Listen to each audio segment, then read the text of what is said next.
Recent subscribers might not know what videos built the channel's foundation, but long-time subscribers would know that this show would be nothing like it is today without the Mega Man franchise.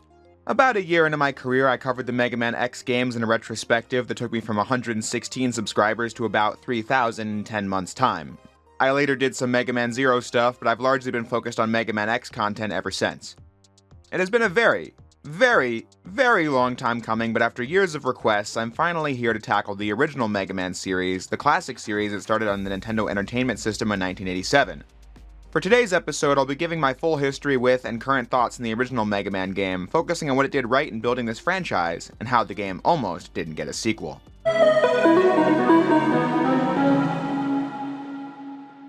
In hindsight, it's crazy for me to think about how long it's been since I last played most of these games.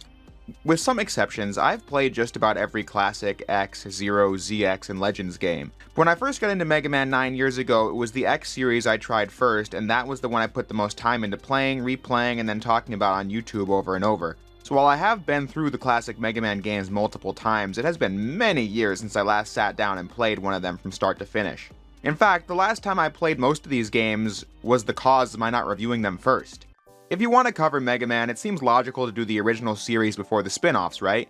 Well, yes, but the reason I wanted to do X first is because I had more interest in that, and also because one of the first projects I ever did as a creator was Let's Playing the classic series. That precedent was the reason I skipped them when reviewing them and covered the X games first on this channel back in 2016.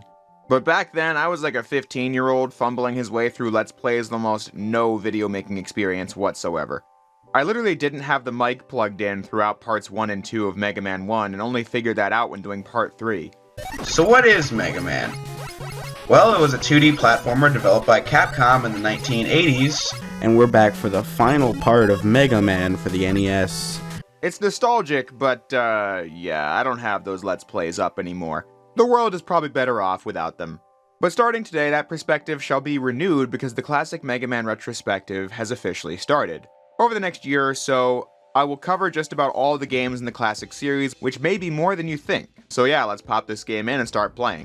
I literally just got this NES a few weeks back, I might add, as well as a bunch of other old consoles in this CRT, for the purposes of really getting that retro feel.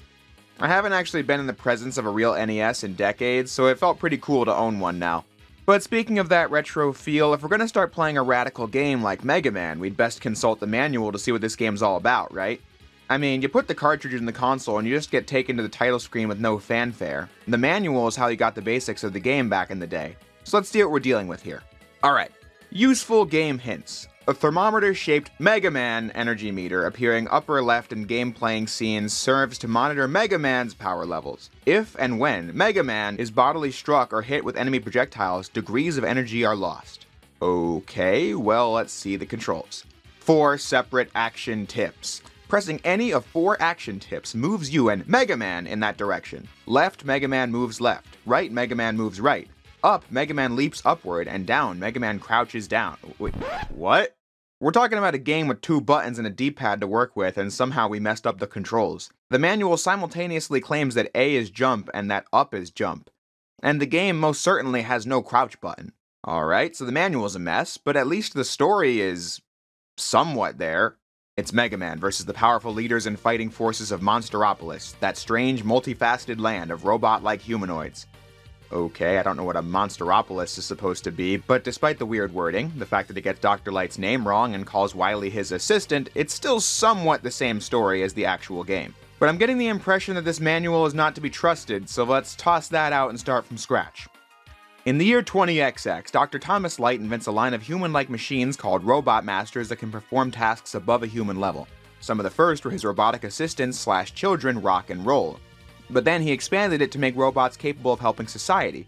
Bomb Man, Guts Man, Cut Man, Elect Man, Iceman, and Fireman. One of Light's old colleagues, Dr. Wily, is jealous of his success and decides to override his Robot Masters, using them in a scheme of world domination. Rock volunteers to be turned into a super fighting robot, and thus, Mega Man was born. So now that you know the basics of the story, you can make sense of this menu. Mega Man's most innovative contribution to the world of 8-bit gaming was that you pick which of the 6 levels you play and in what order. When playing as Mega Man, it's much simpler than the manual makes it out to be. The only thing the up and down buttons do is climb up and down ladders. Besides that, Mega Man runs to the left or right, jumps with A, and shoots with B. There's no aiming in Mega Man, as you don't point your gun up or down at any point. Enemies will fly in from every direction, so the challenge of Mega Man is lining your shots up with where you think the enemy might be and then shooting them with your arm cannon that can shoot up to 3 pellets at once. Some enemies will require you to wait for their shields to be down or can't be destroyed at all, so you need to time your way past them like the giant jumping machines or the floor enemies in Elecman stage that speed up when you're near them. They can be destroyed with special weapons but not the default equipment.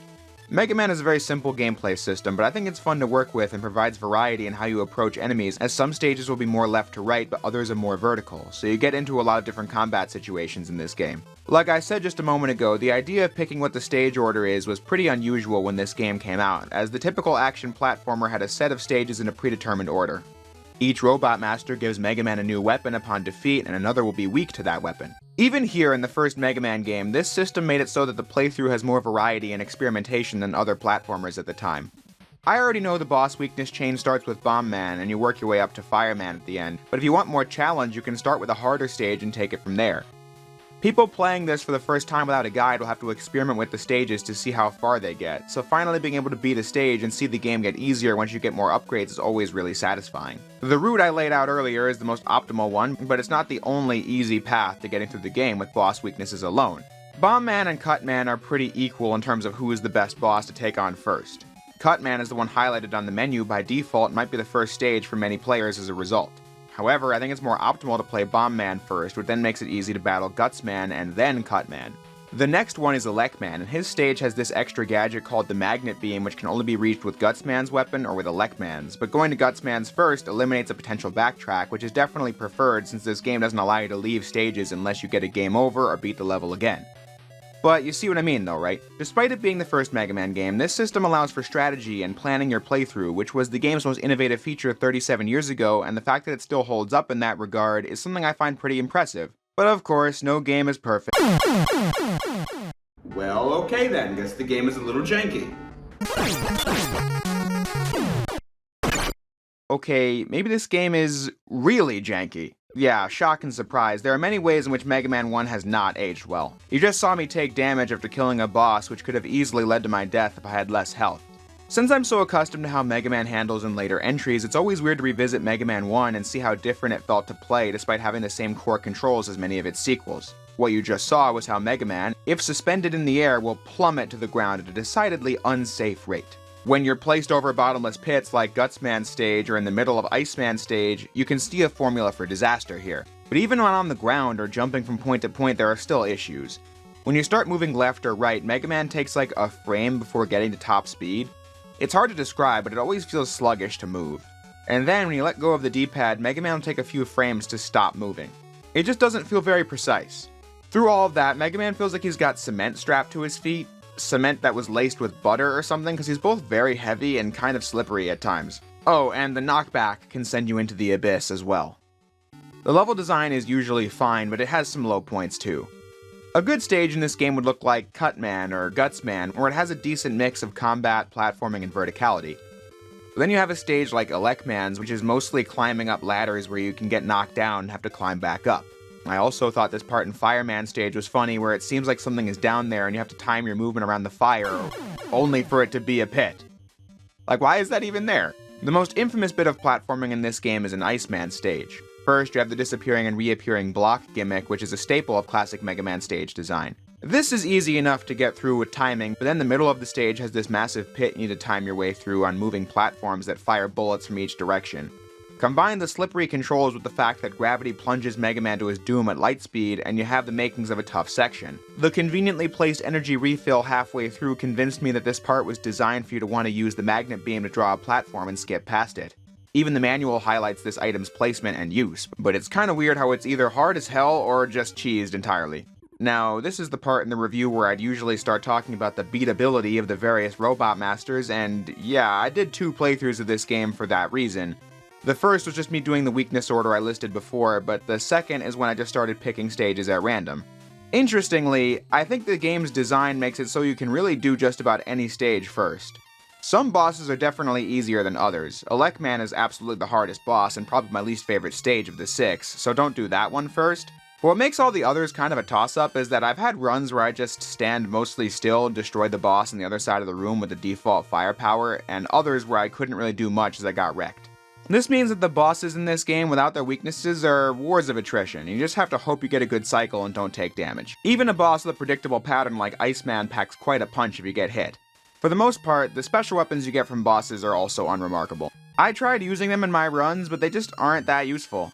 The super arm requires a block to be nearby to use, which is often not the case. The hyper bomb takes far too long to explode, so enemies can easily avoid it.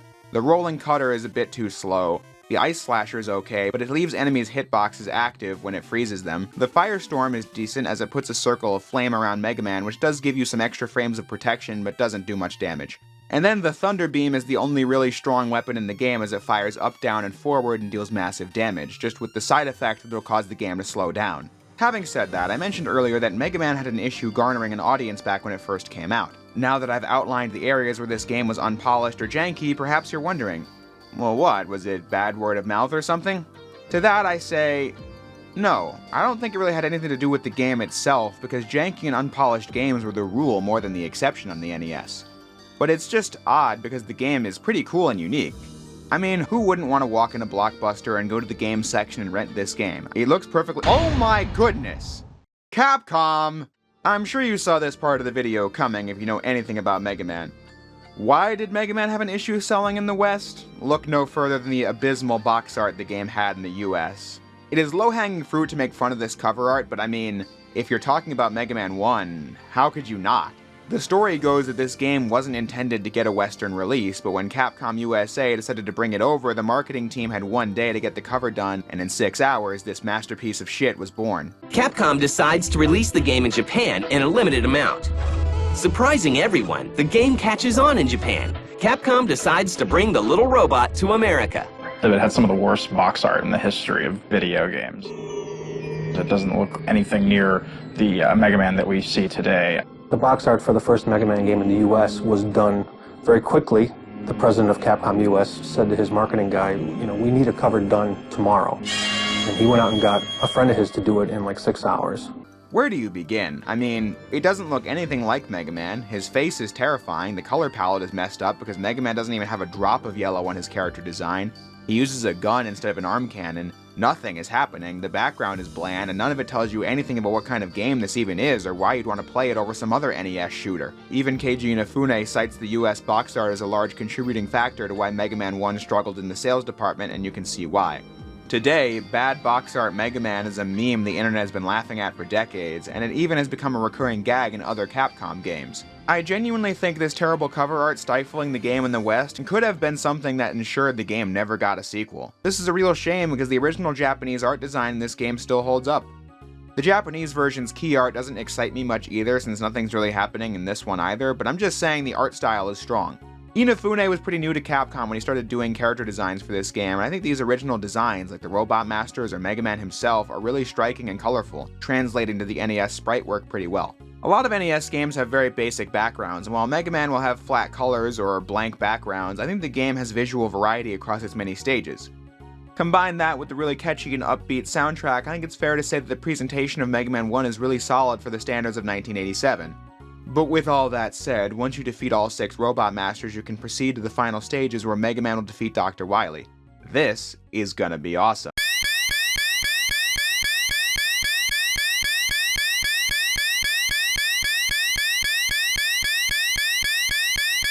Well, okay then. Once the auditory torture is complete, you begin the first of the final 4 stages. The Wily Castle in Mega Man 1 established some tropes other games would continue to use. In the first one, several segments require you to use your special weapons, since this is the first point in the game where the designers know the player is guaranteed to have them all. So you have to move some blocks with the super arm or the thunder beam and freeze some fire with the ice slasher. The magnet beam is also required to get past this part in Wily Castle 1. This level's pretty easy, but it's infamous for the boss fight against the Yellow Devil at the end. This blob machine will form via blocks flying across the screen, and you have to dodge it carefully. This is pretty simple in concept, however in execution it feels nearly impossible to dodge at times. Perhaps that wouldn't be so aggravating if it weren't for how much damage this behemoth actually did versus how little health it loses, but as it stands, it's a really irritating fight. Players of the game have one recourse, a glitch activated by pressing select when a projectile hits an enemy. It refreshes the game so that the attack will just damage the enemy again, and you can spam that until the health bar is depleted. This is the best way to defeat the Yellow Devil, and I'm just gonna be real. It's always something I fall back on when I'm getting my butt kicked by a boss like a Lek-Man. Once you get past that though, the Wily Castle is nothing a player who made it this far can't handle, including the War of Attrition boss like this copy Mega Man fight in Wily Castle 2. I really don't even know what the ideal strategy for this even is, so I just spam the fire attack and hope I empty his health bar before he does the same to me. Then Wily Castle 3 is always a level I forget even exists, as it lasts all of 45 seconds before the boss fight, and it's really easy to clear. The final stage replenishing all your life and weapon energy just before the boss rush, and the final battle against Dr. Wily, which has two phases that are both pretty easy to deal with, even if you don't use the pause glitch, as it takes a lot of by-the-frame damage from its weakness. But despite the relative ease that comes from beating this game, I will say I always get a hit of nostalgia whenever I beat the game or listen to its ending music. I told this story once a long time ago, but just paint the picture. In 2015, I had gotten into the Mega Man X series via X1 through X3 being on the Wii U eShop, and then X4 and X5 on the PS3 store. I really wanted to get into Mega Man, and X1 was considered the favorite by so many, so I tried that first. I had a tough time with it, but once it clicked, it really clicked, and then I played the first 5 X games. From there, I really wanted to become a fan of this series as a whole, so I picked up the Zero Collection on DS and the Mega Man Anniversary Collection on PS2, which came with Mega Man 1 through 8 and some other spin-offs. I just remember the day I beat Mega Man 1 in this really bright sunset in the spring of 2015. I did struggle with the game at times, but thought it was a really fun and rewarding game. The end credits theme really hit me because the melody is the same as the iconic intro music from Mega Man 2. Even without having played it yet, every retro game enthusiast worth their salt knows the Mega Man 2 intro music. But then I find out by beating the first game that the tune actually originates from here. I don't know how to describe it. Hearing the music just made me feel like I had ascended from someone who was kinda sorta trying to get into Mega Man to someone who was a fan of it. That's always what this ending makes me think of, and it's always why I remember Mega Man 1 pretty fondly, even now. As this video has gone over, Mega Man 1 is certainly not a game that has aged perfectly. It is indeed relatively unpolished, but I think the game is really appealing. I was saying earlier how the format of stage design this game thought up was pretty new for a game at the time, adding non-linear progression to a stage-by-stage action game. When listing out what makes Mega Man 1 a good game, it struck me how much of the DNA is shared between this game and some of my favorite games ever, like Mega Man X1 through X4. Many franchises that got their start in 8-bit might not be recognizable as the same series even just a few entries later, like The Legend of Zelda. But no, I could praise Mega Man X2 for so many things that got their start in Mega Man 1, I think that's truly an incredible feat. Despite the fact that it wasn't really much of a hit game, even by the standards of 1987 game sales, it was appealing enough as a concept that it managed to get a sequel and become the big franchise that it is today. It's certainly not my favorite game ever made, but I'll always have a fondness for it, and if I ever choose to replay it, I'll have a good time with it. So next up will be that miracle sequel that saved the franchise, the one that is still held by many as the best in the series, Mega Man 2. I'm sure if I said the words greatest games of all time, various titles flash through your mind. That list will be informed by your tastes, the culture of games released as you grew up, and many other things. But then there are those select titles that with the passage of time have entered the pantheon of gaming. Mega Man 2, released in 1988 in the Nintendo Entertainment System, is one of those games that usually comes up when reflecting on NES games that have made a huge impact in the gaming industry. But almost 40 years later, one might wonder, how good is this game when you sit down and play it in 2024? Does the game stand up on its game design, or did you have to be there to experience it? Well, today, we're going to look at the history of and my current perspective on Mega Man 2 and find out if I think it still holds up. If anyone needs a refresher from the previous video, Mega Man 1 was released only a year prior to the sequel. This one was a fun side-scroller that showed much potential if it was properly tapped into. Mega Man 1 had many problems, but was also innovative in many respects. But the issue was that Mega Man 1 just wasn't that popular. The abysmal US box art is certainly on the list of reasons why, but the game gained some traction through word of mouth because the game was still pretty good at the end of the day. The people behind Mega Man, like the director Akira Kitamura, wanted to do a sequel, but the sales of the first game just didn't justify it being a big project for Capcom. However, they allowed the team to make Mega Man 2 only if they did it on the side of working on other projects. The game was made by developers crunching overtime to do multiple projects at once. The fact that this game was produced under such trying conditions and also turned out to be this massive passion project that became so iconic is just something I find really admirable about Mega Man 2. Like I said up top, if you ask any game-playing enthusiast who grew up in the 80s what the best games were, odds are they mention Mega Man 2 at least once, because this game went on to sell over 1 million copies and is still one of the highest-selling Mega Man games ever released. The game made the front cover on an issue of the Nintendo Power magazine, and it has a vastly superior box art in the US. The Japanese version still uses the same art style from the first game, only with some refinements like more detailed character designs in the Robot Masters and more dynamic composition compared to the key art of the first game. But then in the US, you could make fun of it because the character's silhouette is still nothing like Mega Man, and he uses a gun and has a visor on his helmet. But I don't know, I think this version of Mega Man has charm to it. Mega Man and the Robot Masters kind of look like old school comic book characters to me.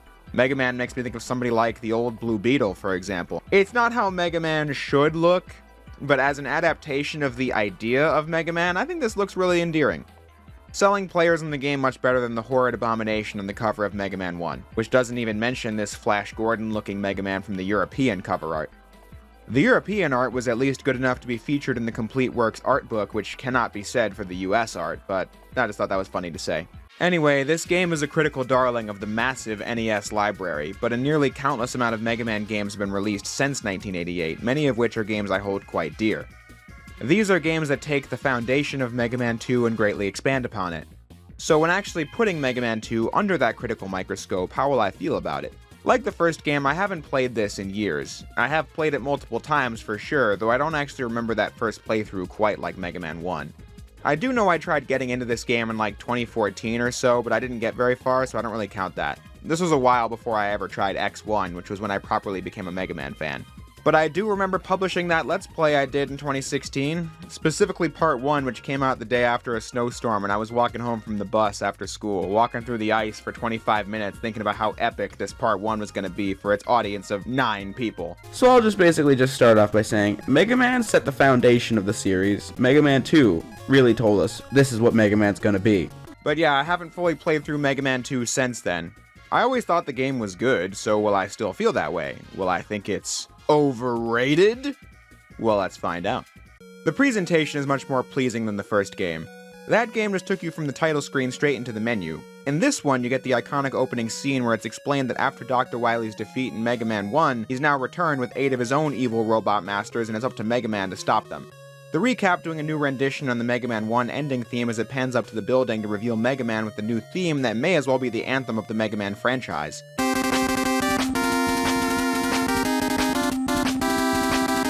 The hits don't stop at the title screen, though. Mega Man 2 has an iconic soundtrack through and through. Pick any stage, and fans could be able to hum their way through it because the compositions are all really catchy and upbeat. It's fantastic. The stage select screen features these portraits of the Robot Masters rather than the sprites standing in a box like the first game. The backgrounds and foregrounds also have more detail and variety than the first game. The artists used everything in their power on the NES to have that location variety despite the limited technology. A really cool trick I hadn't noticed until I played the game on my CRT was that with the way the screen looked on a CRT, the trees in the background of Woodman's stage look like they're moving. Something lost in translation when playing the game with a digital signal, but I still thought it was a cool thing to witness. In almost every way, Mega Man 2 is a visual upgrade from the first game. Though there are still some issues that carry over and are made worse than the original. First, the game can be prone to slowdown when there's too much action on the screen, and the graphics are very prone to sprite flickering, where character sprites will start flashing rapidly. But otherwise, I think Mega Man 2 is much improved from the original in the presentation category. But I thought the first game was fine in terms of visuals and sound anyway. One of the main areas it stumbled in was how Mega Man handled. The controls were very simple. In fact, the controls are exactly the same in Mega Man 2. What is different is that Mega Man is now much more responsive when you press the D-pad. He just starts running instead of taking a second to get to top speed, and he comes to a stop when you let go of the button, and his jumps feel much more predictable. Mega Man doesn't have that slipperiness or heaviness to his controls, and that alone makes Mega Man 2 a lot more enjoyable to play through than the first game. One of the biggest innovations this game added to the formula was the addition of energy tanks, or E-tanks for short. Mega Man can collect them in stages. When you're about to run out of health, you can use an E-tank for a full health restore, though it's a one-time use item. Sounds pretty simple, and it is, but still, the E-tank is a staple of all classic Mega Man games, and is one of the most recognizable items from the series in the broader gaming culture, so I figured I'd mention that its debut was Mega Man 2. This game isn't that difficult, as we'll discuss later, but it can mean the difference between life and death at certain moments, so that's worthy of credit. The most significant contribution Mega Man 2 made to the formula was the addition of 2 extra Robot Master stages. In this game, Mega Man battles against Metal Man, Wood Man, Air Man, Bubble Man, Heat Man, Crash Man, Flash Man, and Quick Man. That may sound like a small addition, but just having 2 extra main stages just gives the game more time to breathe. Replaying Mega Man 1 just surprised me with how short that game actually is, taking less than an hour to beat if you know what you're doing. Mega Man 2 is longer and more fleshed out as an experience. 8 stages was so much better that literally every Mega Man platformer after this would use this as the baseline model. In those stages, I found the design much more compelling. For example, a stage like Bubble Man requires the player to fight an enemy on the platform ahead of you so you can jump to it. Then later you'll see how much floatier Mega Man is underwater and need to time your movements to get through these obstacles while not jumping so high that you hit the spikes and get instantly killed. Airman is another example where you have to be patient while trying to navigate through the obstacles, as these platforms will send out enemies from the sides, and then a later part forces you to kill the enemies in these moving platforms and then time your jumps to it or else you'll fall into the abyss. Not every level in this game is amazing, as I can discuss in more depth later on, but I'm trying to say that for the most part Mega Man 2 offers a set of stages with consistently good design. Not the most complex designs or the harshest of timing challenges the genre has ever seen, but I just think the level design really gets the job done and still holds up now. Bosses still give Mega Man new weapons upon defeat, and a nice little improvement is that the game stops to highlight this fact after defeating a boss. Not like it was super difficult to figure out in the first game, you just had to pause the game, but still, the weapon get screen just feels like you earned something big after beating a stage. The weapons in Mega Man 2 are really good and do a lot of damage and are very versatile. Maybe too good, honestly. Mega Man 2 is one of the most hilariously broken games that I've ever played in the player's favor. You might ask, why do I start my Mega Man 2 run with Metal Man stage? Well, that's because beating him gives Mega Man the Metal Blades, which I think are a shoo-in for the most overpowered weapon in the history of video games. Definitely the most OP weapon in a side-scroller. One of the main challenges of Mega Man is how the default weapon only shoots energy pellets directly in front of you, so you need to jump up and down to line up your shots with enemies. The Metal Blades take this design philosophy and break it in half. This weapon can be fired in 8 directions and has almost no drawbacks. Most enemies are vulnerable to it, and can be easily defeated with it since it has more range than any other weapon in the game, and even the series, really. Then the ammo consumption is nearly non-existent. It takes 4 shots to use up 1 bar of energy. And best of all, if you just pause the game after 3 shots, the count refreshes, essentially giving you infinite ammo for the most broken weapon in the game that is easily obtained via one of the game's simpler stages. And even if that was not true, Mega Man 2 showers players in health and ammo drops, so no matter what, you'll never be starved of Metal Blade ammunition. The game may have introduced the 8 bosses mold from Mega Man, but the weakness chain in Mega Man 2 is also screwy because the Metal Blades can demolish like half the boss roster. Flash Man, Bubble Man, and Wood Man are all weak to the thing. Heck, Metal Man himself can be killed in 1 hit with his own weapon. Though of course, that's only on the normal mode. The US version of Mega Man 2 comes with a normal mode and a difficult mode. The difficult mode is just the Japanese original. Take a look at the damage charts in the Mega Man wiki and you'll see that the main difference is just that the damage values were doubled in the US version. I'm not going to tell you which one you should play, because I suppose the Japanese version being slightly more difficult because of boss damage values means it is the more complete version, but I also find it really funny to fight bosses in the US version and demolish them in 2 seconds. This naturally leads to my next point, which is that I'm not even complaining about how broken the Metal Blades are anyway. I could make this a segment about proper game balance and how a weapon this powerful really should have some drawbacks to it.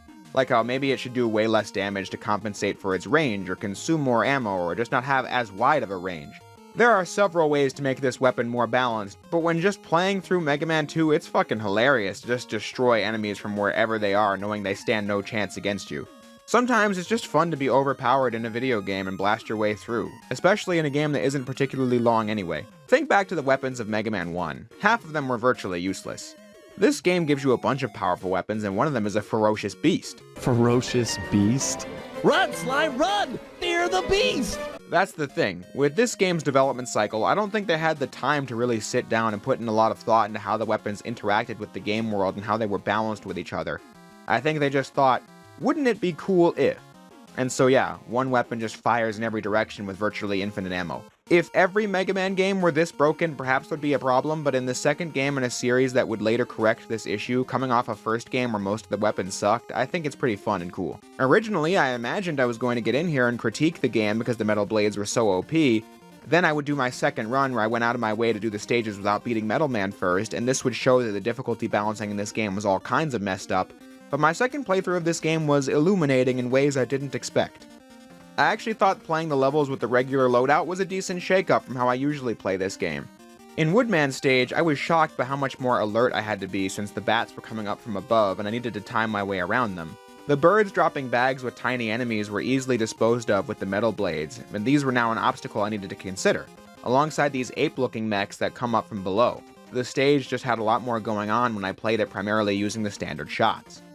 Same goes for Bubble Man. I just remember this level and its layout more fondly when I'm not cheesing it.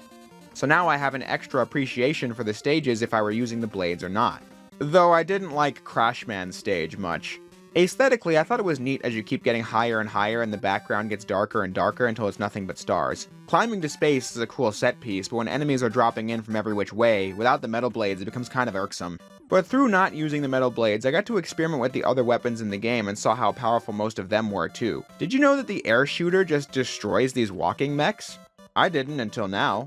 The atomic fire can be charged up to multiple levels to do more damage. Bubble lead does a lot of damage as it scales along the ground, and the list goes on with these weapons. Like I said, this run gave me more appreciation for the game. I was even pleasantly surprised by the two most infamous levels of the 8. First, in Quick Man stage, you have to dodge these lasers for the whole level that kill you in one hit. The easiest way through it is using the Time Stopper weapon to freeze time and disable the lasers. For the longest time, I thought that was basically the only way through this without extreme trial and error, but on this run where I actually gave it a chance, it wasn't so bad. I got through it first try. Now granted, this is not my first playthrough of this game, and this exact set piece is reused in Mega Man X5, a game I have played many times. But still. In Heat Man stage, there's another infamous part where you jump through disappearing and reappearing blocks, but this is the fastest version in series history, all over a bottomless pit. This too wasn't as undoable as I thought it would be. I died right at the end, but if I kept trying, I'm sure I would have made it. It was just a part where the challenge really went up, and I don't think I can complain about that. But still, to get through it, I just used a thing called Item 2, which allows you to fly over the level for as long as the energy meter lasts. Much preferable to actually attempting this death trap of game design. Oh, and before I forget, something weird happened to me in this level on my second run where I was waiting for these blocks to appear like normal, and they refused to do so until I ran back and off-screened them and came back and they showed up as intended. Don't know if that's ever happened to anybody else before. But yeah, like I said, I think Mega Man 2 is a good roster of levels. It's not perfectly designed, but I think it's a solid set of stages. One that I've gained a newfound fondness for after this playthrough, which leads swimmingly into the Dr. Wily Castle, the final 4 stages. Given much more pizzazz here with the actual image of the castle being shown between levels. Like the first game, these final stages will use all your abilities since the designers know you have them all. Wily Castle 1 using 2 of Mega Man's items. I just alluded to this a moment ago when talking about Heat Man stage, but how it works is that you get all 3 items by defeating Heat Man, Air Man, and Flash Man respectively. Item 1 creates a platform you can stand on and you can make 3 in a row. Item 2 we already went over, and Item 3 is similar to Item 1 in that it's a platform, but one that will bounce on the ground when tossed, and when it hits a wall you can use it to scale up it. After using this to climb the outside of the castle in Wily 1, you fight the Mecha Dragon boss, which is a quick chase and then an easy kill with the quick boomerang. However, don't die, because the checkpoint is way further back. Upon entering Wily Castle 2, you'll notice that all your weapons still have the same ammo from the previous stage. To make the Wily Castle feel more like a gauntlet, you don't get the ammo replenished between stages unless you get a game over. Though I wouldn't rely on that since getting a game over does get rid of all your E-tanks, so I'd recommend sticking it out for the most part as these levels are pretty simple. Nothing a player who made it this far couldn't handle, like corridors of spikes or waiting on these platforms in each room that gradually increase in difficulty with each one. Though I have to mention the boss fight at the end of Wily Castle 4. I've always called it the Crash Bomber boss, but apparently its name is the Boo Beam Trap. But I suppose the name is fitting because this is quite the death trap. The gimmick is that nothing besides the Crash Bomber is capable of damaging the 5 cores scattered around the room. But you also need to destroy some of these doors with the Crash Bomber as well. There's not enough ammo to destroy every door and every core. So the real trick of the boss is solving the puzzle by drawing out a route through the room with your various items to where you can destroy as few of the doors as possible to save ammo.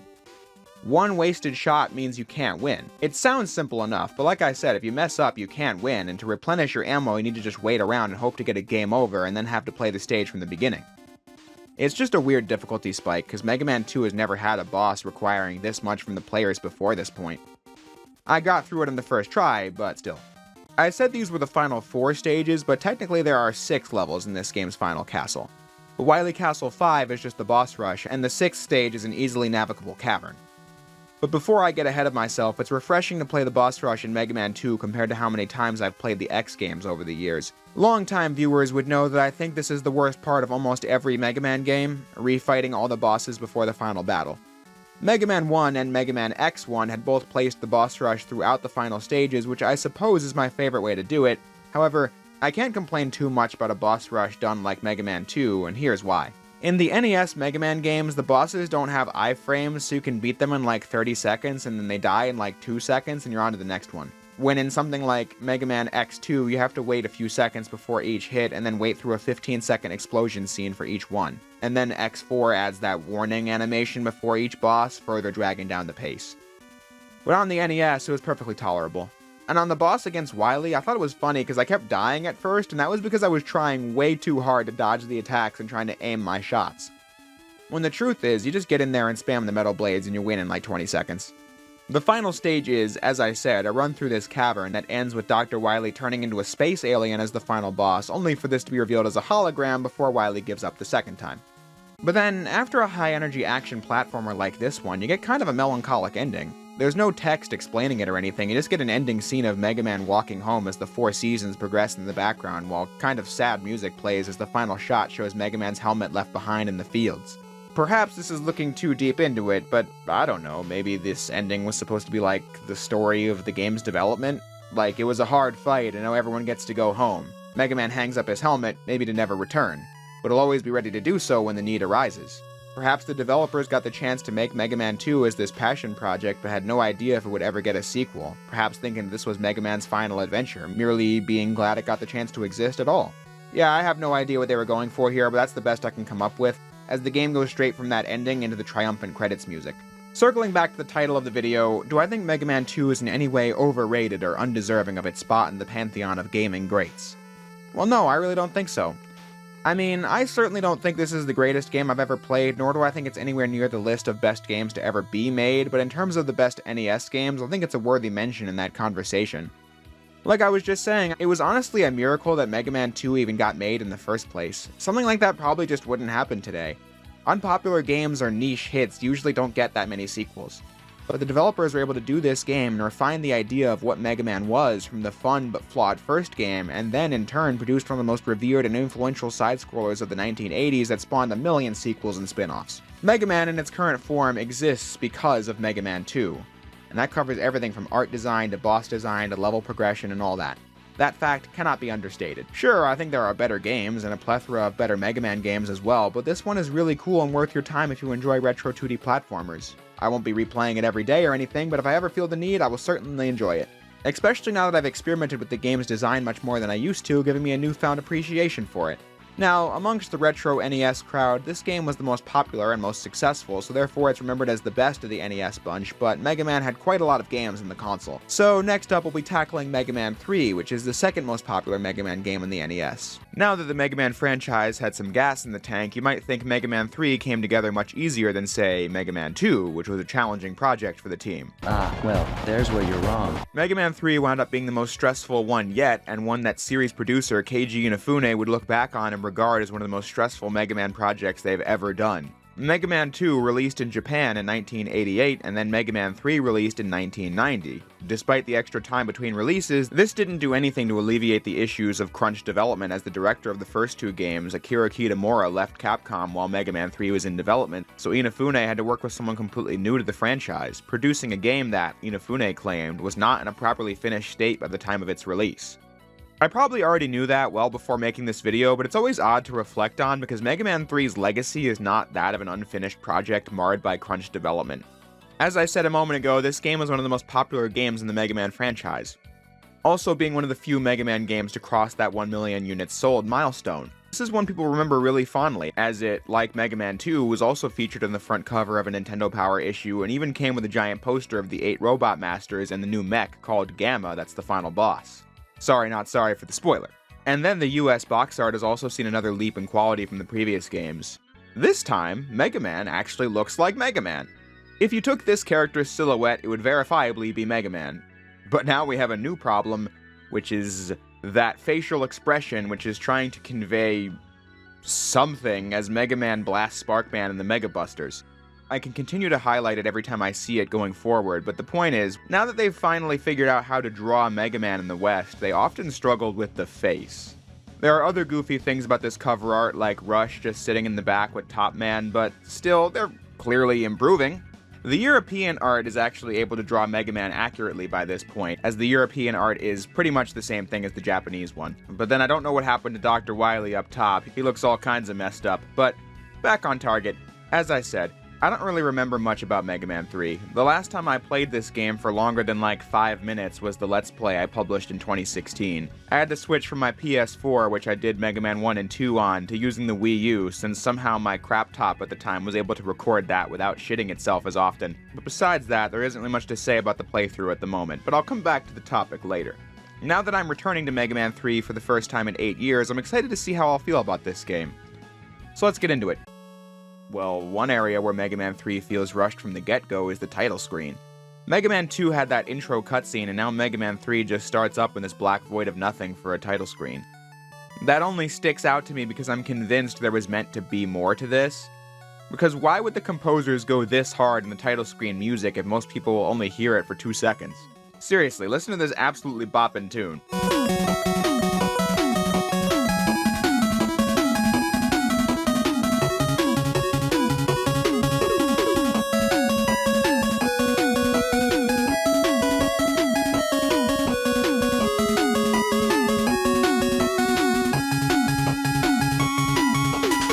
But yeah, there's no context for the story of this game in the actual game, so like Mega Man 1, we should consult the manual. Calling Mega Man. Calling Mega Man. Come in, please. Mega Man, we need you. We're down to the wire on our peacekeeping project. We've got to get those last energy crystals or we can't finish it. Dr. Wily is here now, too. Yes, he's finally found his sanity. He knows where the crystals are. They're in the mining wilds, but we can't get to them. The robots are running amok and they're destroying everything. You gotta get there, Mega Man, and get those crystals. You'll have to face some pretty mean metal. Expect the worst. Is Wush there with you? Give him a boat to chew on and tell him it's from us. Well, that's not nothing, and it's not the plot of the game, but we can do better. So here's the rundown. Dr. Wily has evidently been redeemed and wants to do good in the world and has thus teamed up with Dr. Light to create a peacekeeping robot called Gamma. Before the project can be completed, they need 8 energy elements. But mysteriously, the 8 robot masters the duo created to mine for these resources, Snake Man, Gemini Man, Needle Man, Magnet Man, Top Man, Shadow Man, Hard Man, and Spark Man have made off with the 8 pieces, and now it's up to Mega Man and his robotic dog, Rush, to find these robot masters, destroy them, and recover the pieces so Gamma can be completed. And along the way, Mega Man must contend with the mysterious Breakman, of whom we know very little about up front. So with that established, now we can play the game. Aesthetically, Mega Man 3 is very pleasing. First thing you see on the menu is how when picking through the various bosses, Mega Man will look at them from the center. It's a small detail, but I thought it was a nice touch. Just ignore that weird line of flickering pixels in the bottom right, though. When you're actually playing the stages, I thought the visuals were the best the series had seen yet, like how Mega Man's color palette was updated so that his skin tone is flesh-looking, compared to the yellowish shade he had before.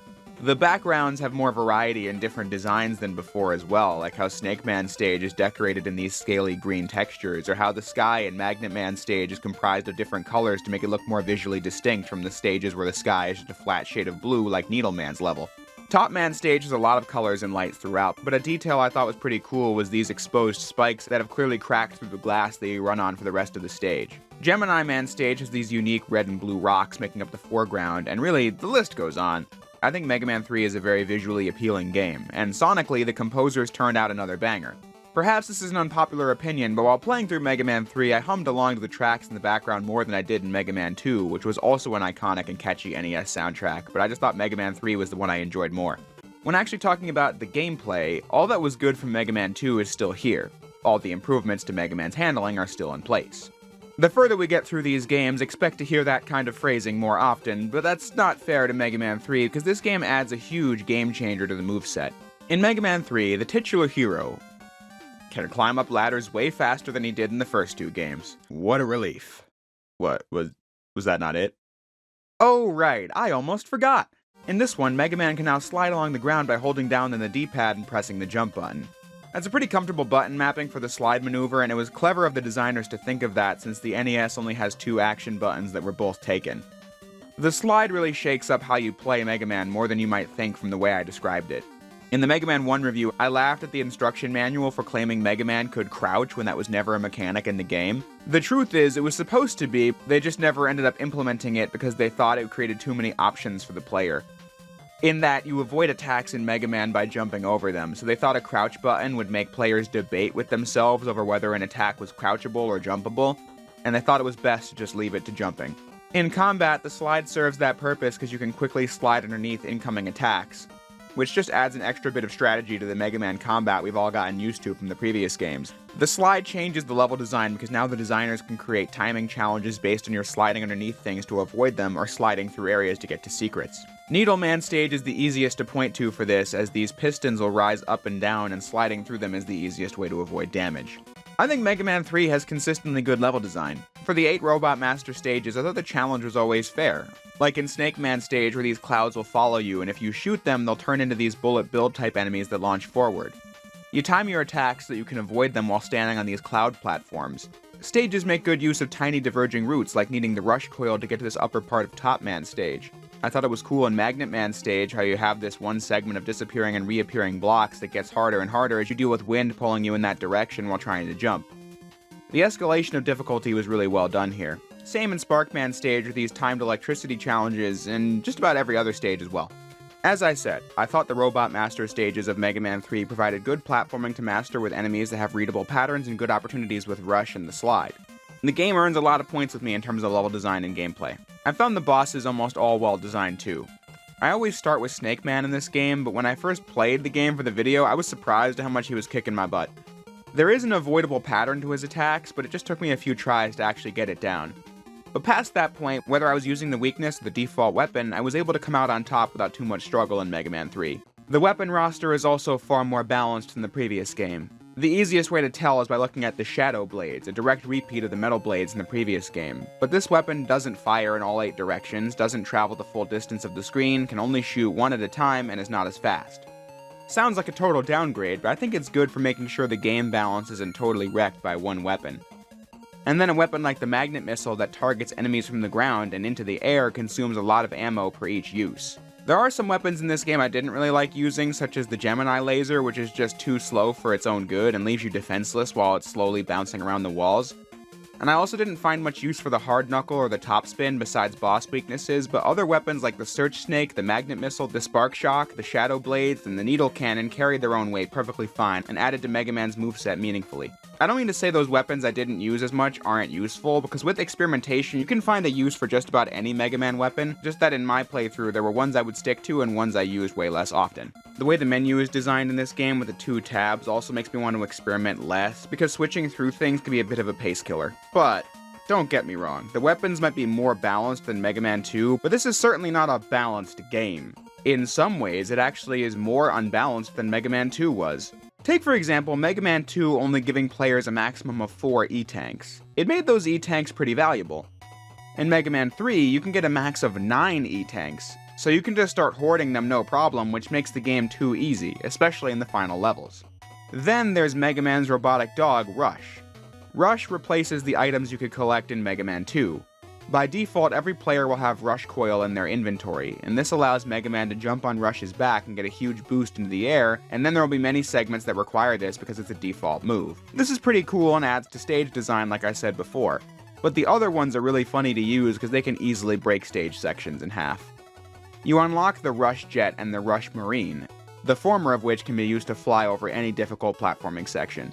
If you don't want to contend with the section at the end of Top Man stage, the Rush Jet will take care of it for you. But it's not like Item 2 where you just flew forward. With Rush Jet, you can stop, you can go up, you can go down, it's way overpowered. And then the Rush Marine basically does the same, only underwater. So in theory, the water of Gemini Man stage will be easy to clear like this. Though, similar to the Metal Blades in Mega Man 2, I think that Rush Jet being so broken in Mega Man 3 is something that clearly warrants improvement in a sequel, but it's fun to toy around with while actually playing Mega Man 3. But let's instead shift focus to the singular way that Mega Man 3 is broken in a less desirable fashion. Clearly the designers thought Mega Man 2 wasn't long enough, because after you defeat all 8 Robot Masters in Mega Man 3, you're unceremoniously taken to what is pretty widely agreed upon as one of the worst parts in Mega Man history. In a series with like a shit ton of games, that's not a good sign. This shadowy figure called Doc Robot will appear in the boxes for Shadow Man, Spark Man, Needle Man, and Gemini Man stages. You have to play redesigned versions of these stages that are ultra difficult and battle 2 Mega Man 2 bosses in each one, with new weaknesses you need to figure out or obviously just look up on the internet. Before I even begin to talk about this, I just want to say that this is actually my first time playing the Doc Robot levels, and to that you might be thinking, haven't you said you've beaten this game multiple times before? Well yes, I did say that. But that's because everyone who gets into Mega Man via a YouTube recommendation knows the alleged horrors of Doc Robot, so I always just skipped it until this playthrough where I thought I had to play it for review purposes. But that's a really funny story in and of itself. I'm talking about my ancient-ass Let's Plays of these games on my other, currently defunct channel. My third playthrough was Mega Man 3, which ran for 4 parts. And since I'm in a reminiscing mood, I figured I'd reveal the truth of this LP, which was that my 15-year-old self pulled the most pointless stunt. At the end of part 3, I briefly showed off the opening of the Doc Robot Sparkman stage, and then said that for brevity and redundancy's sake, I wasn't going to subject the viewer to the Doc Robot experience, so I was going to edit past it and just move on to the final castle. Really, I'm not gonna make you guys sit through it while I go through 4 more stages with no checkpoints, fighting Doc Robot. The truth was that, like all my previous playthroughs of this game, I merely beat the 8 stages, loaded up a password generator on Google, created a password to get past Doc Robot, and then played the final stages.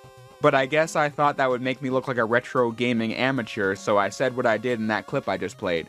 The funny part to me is how pointless it was. If I made that LP today, I'd say fuck yeah, I skipped it. Do I look like I want to play Kaizo Mega Man for 30 minutes? I figured that would be a really funny story to tell in this video now that this long-deleted LP is 8 years old. Although, while I'm on the subject of passwords, I took this completely for granted when talking about Mega Man 2, but the inclusion of passwords in and of itself is a pretty cool feature, as many early NES games made it a toss-up if there was going to be no save system whatsoever, passwords, or an actual save system like The Legend of Zelda. The Mega Man games used passwords for a long time, starting with Mega Man 2. So that's worthy of acknowledgement. But with that said, we can talk about the actual Doc Robot levels. Honestly, they weren't as bad as I was expecting. I guess this is score 1 for actually trying games yourself instead of believing everything you're told on the internet, but it's not exactly fun either.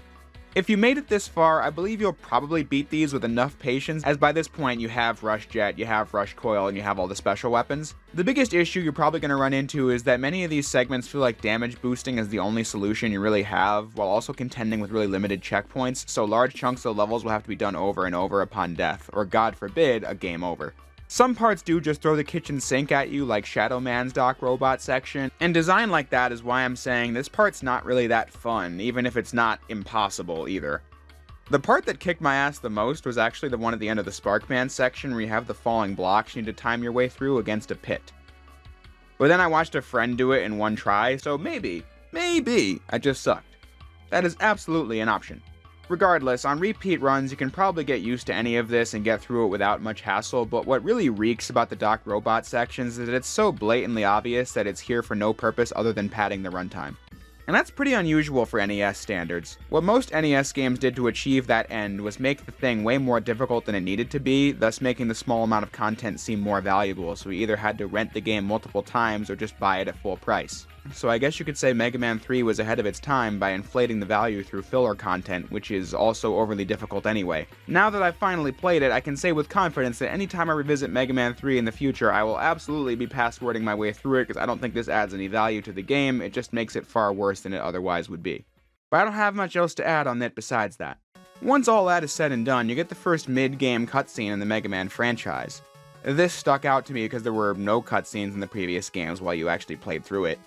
However, because this is the first time Mega Man 3 even acknowledges that it has a story, the stilted dialogue and bad translation will leave you more confused than anything else. Apparently, Dr. Wily, who is in this game, got away with Gamma, who players without a manual just learned existed. Like seriously, without external research, this is just incoherent nonsense. But that brings us to the final set of stages. First, Mega Man has to fight Breakman again, someone who has occasionally shown up to either help or fight Mega Man. And then you play the Wily Castle.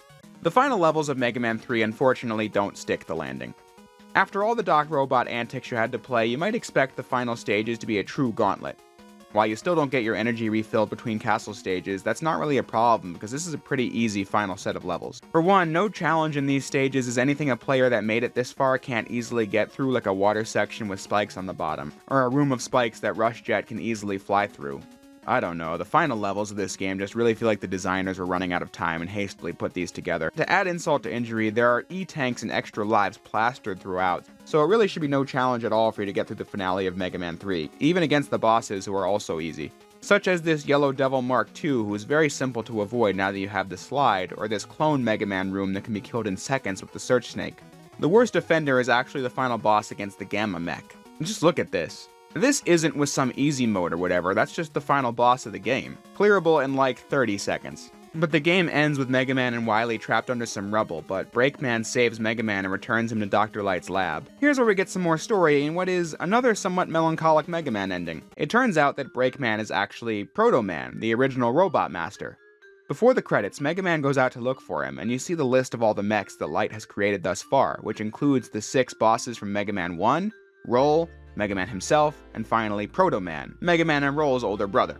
He was the test case for a somewhat autonomous machine, and while the game doesn't really explain this, we later come to learn that Proto Man was special and that he was a capable machine, but had a faulty power core, and when Light wanted to repair it, the procedure came with the risk that Proto Man might lose the memories he's gained thus far, and thus, he ran away, never to be seen again.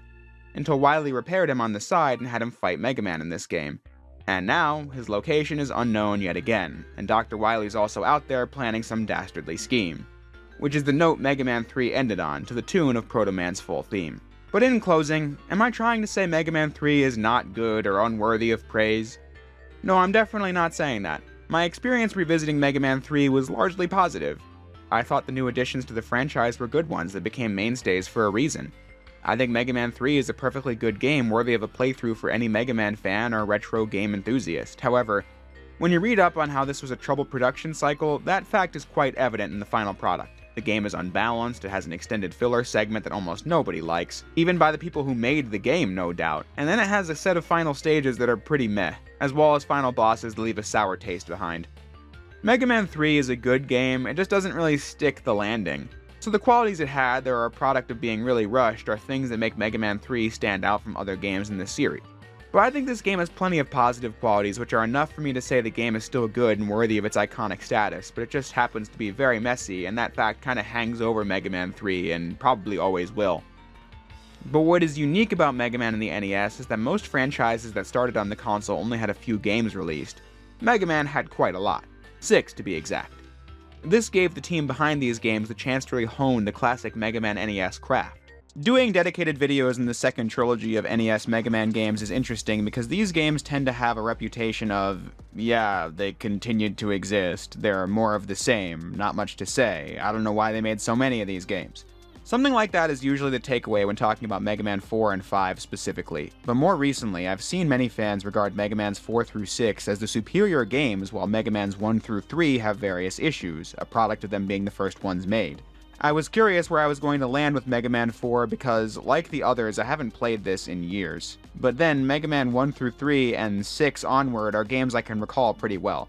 4 had some standout elements that we'll get into, but like I said, I haven't thought of replaying it once since we did the Let's Play in 2016. More details to come on that in the Mega Man 5 video. But to begin talking about Mega Man 4, one of the first things you see in this game was an increase in the production values. Mega Man 4 has an opening cutscene that explains who Mega Man is, his creation, and the events that led to Mega Man 1 and the current plot. The scene has a lot of different shots and effects for NES standards, which sets the stage for Mega Man 4 from moment 1. In the actual game, the visuals have really improved. Mega Man 5 and 6 will further show this, but the graphics in these games really benefited from the dev team making so many Mega Man games on one console, because if you compare the designs from Mega Man 1 with flat color backgrounds and such to what Mega Man 4 is doing, it's night and day. The levels are so much more unique and detailed, and the backgrounds are as well.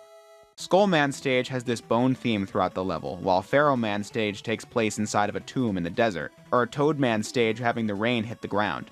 For a 1991 NES platformer, I think this game looks great. But if you want to talk about the ways Mega Man games had been improving, we should also talk about the North American box art. The covers of the previous games were the laughingstock of the entire gaming industry, but by Mega Man 4, things were improved. I mean, the Japanese art style still looks great, but then the American art was good enough to where Europe didn't really change it that much. The only difference between them is that Mega Man in Europe still looks like Mega Man.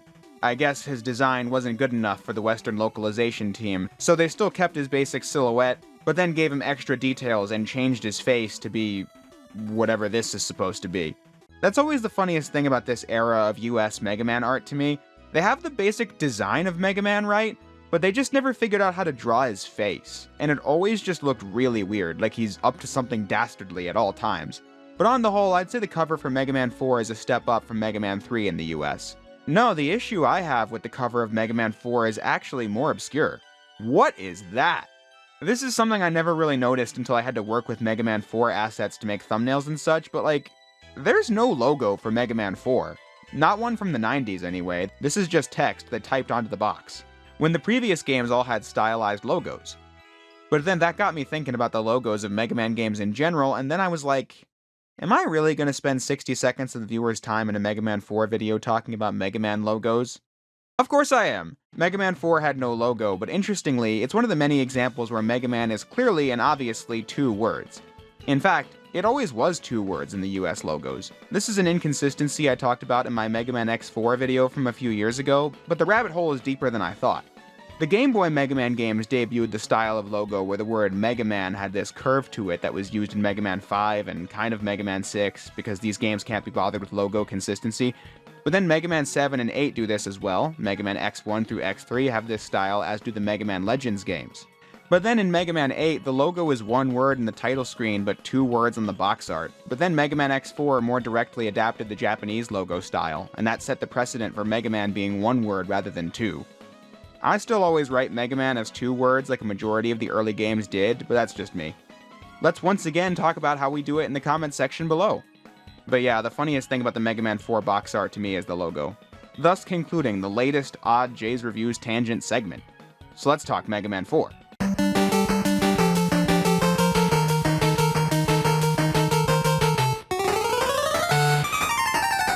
Dr. Wily was defeated for the 3rd time in the last game, and things were somewhat peaceful after that, until a Russian scientist called Dr. Cossack arrives on the scene hell-bent on world domination with 8 new robot masters: Toad Man, Drill Man, Dust Man, Bright Man, Skull Man, Dive Man, Ring Man, and Pharaoh Man. So now Mega Man must travel to Russia to defeat Dr. Cossack and his new robots. And that's about it. By this point in classic Mega Man, the world building takes a back seat to just needing more games. So that's all there is to this game's plot for now. Really, Mega Man 4 is very consistent with Mega Man 3.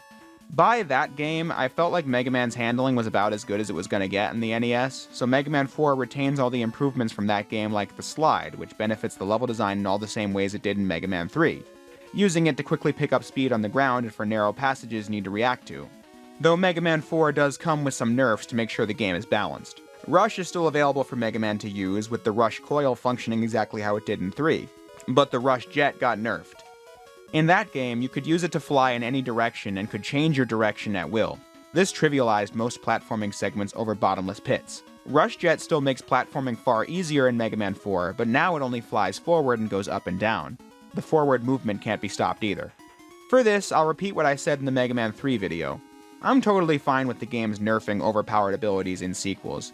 It can be fun to break the game with Rush Jet in Mega Man 3, but in a sequel, you'd want the developers to be able to look at their previous work and try and craft a more balanced experience while adding in cool new stuff, which is what Mega Man 4 achieved. The level design in this game is some of the best this series had done up to this point. Now, there are some moments I don't like, such as this part of Drill Man's stage where I totally jumped into a pit of spikes. Yeah, what an idiot I was for my inability to predict that. And then Skull Man stage had this green enemy that would drop from the ceiling, but there's no way to tell it was going to happen, so that was annoying too.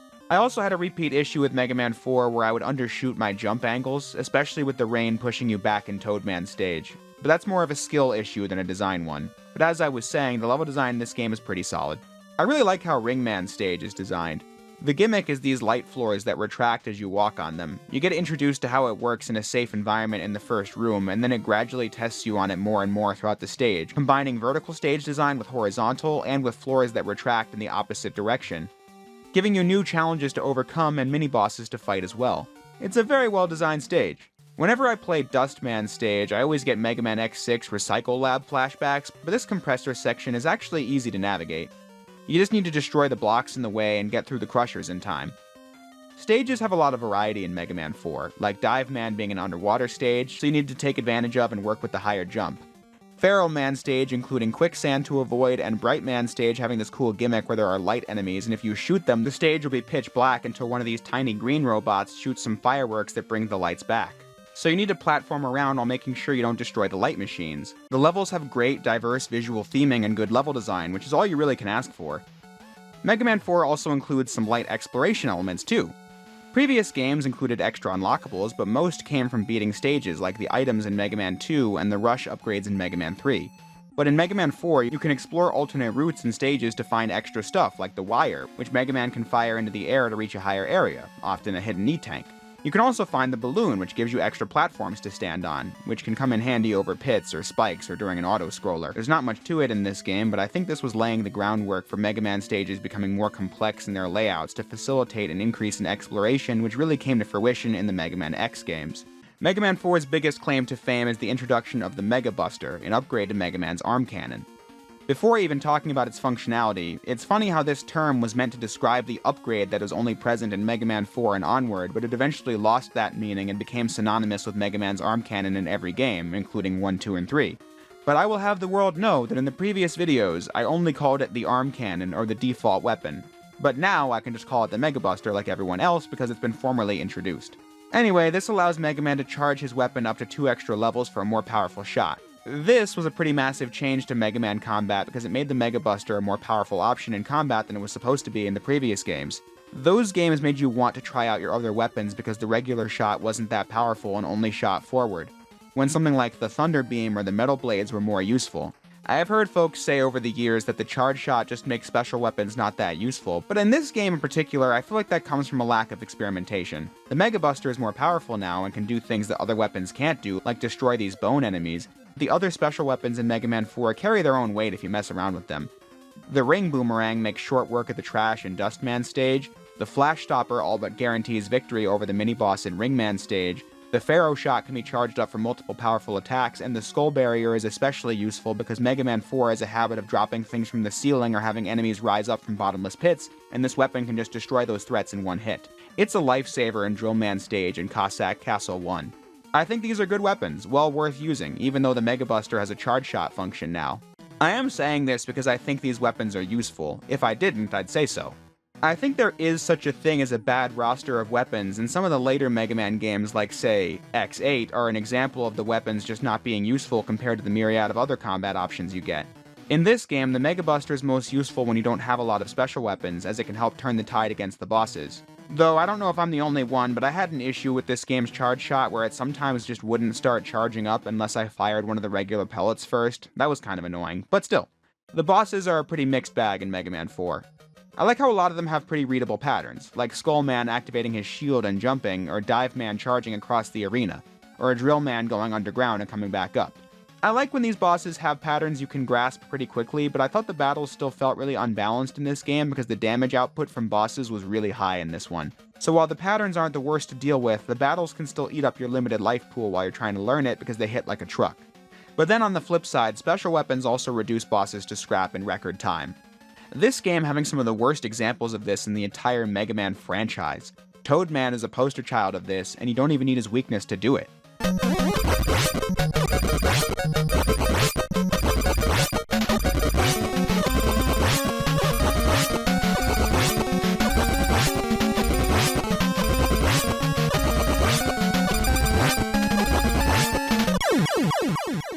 But then Pharaoh Man with his weakness is just...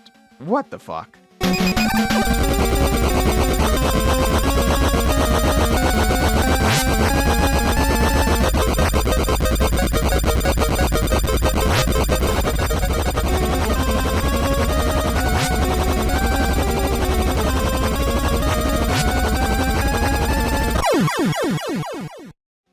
In the many years I've covered Mega Man stuff, it's clear to me that some people don't mind or even like this kind of boss design, but I probably never will. I think it just sucks. I also believe designing a perfectly balanced Mega Man boss fight is very doable and has been done in other Mega Man games, so whenever I cover a Mega Man game with this kind of weakness design, I'm gonna call it out. But I'm sure you know the drill by now. Once you defeat all 8 bosses, you move on to Dr. Cossack's castle. And what you're going to want to know right off the bat is that there's an E-tank buried in the snow to the left right at the beginning. This is a pretty simple stage if you made it this far. I already talked about how the skull barrier is the perfect weapon for this pit section, just watch out for the ice on the ground. Though I would say most of the Cossack stages in Mega Man 4 are nothing too difficult to worry about. Cossack 2 has multiple sections designed for you to refill your ammo, so the fact that ammo doesn't refill between stages doesn't even present that much of a challenge. This stage has this obstacle with these rotating spike platforms, but they're pretty easy to get through. Nothing compared to some of those disappearing and reappearing blocks from earlier games, or even later in this game. Bosses here are strange because the checkpoint is not the boss door, it's earlier in the stage. That annoyed me, but then most of these bosses are pretty easy anyway. Like in Cossack 3, where I barely even moved while the Pharaoh shot did all the work. Cossack 3 and 4 are simple stages, even though the former is an auto-scroller, but it's a manageable one because the screen scrolls pretty slowly. Love the music here though. And at the end of Cossack 4 is when you get the twist. The fake final boss is this claw machine thing that can be bested pretty easily. But it turns out that Dr. Cossack was not evil at all. Dr. Wily captured his daughter, Kalinka, and forced Cossack to fight Mega Man. I don't know why Wily would bother with that instead of just fighting Mega Man himself, but that was the story. Proto Man rescued Kalinka and brought her here to tell Mega Man the truth. Dr. Wily somehow believed he was betrayed by Proto Man despite him helping Mega Man in the third game. But maybe Wily already escaped by then and didn't get the memo. Either way, this part's pretty random. The purpose of it is to take us from these final stages to the actual last levels, the Wily Castle. I have to say, these are pretty forgettable. In theory, I like how the final stages of this game were broken up. I don't know how the Mega Man community feels about this at large, but having two sets of final stages isn't a bad idea. At least to me. In Mega Man 3, the designers wanted to make the game longer, but their solution was to make you play ultra-hard versions of stages you already played before moving on to the really rushed final set of levels. The comments on that video surprised me by showing a lot of fondness for how Mega Man 3 did it, when I previously thought it was one of the most infamous segments in series history. But anyway, Mega Man 4 wanted to retain the spirit of making the game longer, but did so by creating two different castle segments to play through. I find this commendable, though personally, I don't really feel like Mega Man 2's model was deficient in any way. I would rather the team make 8 great Robot Master levels and 4 or so great castle stages, rather than 8 castle stages that are pretty hit or miss. My point is, I think this is a huge step up from Mega Man 3's endgame, but I hope upon replay that Mega Man 5 and 6 make more engaging final levels, because Mega Man 4 is just going through the motions by the end. The game's most difficult content is in the rearview mirror at this point. Except the second phase of the Wily machine. I died to this multiple times because I thought trying to get hits in on this mech while its beams are blasting all over the screen was pretty tough. But then the very final phase practically beats itself with the Pharaoh shot. So, there's that. But after all that, the ending is kind of non-existent. Mega Man defeats Dr. Wily. Dr. Wily then just slips through this revolving door and escapes, and Mega Man warps out before the castle explodes, and then the game just cuts to Mega Man riding on the train back home, and that's it. Guess the day is saved. See everyone next week.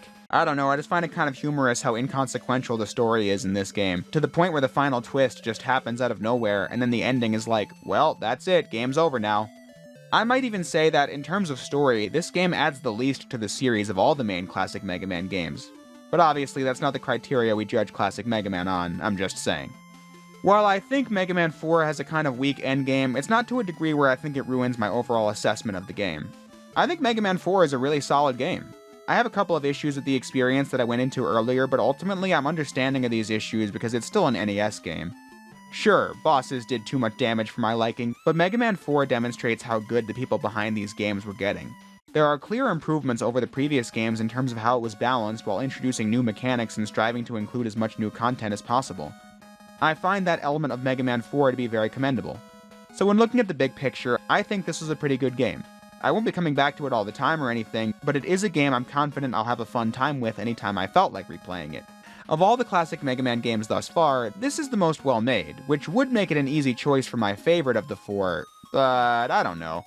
I have thoughts about the whole quality versus impact debate, which I plan on sharing when I talk about Mega Man 5. Mega Man 5 is the poster child of the Mega Man franchise being an endless sea of sequels that are more or less the same.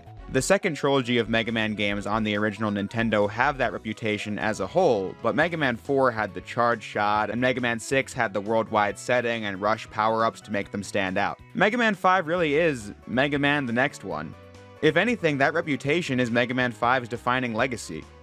Once upon a time, it was accepted as common knowledge that this lack of innovation inherently made Mega Man 5 one of the weaker entries, but more recently, I've seen a paradigm shift where people are wondering, is being Mega Man the next one an inherently bad thing? Does that invalidate everything a game does do just because it's familiar? I'd certainly say not. I think a game can offer a lot inherently when you remove the expectation that a sequel is going to be a massive leap.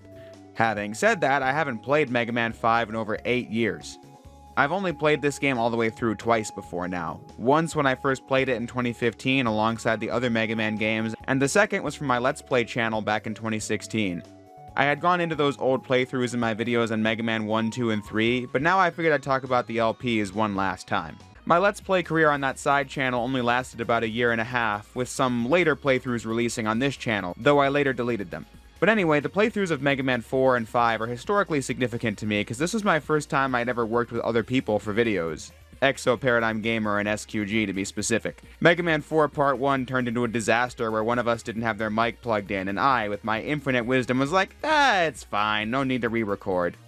And I think this will be up after that anyway. But the rest of it turned out just fine, and it was a lot of fun. And then there's like this one villager who's like a healer. You gotta bring him certain fetch quest items you just find just playing the game like normal. But I keep bringing up these LPs in these videos because I do have a lot of nostalgia for it and want them to be immortalized somewhat. But like I said, I probably won't bring it up again because there isn't much else to say about it besides that.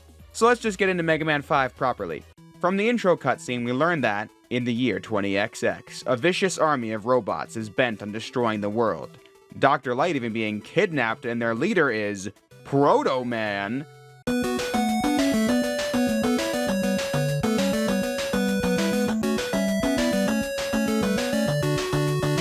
Well, that intro wasted no time in getting to the point, but like Mega Man 4, I have to say the production values are really good by NES standards, like the shot of the scarf falling down to Mega Man's hand. It's really not much, but these later NES Mega Man games just look so good compared to what came before.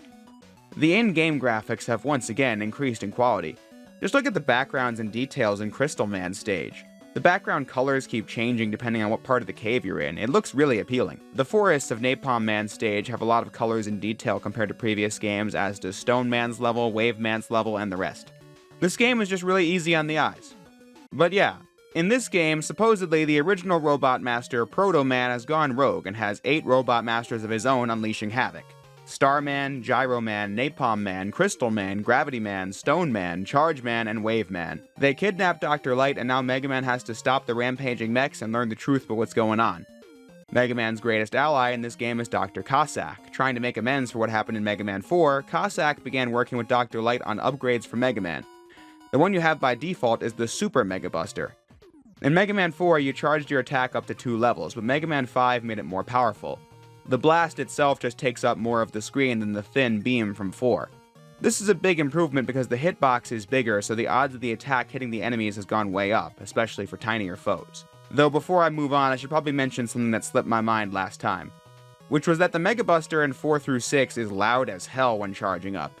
It makes it really hard to hear the music, as you just have to hear all the time. That especially sucks because I can't think of many bad Mega Man soundtracks. 5 is my least favorite of the NES games, but still I want to be able to listen to the music. But I also want to charge my shots, but the audio balance is absolutely terrible. But when just speaking on the mechanics, that bigger charge shot is the greatest change to how Mega Man plays in this game. It's not nothing, since this version of the Mega Buster continued to be used in all the following games. It's just not that significant of a shakeup compared to what Mega Man 2, 3, and even 4 brought to the table. Otherwise, Mega Man plays exactly how he did in 4, which was basically how he played in 3. But that is where the greater nuance begins. Sure, playing as Mega Man is exactly the same as 3 and 4. The slide and charge shot bring in the same advantages to the levels and enemy design that they did in those games, but I just think Mega Man 5 does it better. No memes, I think these are the best levels in the classic series thus far. All of them are fairly designed with obstacles you can get past with patience and observation, packed full of variety too. I always start my run of Mega Man 5 on Starman stage, which has low gravity, allowing you to jump really high, but then you need to time it to not hit the spikes on the ceiling. Gravity Man stage has the gimmick where you'll flip from the ground to the ceiling, and some of the controls will be flipped. When Mega Man 5 introduces elements like this, it will test them out in safe environments and gradually make them more complex as you traverse the level. Crystal Man stage has these falling crystals in the caves, and if you want, you can bypass them pretty easily with Starman's weapon. However, if you just watch the crystals fall, you can clearly see the pattern and get through it, which I thought was really satisfying. In Gyro Man stage, I thought it was really interesting when you had these platforms that would fall after you stood on them for a few seconds, but also enemies that drop from the sky if they saw you. So you need to time your movements so that the enemy will fall before the platform crumbles beneath you. Wave Man's level having this cool set piece halfway through where you need to go up on these bubbles. The big ones support Mega Man's weight, but the tiny ones will pop after standing on them for a few seconds. You need to get through this one by knowing where to stand on the small ones and when to stand on the big ones. Virtually every level in Mega Man 5 has something like that, a cool defining gimmick that lends itself to creative platforming, and I'm absolutely here for it. The only part of the game I could point to and say, yeah, I didn't like that part was the jet ski segment of Wave Man stage where you couldn't pause the game, so I couldn't use E-Tanks when getting hit. Other than that, I really thought Mega Man 5 had consistently good levels. But I can say this. Folks claim this game is easy, and I can see why. I thought navigating the levels was good fun in Mega Man 5, but I noticed pretty early on that the game was dropping extra lives like candy. I had about 7 lives within like 2 levels. It certainly made the learning process more comfortable in this game than it was in earlier entries, but I can't say I paid it much mind. I don't feel like lives and game overs add much to games anyway, so a game giving me more breathing room to make mistakes and try again wasn't something I was against while playing. But speaking of dropping goodies, there is a system specifically for that. In Mega Man 4, the player was introduced to Eddie. He'd drop into stages and give you extra ammo or health, or maybe even an E-Tank. He also does this in Mega Man 5. I only bring it up because I was told I forgot to mention it in the Mega Man 4 video when I just didn't bother because there wasn't much to say about it besides what I just did. On the subject of E-Tanks, I wasn't drowning in those as much as I was extra lives, but I did come across those in stages on a regular basis and put them to good use during boss fights. New to Mega Man 5 is the Mega Tank, or the M-Tank. This will refill your health and all your special weapon energy, so it's best to save this one for moments when you really need it and use the E-Tanks whenever you find them useful. Mega Man 4 introduced some light exploration elements to the formula, and Mega Man 5 really ran with this. As I said in the previous video, the Mega Man X series really expanded on the exploration element in a satisfying way, but I think you can really see the origins of that in Mega Man 5. In each of the 8 stages, you'll find a letter, and collecting them all spells out Mega Man V. Some of these are in plain sight, you just need to get it without dying, or time your movement just right to grab it. The one in Crystal Man stage kind of pissed me off though, because you just fly by it during a falling spike tunnel, and I had to play the whole stage again to get it. But besides that, I thought they were all fun to look for and grab. It just immerses you in the level design more, like in Stone Man stage when I saw this part underneath the ladder. I just felt like something had to be there, and what I found was hidden goodies behind the rocks. This stage and Napalm Man stage have moments where you need to find your way around some rocks for hidden upgrades, which I found really rewarding. So when looking at Mega Man 5's levels for how they handled platforming and other obstacles, I think this is a winning roster, and then the levels have this increased emphasis on exploration which makes them even better. When you collect all the Mega Man letters, your reward is another robotic companion for Mega Man. Dr. Light and Dr. Cossack were working together to create Beat the Bird. When activated, Beat will just fly after and attack your enemies for as long as the meter lasts. Because you have to collect the Mega Man V letters first, you won't be using this in the main 8 bosses, but in Fortress bosses it'll be pretty useful. Which is actually a pretty natural segue into this game's boss fights. Mega Man 5 is pretty interesting from that perspective, because I find the boss patterns to all be reasonable to deal with. Starman is the easiest one to pick first because he just jumps around the room in a huge arc that's easy to dodge, and his star attack is also super simple to get past. But most bosses are pretty readable like that, even if they aren't as easy, like Gyro Man's discs or Stone Man jumping up from the ground. Fighting the bosses normally is not that much of a hassle in Mega Man 5, but sometimes using their weaknesses on them can be. Stone Man's weapon, for example, creates this circle of rocks, and this is Charge Man's weakness. But lining the shot up to hit his face is kinda weird. It's worth it for the huge damage boost, but it is awkward. Similarly, Charge Man's weapon just lets you do damage with the slide, but then using this on Wave Man makes it hard not to take damage in the process. And I wasn't sure if I was supposed to spam Gravity Man's weapon on Gyro Man or wait for him to be on the screen. These issues won't get in the way of you winning, but it will be cumbersome nevertheless. Like Mega Man 4, once you defeat the 8 Robot Masters, you're taken to the first of 2 Fortress Gauntlets. To quickly recap, I said in the Mega Man 4 video that I thought 2 Fortresses was a good way of creating more content for the endgame, but Mega Man 4's final levels weren't that compelling, so the execution wasn't great, similar to Mega Man 3. I said that if 5 and 6 created better final stages, that I'd look back at the 2 castles idea favorably, and to my surprise, Mega Man 5 actually pulled it off. Both the Proto Man and Wily castles of Mega Man 5 are really well designed. I wish the checkpoints were more generous, as I had to start Proto Man 1 from the beginning multiple times, but the stage design was really solid.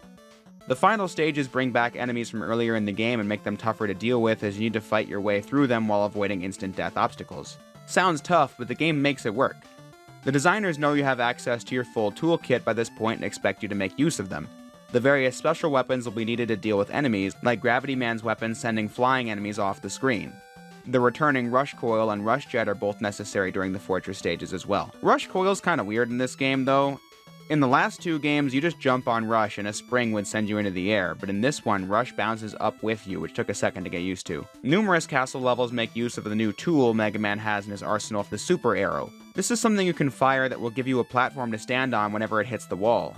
And as I said, it's needed in this Fortress sequence many times.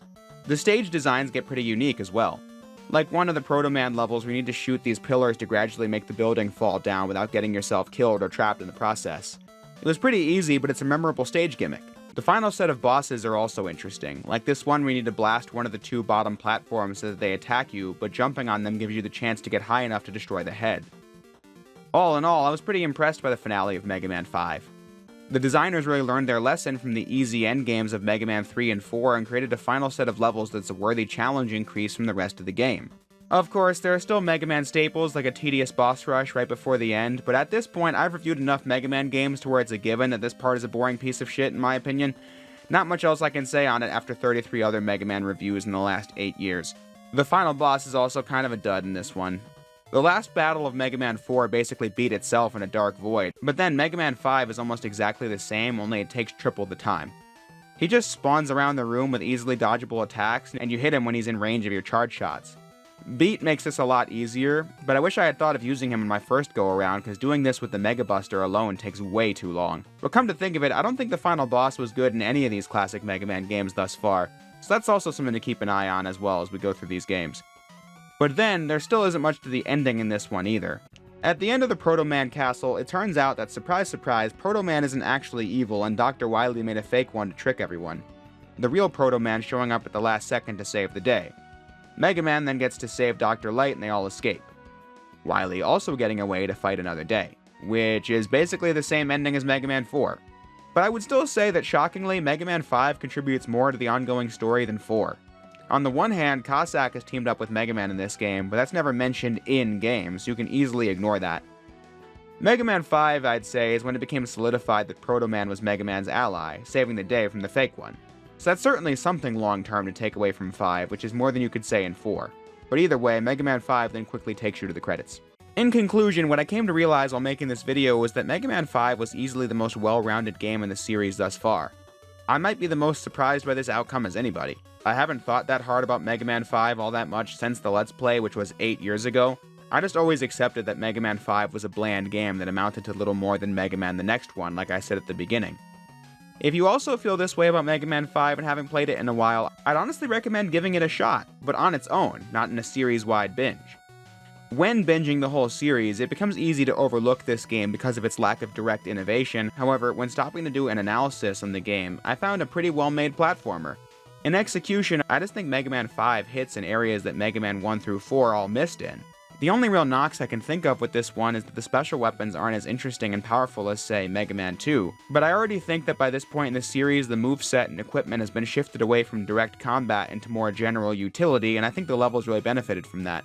This isn't me saying Mega Man 5 is some amazing game that's a total showstopper or whatever. I just think it's a fun game that's consistently good throughout. It won't come up when I think of the best Mega Man games or even my favorite classic Mega Man games, but it was a pretty good time. However, while reflecting on it, I think this game is, to some extent, doomed to be overlooked forever. The reason why it is commonly accepted wisdom that Mega Man 5, and 4 and 6 to a lesser extent, are not as good as Mega Man's 1 through 3 or the X series or whatever is because of the fact they just left less of an impact on the franchise, and thus left less of an impact on the pop culture discourse. A lot of people these days get into Mega Man specifically because of YouTubers, and in that realm it was super reinforced during the 2000s and the 2010s that Mega Man's 1 through 3 were the important ones and 4 through 6 were much less so. So that is how you reach a point where Mega Man 5 is the poster child for a lack of innovation, not even taking into account how well made the game is or is not. Do I think it's unfortunate that Mega Man 5 will never really get that much credit from a lot of people? Yeah, but do I think it's unjustified? Well, that's more complicated. Really, what it all boils down to is the phrase wow factor. If you look at games or any art as a purely objective, numbers-based system, it shouldn't make sense for a blatantly unfinished game like Mega Man 3 to be more fondly remembered than Mega Man 5, which has improved upon everything that game failed to do. But that takes the human element out of how we experience the art in question. Of course Mega Man 1 through 3 will be better remembered. Mega Man 1 is the one that started it. It created the non-linear stage progression system that was largely unheard of before. Mega Man 2 upped the boss roster to 8 Robot Masters, which is a staple of the series. It improved on the handling and presentation from Mega Man 1. It got this massive marketing campaign from Nintendo Power, as did Mega Man 3. So many 80s kids just played 2 and 3 first and thus remember them the best. 3 adding iconic Mega Man moves and characters like the Slide and Rush and Proto Man. Mega Man 1 is this game that almost didn't get localized and got that horrendous US box art that no doubt had a role to play in the game not really taking off. Mega Man 2 was a game made on the weekends of the developers because Capcom didn't really have a lot of faith in Mega Man after that first one, making its success this impressive underdog story. And thus, consequently, Mega Man 3 being a rushed, messy production is also an interesting story. But for Mega Man's 4, 5, and 6, the team had a proper handle on what they wanted Mega Man to be, so there isn't really a saga of how the game came to be. They execute on the ideas of the first trilogy better in many respects, but that's not very interesting compared to those first few games, is it? If you want to see how the Mega Man IP came to be and evolved, the first 3 are must-plays. The second 3, not as much. My point in this being that, yeah, I think Mega Man 5 is really good, but I totally see why it has the reputation it does. Even I, in a year from now or whatever, will probably be able to recall the first 3 games better than this one because they're more interesting games to talk about, even if I don't think they're better games. So I hope that discussion and this whole video has shined a light on why people are more kind to these later NES games now upon the revisit than they used to be, since you can just assess the game design divorced from the nostalgia of the NES era, while also making it clear that it isn't wrong for that to have had an impact. So next up is the final Mega Man game on the NES. Mega Man 6, which was always one I felt pretty positively about, so we'll see if that still holds up. Mega Man 6 did something incredible, in that it almost didn't exist for Western audiences. To put it in perspective, there were 3 Super Mario Bros. Games on NES, 2 Legend of Zelda games, 2 Contra games, 2 Metal Gear games, 1 Metroid game, and so on. Getting more than 3 games is pretty unusual for many classic franchises that debuted in the original Nintendo. And this is Mega Man 6 on the exact same console as Mega Man 1. I think this also played a part in why Mega Man's 4 through 6 aren't as well remembered as 1 through 3. These games kept getting made for the same hardware while other consoles like the Sega Genesis and the Super Nintendo were dominating the gaming market. By the time Mega Man 6 was released on the NES, it was 1994. The console was released in North America in 1985. In the tech world, that is ancient. The Super Nintendo came out in 1991 in the West, and by 94 it was well into its prime, and the next Nintendo console, the N64, was only 2 years away. By the standards of the Western market, I can see why Mega Man 4 was released. The next generation wasn't fully in go mode yet, but then Mega Man 5 was pushing it. But 6's existence is pretty wild. That's only if you look at it from a Western perspective. Apparently, in Japan, these consoles had a less defined shelf life. You could release a game on technically outdated hardware and there would still be a market for it, for people who were not early adopters of new technology. So Mega Man games releasing on outdated hardware is something that's happened more than once in the franchise's lifespan, because in Japan, it's fine. That's why Capcom published Rockman 6 in Japan with no issue. However, even they realized there was just no reason for it in the West and decided that they wouldn't publish Mega Man 6. Instead, focusing on the upcoming release of Mega Man X for the Super Nintendo, which was a long overdue leap to the next generation for the series. Mega Man X is a game that needs no introduction. You can watch my videos on it if you need to be caught up to speed, because it's one of my favorite games ever made. Really innovated upon the Mega Man franchise in a desperately needed way, given that the NES saga was growing stale. But where did that leave Mega Man 6? Well, the interesting thing is that in the United States, Mega Man 6 was published by Nintendo, not Capcom. Capcom still owned the game and the IP, but they didn't see the value in releasing the title, so Nintendo did it for them. But then that begs the question, why bother? As I said, Nintendo already had the SNES with a plethora of big games coming out for it on the regular, and the N64 was on its way. What was in it for them? Well, in 1993, Nintendo released the NES Top Loader, a significantly slimmer, cheaper rendition of the classic console, costing about $50, which would be worth about $100 in today's money.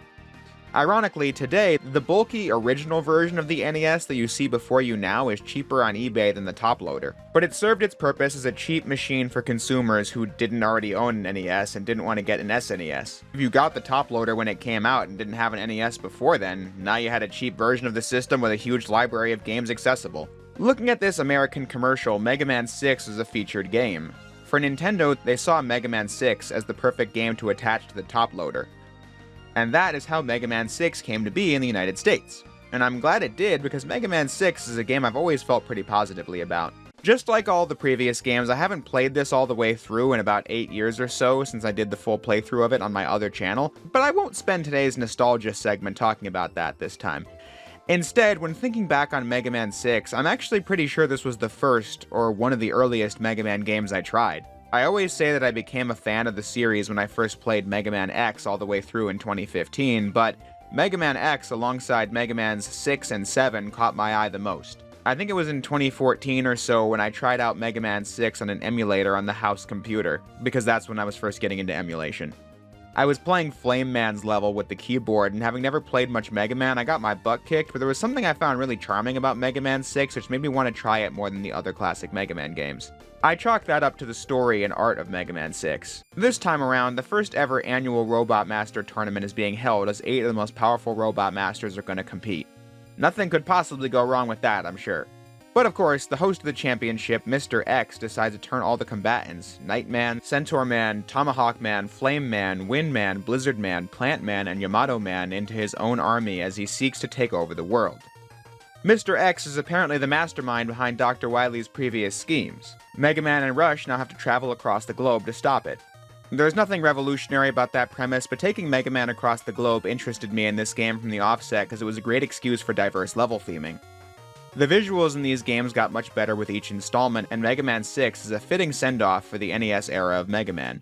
They truly got everything out of the console they could have by this point. Great looking effects like this giant sun in the background of a stage, more detail in the areas like the castle of Nightman stage or the foreground in Tomahawk Man stage, and a wide variety of colors on the screen at all times too. I would nominate this as one of the best looking NES games if I were made to pick one.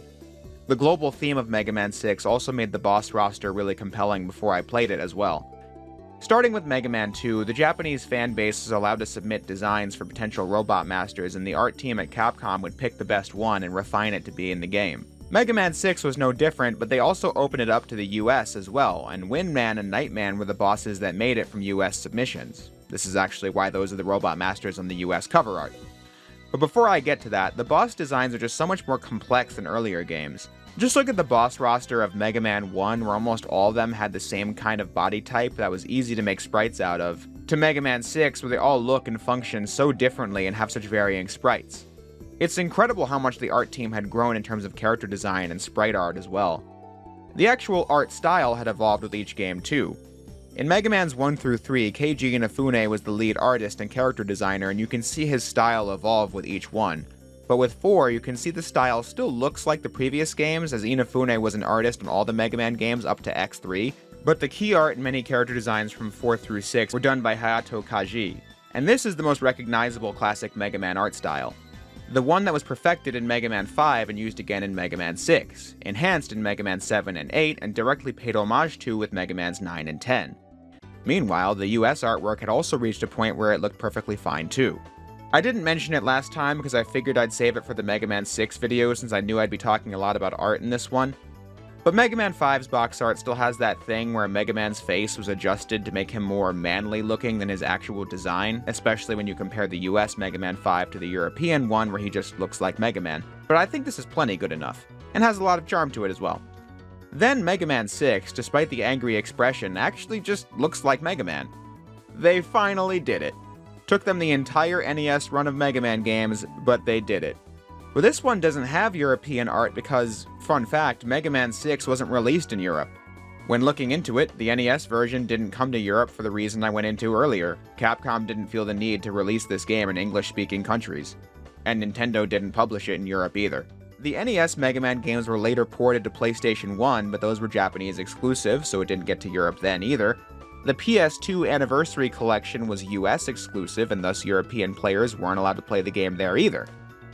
Officially speaking, European Mega Man fans weren't allowed to play Mega Man 6 until the 3DS eShop version came out in 2013, and then when the Mega Man Legacy Collection came out in 2015. 2 whole decades after the game originally released. Just thought that was really interesting.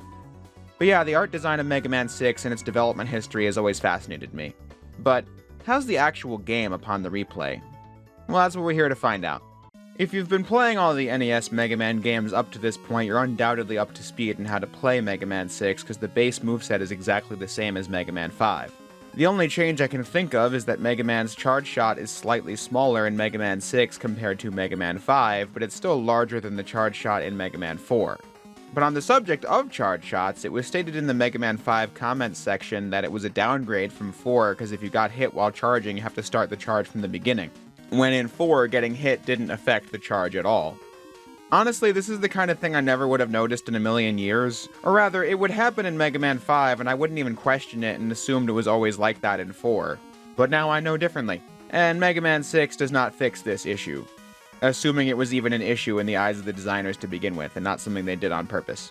Which it very well may have been. But as should be expected by this point, the meat of the game was in the level design, and in that area, Mega Man 6 hits. Even when I first played it so many years ago, I recall being impressed by how well tutorialized the gimmick of Flame Man stage was. These enemies in the sky drop flames that light this oil on fire that was otherwise safe to traverse. You get shown that in a spot you may not even be in, and if you are, it's very easy to get through. You're also shown that charging is the only way to hit this enemy that becomes a platform you can use to get through the oil. The stage then combines these gimmicks at the end. It's simple stage design, but remarkably effective. Similarly, Blizzard Man stage introduces a gimmick with these bombs and a timer that get activated by pressing them, and as the stage goes on, you need to solve the puzzle of what order they need to be pressed in so that you can progress, while dealing with all the usual Mega Man platforming and the obstacles that come from this being an ice level like slippery controls. The art design of Mega Man 6 lended itself to visually diverse areas, but also cool stages that are a lot different from levels you've explored in previous games. Nightman stage is in a castle that has these bouncy things to jump on. Centaur Man stage is the water level. By this point, you know the drill is that Mega Man jumps much higher underwater, but this stage has this cool segment where the water is rising up and down from the top of the screen, so you need to platform around this part by timing your jumps to get into the water so you can take advantage of the higher jump and then land back on the ground where the controls are normal. Mega Man 6 is littered with this kind of stuff. The only level segment I can think of that I just don't like is the ending of Plant Man stage. It's kind of a cluster as you have to jump from tiny point to tiny point with a pit below you and enemies flying at you, and diving up from the abyss to attack you as well. It's just too much at once, and it's kind of a lives drainer whenever I play it. But besides that brief segment, this is a very well designed roster of stages. Mega Man 6's unique gimmick is the Rush transformations. The usual Rush abilities like Rush Coil and Rush Jet just aren't in Mega Man 6. Instead, Mega Man and Rush can merge into new forms. By beating Flame Man stage, you unlock Power Mega Man. This form is focused on strength. The suit of armor is heavy, making Mega Man slower, but you can charge up your punches to do a lot of damage and destroy or move heavy objects. Behind heavy objects are often hidden E-tanks or extra lives. Beating Plant Man stage gives you the Jet Mega Man transformation, which I have to say is a pretty cruel prank as you have to clear the hardest jumps in the game to unlock a form that makes platforming significantly easier.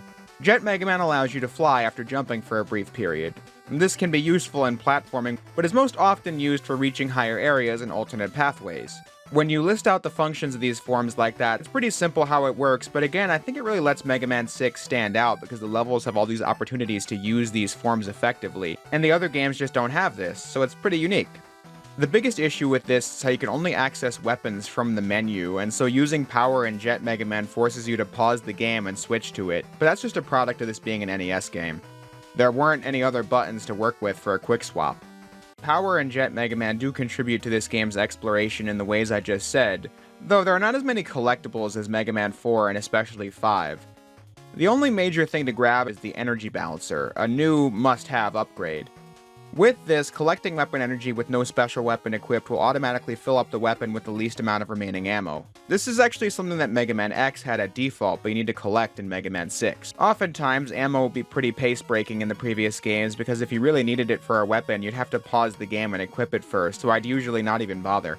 So this is a must-have for that reason. Though it is funny how this is Proto Man's only appearance in Mega Man 6, and he doesn't even say anything when dropping it. But as I said, this is the only physical collectible in the game. Yamato Man, Centaur Man, Tomahawk Man, and Night Man stage reward you with the beat letters, but you don't actually collect those. The trick is that these stages all have diverging pathways that lead to different boss doors. If you pick the easy path, you'll beat the boss and get the weapon, but if you pick the alternative route, you fight the boss and get the weapon as well as the beat letter. This is alright, though I'll admit I felt like Mega Man 5's exploration got me more engaged with the level design, since the Mega Man letters could be hidden anywhere in the stage. This is just see the other path, take the other path. The reward's also not that special. In Mega Man 5, Beat was just super powerful, but here I almost never use it. That's a compliment to the special weapons of Mega Man 6 though. 5s were much less powerful, and I think this game made up for it. The functionality of many of these is nothing too out of the ordinary for the series, like Plant Man's weapon forming a barrier around you, Tomahawk Man's flying upward in an arc, Yamato Man's firing straight, Blizzard Man's firing in a spread, Flame Man's working at close range, and so on and so forth. However, the usage is simple and easy, and the damage output is high, so the special weapons more than carry their own. Combine that with the Super Mega Buster and the new Rush transformations, and that's why something like Beat was ultimately kind of a lame reward in Mega Man 6. But generally speaking, bosses are pretty easy in this one too. I didn't really remember the weakness order from this game like some of the others, so I started with Flame Man, who was an easy first pick, and then I went to Wind Man, who also was. Then Blizzard Man was weak to Flame Man's weapon, and then Plant Man was weak to Blizzard Man's weapon, and so on and so forth. Regardless of whether or not I had the weakness or not, I never felt under-equipped fighting bosses.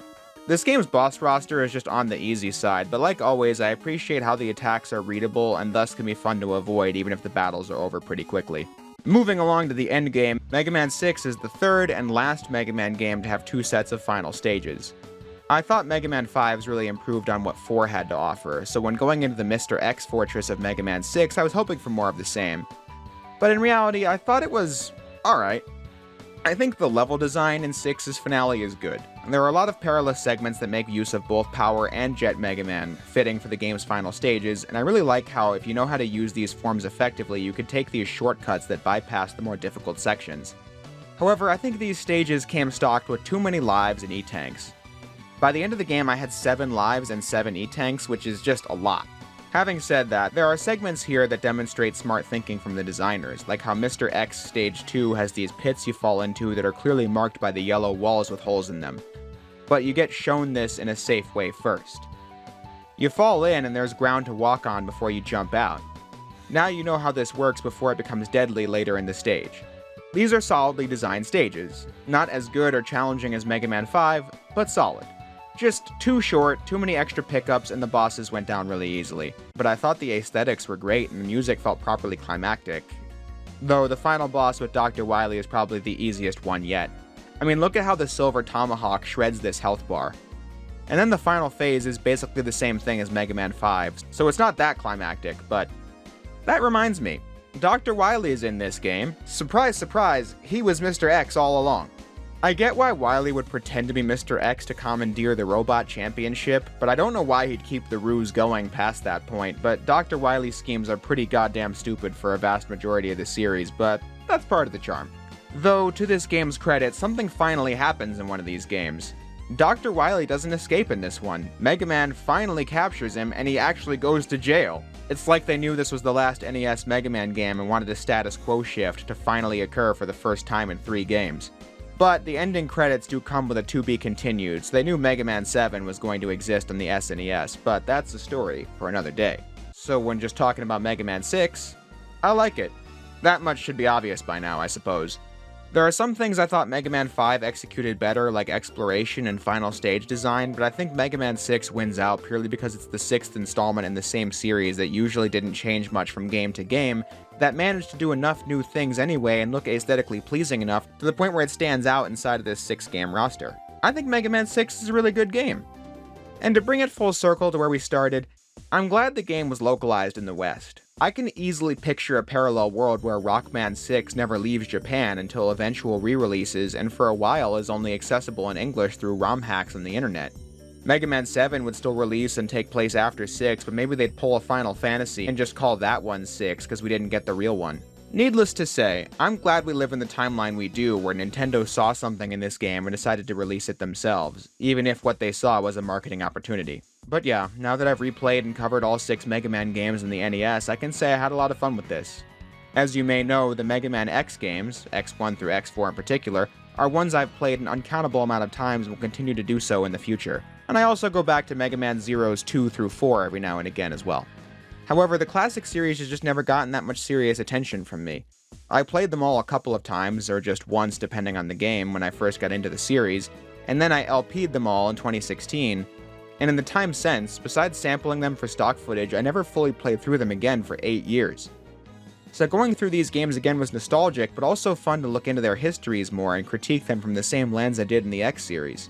Of course, I'm not done with classic Mega Man since there are many, many more of these games, but having replayed and covered the first 6 is definitely a cool milestone, and I hope the fans of mine who have envisioned these videos for like 7 or 8 years got what they were hoping for.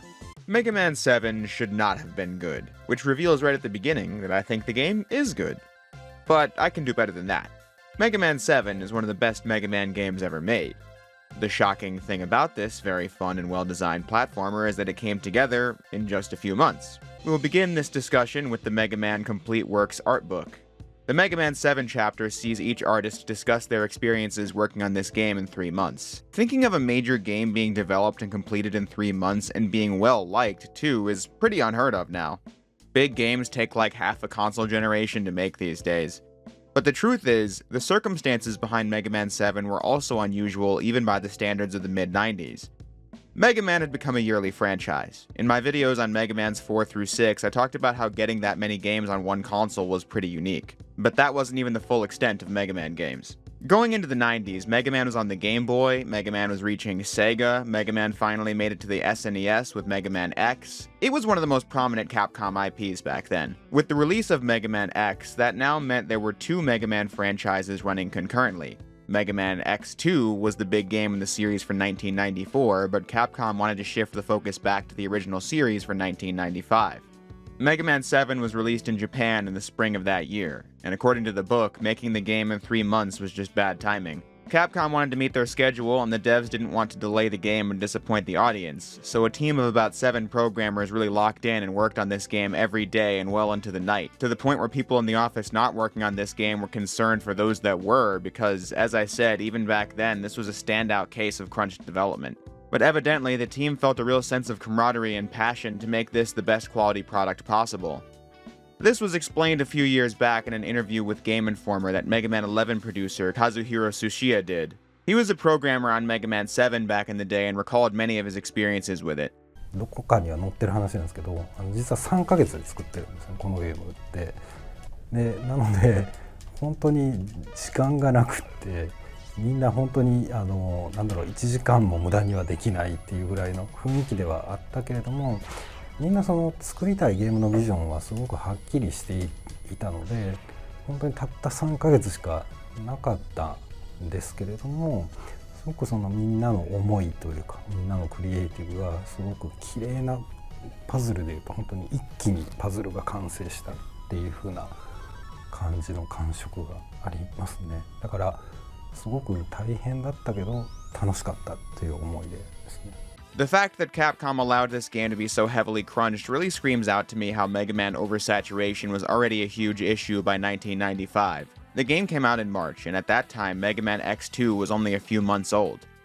But Capcom's desire to churn out another one was unstoppable. Mega Man X3 had to have most of its development outsourced to another company so that the game could be released later that year. Like, my goodness, did they think that was overkill? Well, they certainly did not, because they kept piling on more and more Mega Man games for over 10 years after that point until the diminishing returns started to hit. But that's a story for another day. Keeping the subject on Mega Man 7, I just think it's incredible that this game turned out the way it did, because this environment sounds really stressful, even if the team tried to make the most of it. Another lasting legacy of Mega Man 7 is that it's on the expensive side of SNES games. It's not at the top of the list, but getting a Mega Man 7 cart these days will cost a couple $100s at least. Mega Man X2 and Mega Man X3 are no different, but at least those games had graphical effects in them that made the cartridges inherently more expensive, but Mega Man 7 didn't. These 3 games are expensive now because Capcom didn't make that many copies of them. It turns out that Capcom games weren't meeting sales expectations in the previous year, so these games, among others, got limited releases. Combine that with the game releasing late in the SNES's lifespan, and Mega Man 7 is a game a lot of people missed out on. But that's not a unique story in the Mega Man franchise. Many of these games are more expensive than they really should be. I was at a retro shop a few months ago and saw Mega Man 1 for $80, 2 for $35, 6 for $60, and Mega Man 5 for $180. X2 and X3 are expensive. Mega Man Legends 2 and The Misadventures of Tron Bonne are both expensive. Point is, the series has a long history with expensive collector's item games. But focusing back on Mega Man 7, it wouldn't be more widely available until its release in the PS2, Xbox, and GameCube, but that was only in the US. Nowadays, Mega Man 7 is very easy to get your hands on every console because it was included in the Mega Man Legacy Collection 2 from 2017, which I actually reviewed the day it came out. So that leads us swimmingly into the Mega Man Legacy Collection 2, which is a compilation containing obviously Mega Man 7, Mega Man 8, Mega Man 9, and Mega Man 10. Oh, how time flies. But anyway, many fans have played it and seem to like it now. I can't say for certain, but speaking anecdotally, I feel like 10 to 15 years ago, Mega Man 7 wasn't unpopular, but people didn't really get that excited about it. From how I interpreted the audience response, it was as though Mega Man's 7 and 8 were these bland outliers compared to Mega Man's 1 through 6, which were all NES games with the same graphics and style, and Mega Man's 9 and 10 were inspired by those games. And even then, Mega Man's 1 through 3 were the ones really held in the highest regard. Nowadays, I see many more people criticize the first 3 games, appreciate the second 3, and have given a lot more credit to Mega Man 7 and Mega Man 8. I'm glad to see it because ever since I first played it, Mega Man 7 has really stood out in my mind. Seeing this game's footage online made me really want to try it because I thought the cartoony visuals were really appealing. It was August of 2014 when I had enough Wii U eShop money to pick up both Mega Man 7 and Mega Man X, and I got my butt royally kicked in both and dropped them. Then I tried X1 a few months later and the rest was history. See my various Mega Man videos to hear all about it. But technically, Mega Man 7 was one of the very first games in the series I ever played, for what it's worth. Before making this video, I had beaten the game several times and always considered it one of classic Mega Man's best games. But as is the case for all 6 of the previous games, I have not played this all the way through in a long time, so I was excited to play it again because I knew I would dig it. The opening cutscene establishes that it's been 6 months since Dr. Wily was finally arrested at the end of the previous game, but he had a failsafe built in. If he didn't check in with his lab once in that time, 4 robot masters would activate and begin searching for him, leading to a massive citywide attack as the bots try to break Dr. Wily out of jail. I always liked the sprite art in this cutscene, and the music as well. The whole thing just has more cinematic flair than the intro cutscenes from 4 through 6, as you learn all you need to know about the plot before getting taken to the title screen.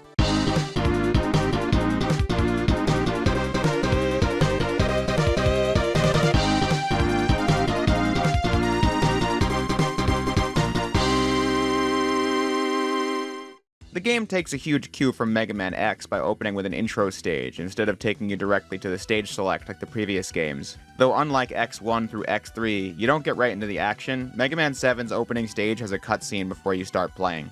This game has more story than any previous classic Mega Man game, and while I appreciate the game making an effort, the dialogue is pretty clunky and the text scrolls by really slowly.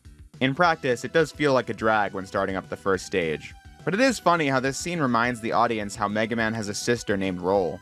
It's such an integral part of Mega Man's backstory that Dr. Light created 2 housekeeping robots, Rock and Roll, and Rock became Mega Man, but in the games, Roll appears next to Light at the house at the end of Mega Man 1, and you see her on the list of robot masters created by Dr. Light in Mega Man 3, and then she waits for Mega Man at the train at the end of 4, but she's done absolutely nothing besides that. Nice of them to give her some screen time for a change. This scene also introduces a comic relief robot named Otto, who literally has a screw loose on his head. The actual intro stage isn't that in-depth. You just fight some tiny enemies and make a few measly jumps, and that's it. Though I have to say, I find this intro boss pretty odd. I mean, the cutscene shows it was big enough to stand next to a skyscraper, but in the game, it isn't that much taller than Mega Man. So either this scene depicts the robot running over like a model city or something, or Mega Man is almost the height of several buildings. It's up to the audience to interpret which one of those things is true. This is another classic case of the hard-hitting Jay's Reviews analysis the audience is here for. After Wily escapes, Mega Man meets the mysterious Bass, who is allegedly on your side. However, Mega Man doesn't have time to think about it because he needs to deal with these 4 robot masters on the loose. Yeah, 4 robot masters. Clearly the menu has room for 4 more, but for now you only get to pick between Burst Man, Junk Man, Freeze Man, and Cloud Man. I'm pretty used to hearing that only having 4 stages selectable reduces the freedom you get in playing Mega Man 7 compared to previous games with the full roster. However, designing it like this is much better for 2 reasons, and I'll just go over the first one now and the other one later. I just think that reducing the total number of stages available at the start makes it easier to pick one and probably have a good time with it. In Mega Man 2, you had 8 stages accessible from the start. Metal Man was a pretty easy one, but Heat Man had one obstacle that feels almost impossible without extra unlockables to get past it. Some of these levels will be harder than the rest, but a well-balanced game that lets you pick any stage from the start will make all of them approachable as a first pick. It's a tough balancing act, and the best Mega Man games really pull it off. With these starting 4, I think they're all decent first picks. Freeze Man is the hardest of them all with these slippery ice physics, but the stage gradually introduces more obstacles as you go along that build off of what you've already learned along the way. It's not super hard, it's just more challenging than the rest. I'm sure my point about wanting all the levels to be balanced as a first pick will be met with some pushback, and I see why. Most games didn't have lives and game overs when I started playing video games, so going back to games like Mega Man, I like the idea of beating a stage without getting a game over and having to redo the entire thing. So therefore I like it when the stages are pretty approachable without having played it before. But if that is the kind of thing you grew up on, it makes sense why you wouldn't mind. Even if some commenters are nicer about this disagreement than others. But anyway, looking at these levels, they really put their best foot forward in showing how much the art has evolved. Each NES Mega Man game looked better than the last, but 7 is just bursting at the seams with graphical details that the other games couldn't even dream of. Like the giant lab flasks in the background of Burst Man stage, or the different weather conditions in Cloud Man stage, or effects like the ice cracking in Freeze Man's level. As stated before, everything in this game has a really cartoony aesthetic, and I find it really charming. The game is also really detailed in its animation, like when this Sniper Joe is driving this plow after you, and when it puts it in reverse, you see him do it and then look backwards when going in reverse. Most enemies and obstacles have examples of this you could point to. I think Mega Man 7 outranks the Super Nintendo Mega Man X games when it comes to aesthetics.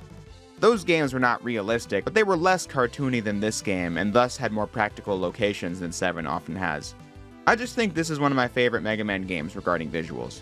With the jump to a new console, the designers got to change up how Mega Man felt to play, when it was largely consistent for the last few games. New features from the X games have made their way into 7, like how you can switch between special weapons with the L and R buttons. But on paper, you can do everything in 7 you could do before, like the usual running and jumping, sliding, and charging the buster. Though you can now jump and slide again, something that was removed in 6, though I somehow didn't notice that until the comments told me. You can also take hits while charging your shots now, so that's much better than 5 and 6 as well. But the feel of playing as Mega Man is just better to me. Jumps always felt precise, and damage felt like it was my fault. Mega Man takes up more of the screen in this game than he ever used to, but everything else was scaled up alongside him, so I don't think that presents much of an issue. I was kind of going into level design earlier with Freeze Man, and what I liked about that level goes for all the levels you can pick from the start. I like how much variety they pack into each of the stages. Like Burst Man starting with the timed explosive gimmick that debuted in Mega Man 6. But by the end, it's a water stage where you have to navigate spike rooms with the water going up and down. But the stage has thoroughly prepped you for it throughout. Junkman stage has a similar amount of variety from vertical platforming to horizontal platforming with pits and enemies rising out of the junk piles. Cloudman is a new take on Airman's level in Mega Man 2, but I thought it had less waiting around in this version and introduced the gimmick of the changing weather system and these platforms that are only visible when you stand on them. At the end of the level, you'll find this infinitely respawning bird enemy that drops a giant egg filled with tiny bird bots that you blow up, which all drop goodies as well. This is like the enemy in Woodman's level from Mega Man 2, only you really want to stand here and do this over and over again in Mega Man 7 because it's how you get a new collectible, the bolts. But before I even think about talking about that, I figured it would be funny to dig into this enemy and how it highlights my chronically poor observational skills. Somehow in the Mega Man 2 video, I saw this enemy and interpreted these eggs as bags. My mind saw it and interpreted it as something like this. And then I said the magnets in Magnet Man stage in Mega Man 3 were fans. Somehow I didn't connect the name of the stage and the thing pulling you towards it. The comments rightfully roasted me on that one. But hey, it's not the first time, and it probably won't be the last. I swear, in RE0, I remember this boss having claws, and then I wrote it was a crab in the script and didn't bother to check to see it was a scorpion. Silly me! Anyway, you stand here doing this repeatedly for 2 minutes or so, and you'll have more than enough bolts for the entire game. The count maxes out at 999 if you were curious. You use bolts in this game's hidden shop mechanic. By pressing select on the stage select screen, you go to Otto's shop where he sells E-tanks, newly introduced weapon energy tanks, and other useful upgrades like the escape part, which allows you to leave a stage if you've already beaten it if you feel like revisiting it. I called it hidden because by playing the game, there's no way you know there's a shop system. You just have to own the manual and read it.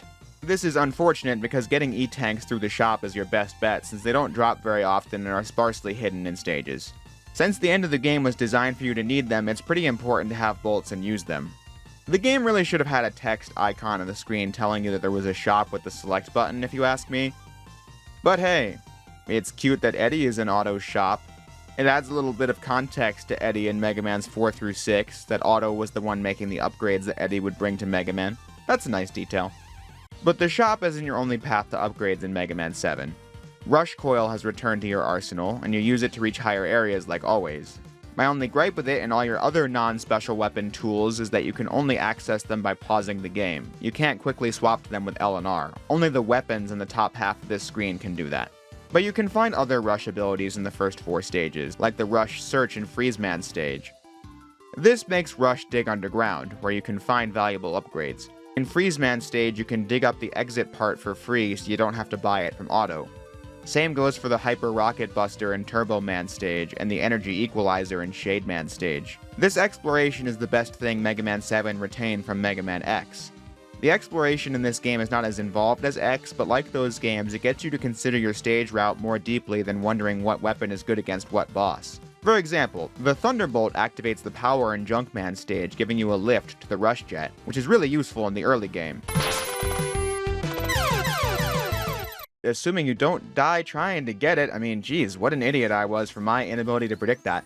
But anyway, the Freeze Cracker freezes the Magma and Junkman stage as well, which hides one of the Rush letters, so you want to ensure you've beaten both Cloudman and Freeze Man before going to Junkman to ensure you don't have to revisit the stage. Though I must say, some of these weapons have pretty goofy names. I mean, the Danger Wrap from Burst Man just sounds like it belongs in the dollar menu at McDonald's, and the Junk Shield sounds like it belongs in a YouTube sponsorship. And speaking of which, this video was brought to you by absolutely nobody. Bet you fell for it. The aforementioned Rush letters are very important. You find them in the first 4 stages, and grabbing them unlocks the Super Adapter. Think of Power and Jet Mega Man from Mega Man 6, only they've been fused into one thing. Neither element is as powerful as it was before, but it simplifies the system. Mega Man has a charged rocket punch and a double jump that's handy numerous times throughout the game. Once you've collected all that and beaten the first 4 Robot Masters, all of which I thought were well-designed fights without their weaknesses, so bonus points for that, you've reached the halfway point of the game, where you get a middle stage. Dr. Wily's attacking the Robot Museum for more mechs and steals Gutsman from Mega Man 1. You can see various bosses from series history in the background here. There's nothing to say about the level itself, it's just a straight line leading to this brief boss encounter, but the music absolutely slaps. It's a remix of Gutsman's stage theme from the first game. The whole soundtrack in this game is pretty enjoyable too. I don't think it's as headbanging as X1 or X3 or even the best of X2, but I think the instrumentation of the game really fits in, and the tracks are all pretty catchy. The back half of the game houses my favorites like Spring Man, Slash Man, and Shade Man. Oh, and speaking of which, what a great and natural segue! You then access Spring Man, Slash Man, Shade Man, and Turbo Man stages. The second benefit of designing a Mega Man game like this is that it allows the designers to create a difficulty curve more easily. As discussed earlier, in a properly balanced game where you can play any of the 8 stages first, you'd want to keep the difficulty roughly equal between them, or risk players wasting time on a stage that was significantly harder than some of the others. Here we have 4 good picks for the first stage, and now 4 more levels that are more challenging. The programmers know what levels and challenges you've beaten to get to this point and can challenge you more in these ones knowing you've got what it takes to do it. Literally, since you've got access to some special weapons and upgrades, and they can design segments that take advantage of them. These last 4 stages have more instant death hazards to navigate around and more complex level design, like when you need to time your movements in Turbo Man stage against these wheels that push you back for fear of running into enemies or spikes. Or the logs falling down in the waterfall in Slash Man stage. Creating a balanced difficulty curve has been an issue the Mega Man team was trying to solve for several games. This is why Mega Man 4 through 6 had 2 sets of fortress levels. You'd play 8 mostly balanced stages, and then play a gauntlet of stages that take advantage of your skills, and then a slightly harder one. Or at least, that was the idea. There was mixed execution in those games, but overall I think this solution is a lot better. You get to grips with the game in the first half, and then you have a harder second half, and then the finale with one fortress. The last 4 Robot Master stages also house plenty of cool secrets too, such as finding Otto's missing Bolt and Springman stage. This halves the price of everything in his shop, so I usually hold off on buying anything until I get this. Slashman stage has a part with trees that you can burn with Turbo Man's weapon, revealing Beat trapped in a cage. Saving him gives you another ability, using Beat to rescue you from bottomless pits, which happened to me in one of the final stages. But it's not just upgrades that make these levels interesting. If you hold the shoot and jump buttons when picking Shade Man stage, you'll listen to a remix of the Ghosts and Goblins music throughout the level, another Capcom game.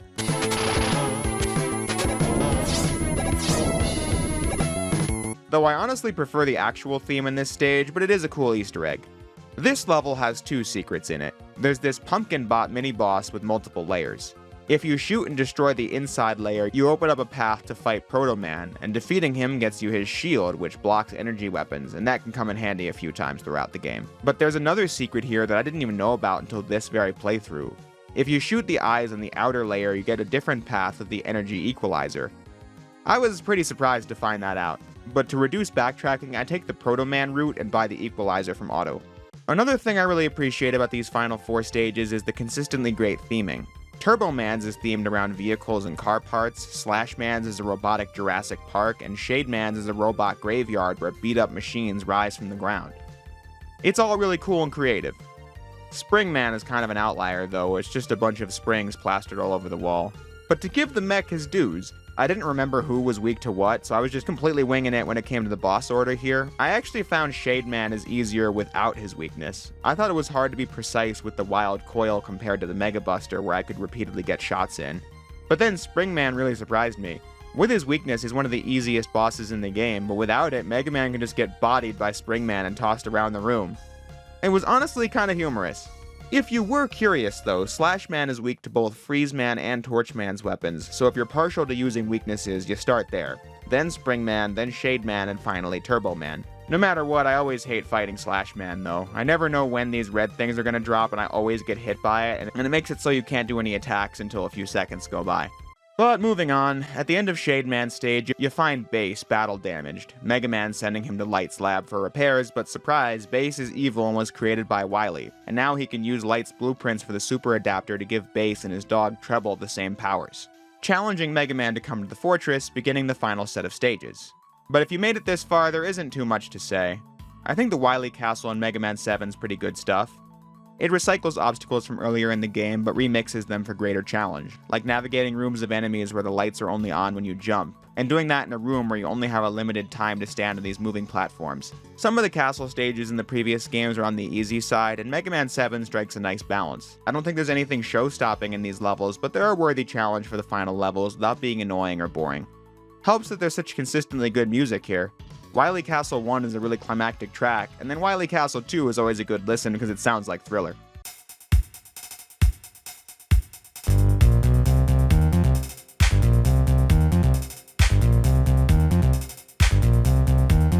Mega Man battles Bass twice in the fortress, though these are probably the easiest battles in the game. He just jumps around shooting in the first one, easily defeated with the rocket punch, and the same goes for round 2 when he's fused with Treble. But I think Bass is a cool character as a dark rival to Mega Man.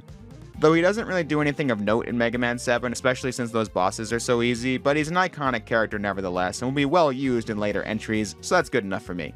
The Bass battles are easy, and I'd say the other fortress bosses too, only they tend to go on for a really long time. Particularly the turtle battle, I just thought that was a war of attrition that never ended. But it's all fun and games until you reach Wily Castle 4, perhaps the most infamous part of Mega Man 7, and it's all thanks to that fucking stupid boss rush. Yeah, I'm being serious. I think the problem with this level starts and ends here. I've been adamant in my anti-boss rush sentiment for almost a decade, and I'm not gonna stop saying it because it always sucks. Here's the problem. The final boss of Mega Man 7 was, by their own admission, designed to be as difficult as possible. They wanted an encounter that basically required a full supply of E-Tanks. The only thing that does a significant amount of damage is the charged Wild Coil, and even then, not much. While the attacks from Wily feel almost impossible to dodge. Technically, you can do it no damage. Anything is possible, but it was designed to be very difficult to do so. When I fight this boss, it usually takes me almost all 4 of my E-tanks because the attacks hurt quite a lot. But then, I don't think creating a tough final boss is really a crime. It's the damn boss rush that makes it so bad. The stakes for getting a game over to Wily Capsule 7 is redoing the boss rush. Refighting 8 battles you've already beaten, when you stand there and spam weaknesses and win without effort for several minutes on end.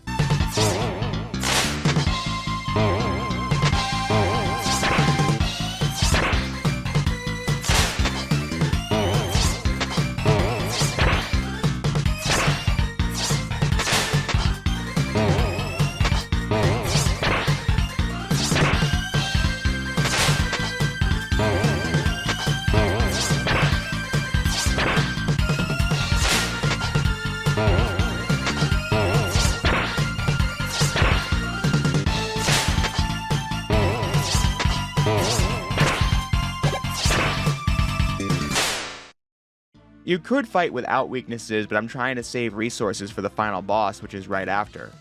If you could game over on Wily, buy more E-tanks, and just start again, there really wouldn't be anything wrong with this. I don't even think the boss is that hard to beat.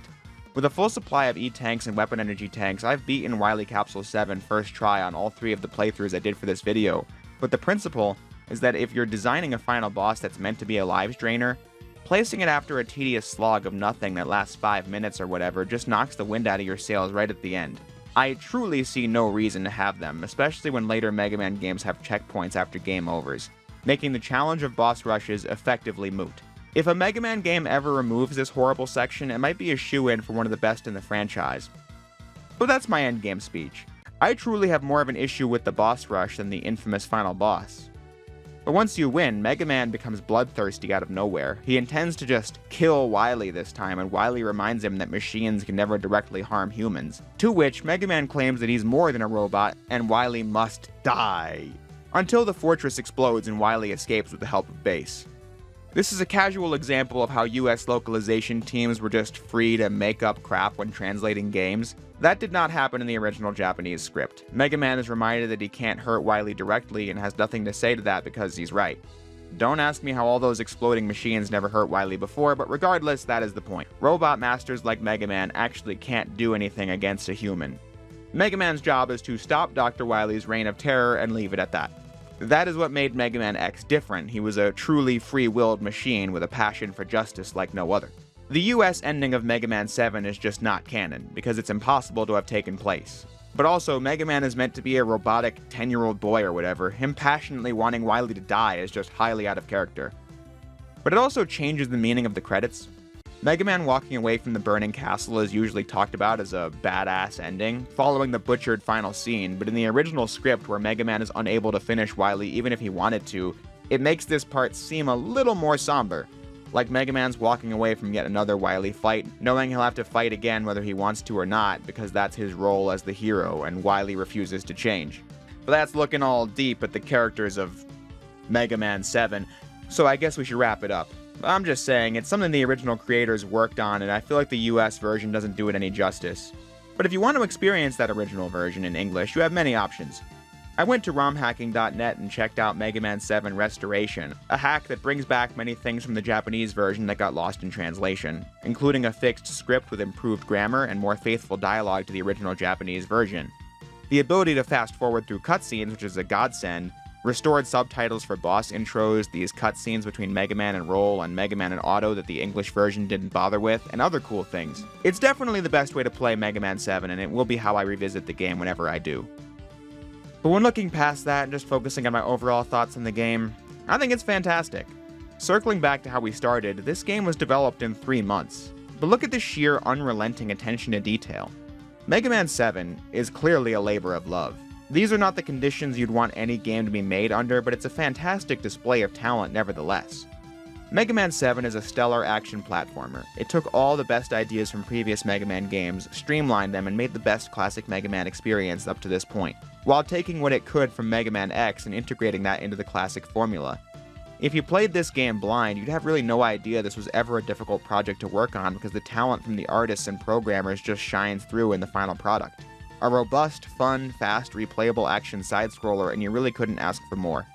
It's one of, if not my absolute favorite game in the classic Mega Man saga. Sure, I'd play Mega Man X1, 2, 3, and 4 over this, and probably 0, 3, but it's definitely among the ranks of my favorite Mega Man games. Top 10 for sure. But yeah, not much else to add besides that. I love this game, so much so that I played it 3 times for the video and just had an endless amount of fun with it. I'll be sure to keep revisiting it in the future, because it has a lot to offer. But next up on my list is Mega Man 8 on PlayStation.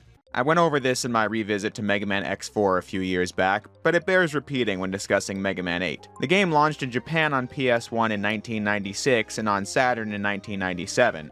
But Sony of America initially rejected the release of Mega Man 8 on PS1 because back then Sony had a policy that prohibited 2D games on the console.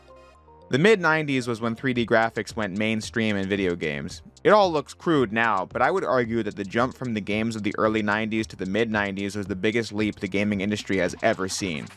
Sony only wanted cutting-edge 3D games on their console, stuff like Resident Evil, Tomb Raider, or Crash Bandicoot. When developing Mega Man 8, Capcom decided to use the power the PS1 and Saturn granted them to make a 2D game like all the other Mega Man games, just now with higher visual fidelity. But take a game like Mega Man 8 or Mega Man X4 and they just don't look that mind-blowing compared to what 3D games were doing, since it was just a refinement of what players already knew from the past like 10 plus years of gaming. The mid to late 90s had a really heavy anti-2D games bias. Just look at how the gaming press covered an iconic classic game like Castlevania Symphony of the Night compared to the 3D Castlevania 64, when the reputations of these games are completely switched now. Sony's anti-2D game policy is accredited to Bernie Stolar, who was the executive vice president of Sony Computer Entertainment America around the launch of the PlayStation in the United States. He's credited for many negative things in the gaming industry, this just being one of them.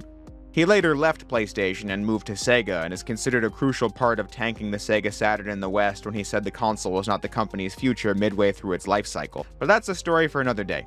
He wasn't some supervillain, though. He signed off on many classic games like Crash and Spyro, and strategized the launch of the Sega Dreamcast when he was still at Sega.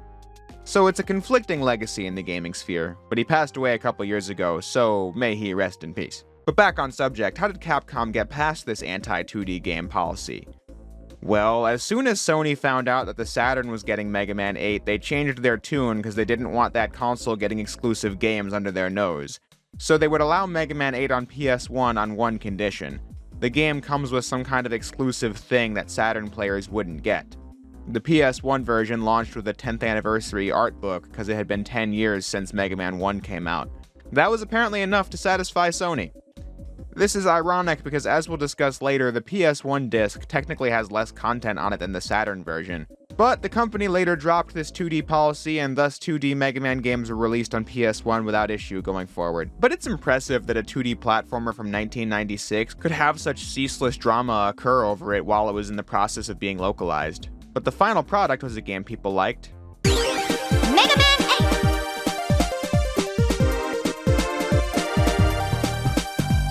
Mega Man 8 is not an entry you hear about often when people bring up the best or their favorite Mega Man games, but I've never heard anyone say it was outright bad. They'll laugh at the cutscenes more than anything else, but the game was considered another safe, easy, enjoyable Mega Man game when it was released. Like Mega Man 7, I've seen more positivity going in Mega Man 8's direction since it was included in the Mega Man Legacy Collection 2 in 2017. As I've discussed before, the nostalgia started wearing off on the first 3 Mega Man games in the last decade, and now more new fans were able to appreciate the quality design of Mega Man's 4 through 8. Speaking for myself, I first played Mega Man 8 back in 2015 like all the rest of the Mega Man games, and did a Let's Play on it in 2016. Yada yada yada, we've been over this before. But for some reason, I always hated Mega Man 8 when I first played it, and especially when I did the LP on it in 2016. Perhaps it was because it was the only one where I didn't have access to save states, so I thought it was harder than the others. I have no idea, because this game isn't even remotely near the conversation of the hardest Mega Man games. So that was a classic skill issue, no doubt.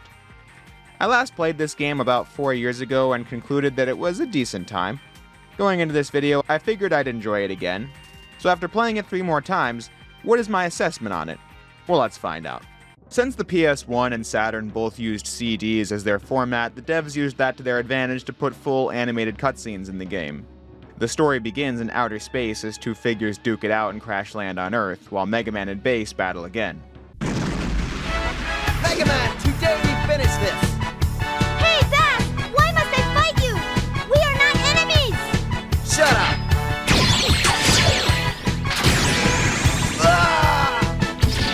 I can at least compliment the fact that the cutscenes look pretty good for PS1 standards, obvious compression artifacts aside. I can get to the voiceover quality later, but for now, Dr. Light tells Mega Man to investigate the crash site, beginning the intro stage. Once you get into gameplay, it's pretty apparent how good Mega Man 8 looks. I think Mega Man 8 and Mega Man X4 are the best looking Mega Man side-scrollers to ever be made. The colors pop, the effects are great, and visually diverse things can happen on the screen, from varied enemies to contrasting backgrounds and foregrounds. The game just looks really appealing. I liked Mega Man's sprite design in 7 more than 8, but this is certainly the most detailed Mega Man sprite we've ever gotten. The intro stage of Mega Man 8 establishes much more than how good the graphics are, though. As you might expect, Mega Man controls the same as he has in the last several games. However, in this one, you can fully customize the button layout. The largest pro of doing this is that in Mega Man 8 you can still use the Mega Buster shots while a special weapon is equipped, so you can control which button uses the special weapon and which uses the regular shot. In Mega Man 8 and X4, Square uses the special and Triangle uses the default, but then X5 and X6 flipped that. Which one is better for you is something you can experiment, though weirdly, I always find it more comfortable when playing 8 and X4 to use this layout, but then in X5 and X6 to use the ones that those games have. But if I ever use the X5 and 6 layout in Mega Man 8 and X4, it always feels wrong and vice versa. Perhaps that's just muscle memory. Who knows? Mega Man might feel a little slow in this one at the start, but I kind of felt like that was a result of just how much more screen real estate there is on PS1 compared to the earlier games. Otherwise, the jumps felt right and the controls worked just as well as they did in Mega Man 7, though according to the comments, many seemed to not like the heavier controls of Mega Man 7 and Mega Man 8. But I was able to get to grips with it just fine. The intro stage showcases the exploration element of Mega Man 8 and its new default power-up, the Mega Ball, but it quickly ends after that, so you don't really get to work with it too much. Dr. Wily escapes with some mysterious orb thing, and Mega Man finds one of the robots in the intro and takes him to Dr. Light for examination. Meanwhile, Wily has 4 robot masters on the loose for Mega Man to stop: Clown Man, Grenade Man, Frost Man, and Tengu Man. The structure is the same as Mega Man 7, with 4 Robot Masters, a middle stage, 4 more Robot Masters, and the Fortress segment. While I'm sitting here on the stage select screen, I have to make the most obscure reference in the history of humanity, but maybe someone out there will get me. Mega Man 8 has a really chill-sounding menu theme, but when I first played this game, I had the biggest brain blast hearing this music, because when I was like 8 years old watching YouTube, I'd like to watch the Sonic videos from a channel called Sonic Song 182, and they'd open every video with this.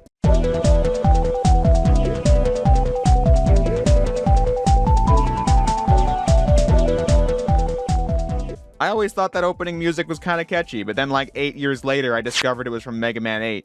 So yeah, there's that.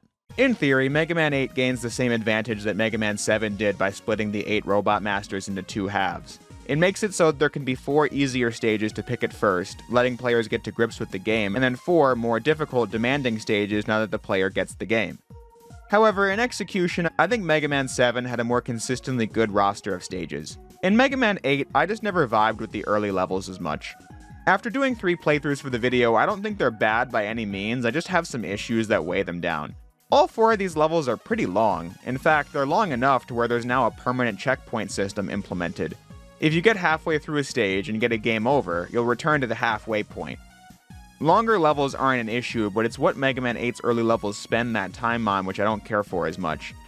Take Tengu Man, for example. This level has some cool platforming with the wind pushing you forward that you need to react to, but then half the stage is this shooter segment. Mega Man stands on top of Rush Jet and you blast whatever comes your way, and you can also be aided by Rush, Eddie, Beat, and Auto for a nice colorful display of attacks and explosions, but the segment just lacks substance compared to the main platforming action. And then Frostman's stage needs no introduction. You ride a snowboard for half of it and need to react as this voice tells you what buttons to press. Jump! Slide! Jump! If I'm honest, I didn't find these segments to be that troublesome during this playthrough. I just did what I was told and reacted fast enough to not die. However, again, most of the stage is this. I like the parts that aren't, it's more Mega Man action that I came to play, but these parts just slow the game down. Clown Man's level is all regular Mega Man action, but this one just felt too long, as it would introduce new gimmicks to spice it up throughout, but by the time you're doing this vertical climb at the end where you need to guess which platform is the right one to stand on to progress, I just feel like the level has overstayed its welcome. It took me 7 minutes to get from the start to the boss door on my second playthrough of this one. Grenade Man is easily the best stage of these 4. It's the shortest, but it's packed with good design, like trying to outrun these blocks before they explode or jumping through these swinging things. While the level design may be a mixed bag in the pacing and platforming departments, what you can pull off in these stages while exploring does deserve some props. The new tool I mentioned, the Mega Ball, is a really fun upgrade. As a weapon, you use it by pressing the attack button to kick. Holding up on the D-pad while doing so changes the angle of the shot, which, fun fact, can net you an extra life at the start of Clown Man stage. It does a lot of great damage to mini-bosses and enemies, but as a platforming tool it's really useful since you can jump on it and get extra height and just keep doing it to break the game. I tried doing that to get past this bubble section of Tengu Man stage, but I sucked at it. It was worth a try though.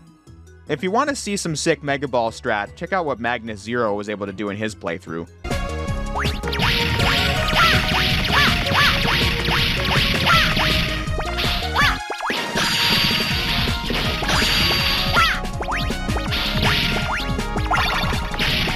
Now that was a clean run. But even if you aren't a speedrunning weapon master, the Mega Ball is a useful tool in exploring the stages because of Mega Man 8's shop system. It's a lot different than how it was in Mega Man 7. This time, the shop isn't for goodies. In fact, Mega Man 8 removed items like E-tanks and weapon tanks. Instead, the shop only has upgrades to Mega Man's abilities, like climbing up ladders faster, shooting more shots at once, and not getting knocked back when hit. You need bolts to buy the upgrades, but unlike Mega Man 7 where you could get 999 bolts and buy stuff, this game only has 40 bolts, and they're a one-time use item. To get them all, you need to explore the stages in depth. There will be many you can only get with special weapons, like the Flame Sword in this box in Clown Man stage, and many you can only reach by bouncing up with the Mega Ball. Mega Man 8 really gets to make use of the special weapons more than ever before in combat, platforming, and exploration. I like that idea. It definitely took cues from the exploration element of the Mega Man X games in the process, though I don't like how it necessitates backtracking if you wanted to get them all. Many bolts need the Astro Crush weapon to get, but you only get that in the second half of the game, so you need to replay earlier stages to get all their hidden bolts. Maybe that would be fine, but I don't feel a lot of incentive to do so. First, because I'm not really dying to replay Tengu Man or Frost Man stage in a single playthrough, but also because it's impossible to buy everything in Mega Man 8's shop. There just aren't enough bolts, and this could be seen as a positive as it makes players choose what upgrades they want the most. I think it would have worked if the game made it so you couldn't afford everything in one run, but then maybe you unlock a New Game Plus option after beating it so that playing old stages with later weapons will be more satisfying, as you collect bolts you missed to buy upgrades you didn't have, making Mega Man a true force to be reckoned with by the end. As it stands, I see where they were coming from with the shop system, and I do like it enough. In my playthroughs, I buy the Hyper Slide for faster sliding, the Arrow Shot for a better charge shot that splits in 5 ways when hitting an enemy, and the fast charging to reduce wait time between shots. That turns Mega Man into a beast already. And I do like the idea of integrating special weapons this much into exploring stages, but it's not my favorite Mega Man game to complete when the early levels aren't the most replayable. But again, I do like the idea of using special weapons for exploring. See my Mega Man X coverage for more reasons why. In this game, Mega Man doesn't have any of the classic Rush abilities, nor can he merge with Rush. Instead, you get 4 Rush upgrades by defeating mini-bosses, and these were mostly useless. The Rush question sees him drop in and leave an item, but sometimes he doesn't do that at all. It's pretty random.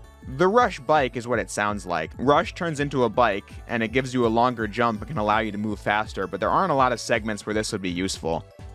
The Rush Bomber allows Mega Man to call in for a fucking airstrike, but I didn't use this much either. The Rush Charger is the most useful one because he drops health and weapon energy. It felt basically required to beat the final boss since there are no E-tanks in this game. Once you've cleared the first 4 Robot Master stages, it's time for the middle stage. Mega Man has been collecting these orbs from the defeated bosses, and Dr. Light concludes it's some kind of evil energy that Wily mustn't get his hands on. But the robot from the intro named Duo wakes up and blasts off as Mega Man gives chase. There's pretty much nothing special about this level at all. If you play it on PlayStation, that is. It's just a linear path towards a brief Duo boss fight. But if you take this upper path here, you can find a bolt in both versions. However, in the Sega Saturn version, this will lead to a rematch with Cutman from Mega Man 1. Defeating him rewards you with a bolt. Later in the game, you can find Woodman from Mega Man 2 in Searchman stage, which also rewards you with a bolt. In the background, you get these sick remixes of their respective stage themes, which is pretty cool. But that's the only content difference between the PS1 version and the Saturn version. Honestly, I was kind of surprised. I had only ever fully played Mega Man 8 on PS1 before, but the comments on Mega Man 7 got really antsy about how I had to play it on Saturn. I was already going to play it twice anyway, but the differences were pretty insubstantial in my opinion. These bonus bosses are nice, and I'm not sure why they weren't in the PS1 version. In fact, I'm not sure why Capcom didn't just use these bosses as the exclusive feature to get Sony to approve the game, but either way I can take it or leave it. Otherwise, the Saturn version does have higher quality sound. Here's a brief comparison.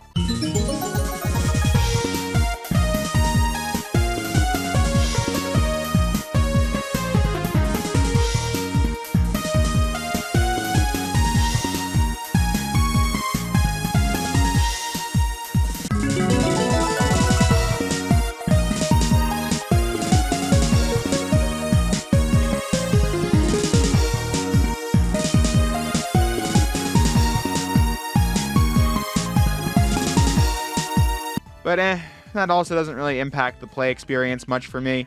So yeah, the Saturn version is technically more complete, but I'm probably going to keep revisiting this game on my PS1 disc, which is also significantly cheaper than it ever would be to get a US Saturn disc of this game. Since I'm talking about sound quality at the midpoint of the game, it seems like a good time to bring up the elephant in the room with this game's story. Mega Man 8 was the first game in the series to use full voice acting. These cutscenes and the ones from Mega Man X4, which used the same actors, have been memed to hell and back. There really isn't much I could add to it. Every character feels miscast, there are poor line reads throughout, and just odd direction as well.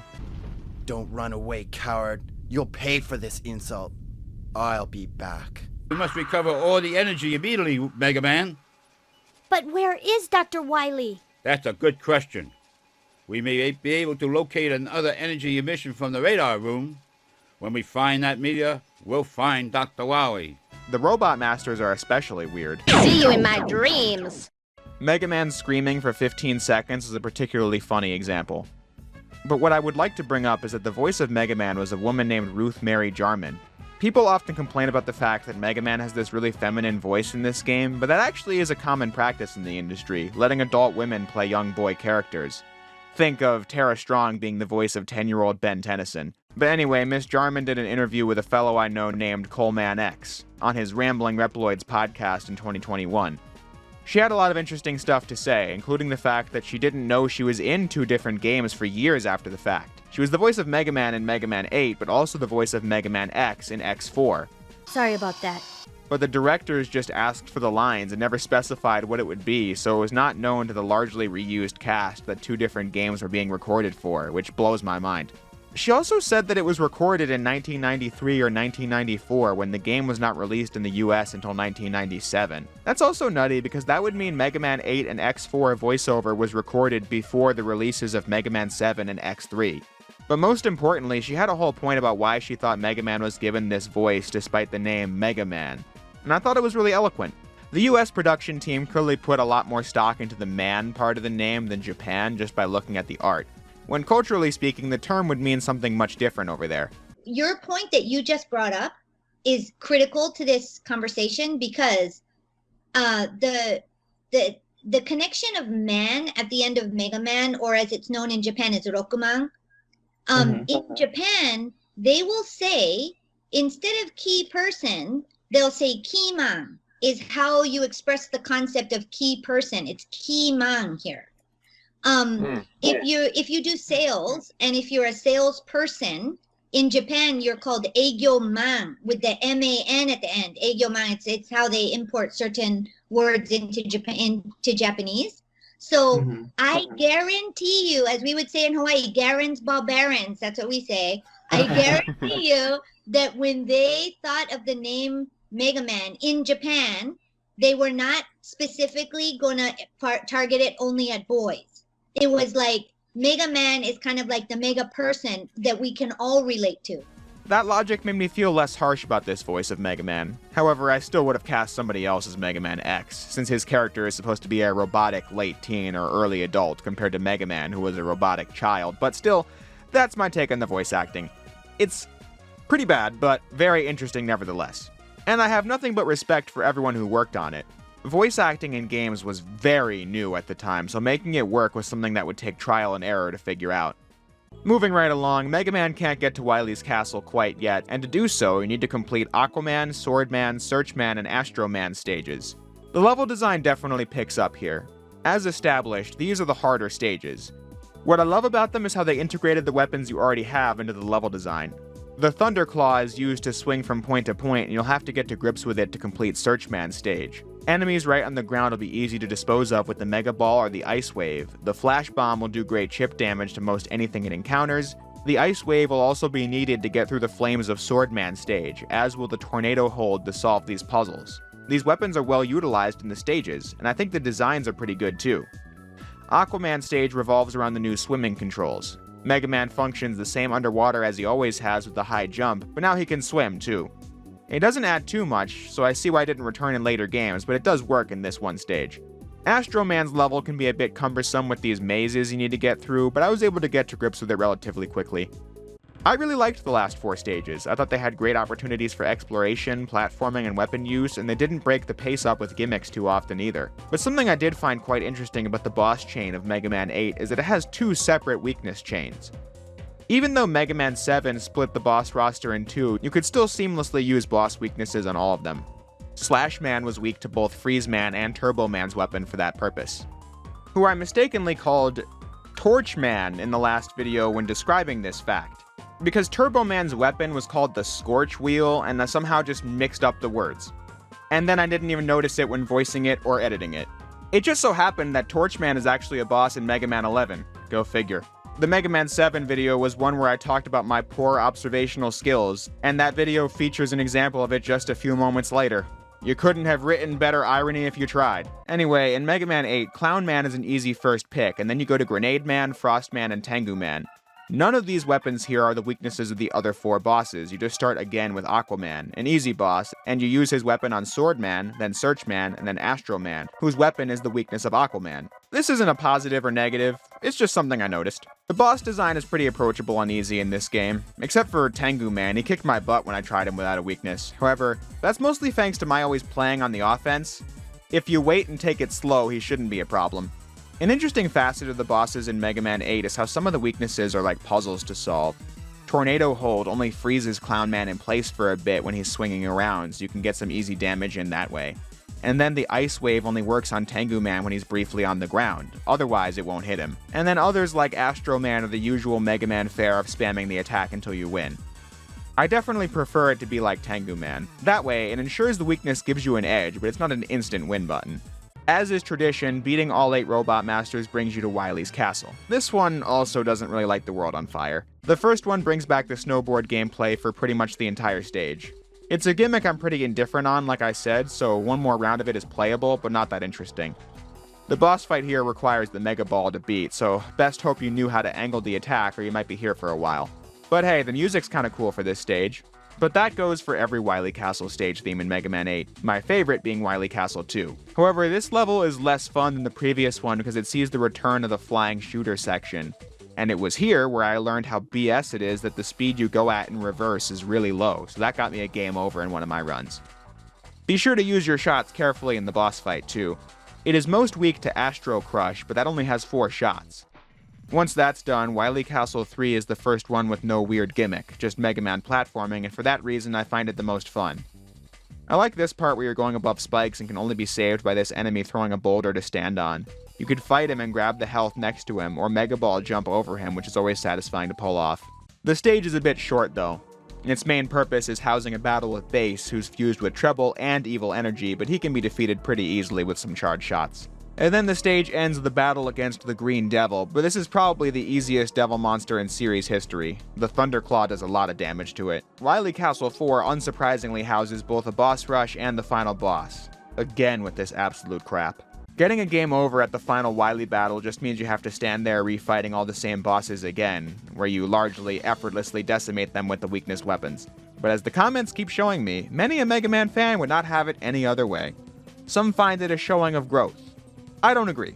Countless games can show you how you've grown without standing there for 5 minutes bored out of your skull fighting the same bosses you already beat.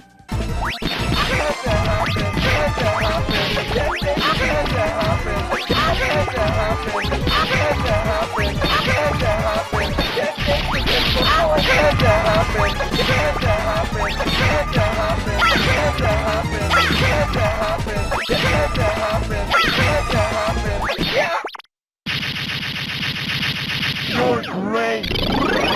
You know what feels like player growth to me? In Resident Evil 4, yeah, I haven't mentioned that game enough on this show, you fight the same village enemies for the whole early game, and they're pretty tough. But then you face tougher challenges later, and then when you fight the village enemies again in the mines, they're pretty easy to dispose of. It was a quick and effortless way to show player growth, but I don't think this even is about growth anyway. For at least 6 of these bosses, I already had their weaknesses when I fought them the first time, so it's the exact same fight from before. Boring, padded garbage that artificially raises the stakes of the final boss. The first phase of Wily Machine 8 is actually pretty easy once you get to grips with it. First time around, I thought I needed to Mega Ball jump to avoid damage from the laser, but no, you just need to shoot the laser with the charge shot and that will close it. From there, it's somewhat easy to dodge the spinning blade attacks and get hits in. The final battle with Wily Capsule 8 is almost the exact same boss as Wily Capsule 7, which was basically the same final boss as Mega Man's 4 through 6. Only this is much less punishing than Mega Man 7's final battle. The sphere attacks just do less damage and are far easier to dodge, so once I got to grips with Phase 1 and used Rush to drop health in for Phase 2, it was pretty simple to win. Mega Man, Duo, and Proto Man were all working together, only of course Mega Man was doing all the actual work. Duo ultimately saves Mega Man's life and gives him to Proto Man.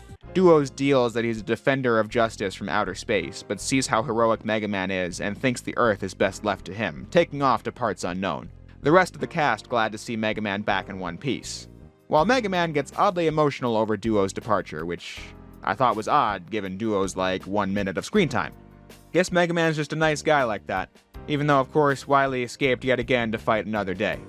Ending Mega Man 8. You know, this script felt kind of negative to write, but it's definitely not because I didn't enjoy the game. I played it 3 times for the video, like I said. For both this and Mega Man 7, I played it that many times because I felt like it. I enjoy Mega Man 8. I think it's a fun game. Sure, the video has gone over some systems and ideas I don't think Mega Man 8 executed on as well as it could have, like the shop system or the gimmicky early levels, but on the whole, I think the game is pretty good. These flaws were easy to overlook or adapt to on repeat playthroughs to enjoy a game that was well worth enjoying. It had smooth gameplay, great aesthetics, and more solid levels than not. Even the ones I thought weren't paced the best still had good moments. I think it's an enjoyable title, one I could go back to without issue in the future. It's definitely not my favorite Mega Man game, but it's good. And that's more than enough for me, regardless of whatever I felt like criticizing while making a video on its ups and downs. But that's pretty much all I've got to say for this one. Solid time. I recommend it to anyone who enjoys good 2D platformers. There have been a lot of Mega Man games. In the classic series alone, it is 12 main games and a ton of spin-offs. But when thinking about the core entries of the classic Mega Man saga, one title frequently comes up when people think of the absolute worst one, Mega Man and Bass, a game that was a Japanese exclusive for the Super Nintendo in 1998. It was given a worldwide audience on the Game Boy Advance in 2003. But what makes this game so bad? And why was a Super Nintendo game released when the PlayStation and Nintendo 64 were well into their life cycles? And almost on their way out, no less. All this will be answered as I tell you why I think Mega Man and Bass is a pretty fun action platformer. So what is the situation with this game?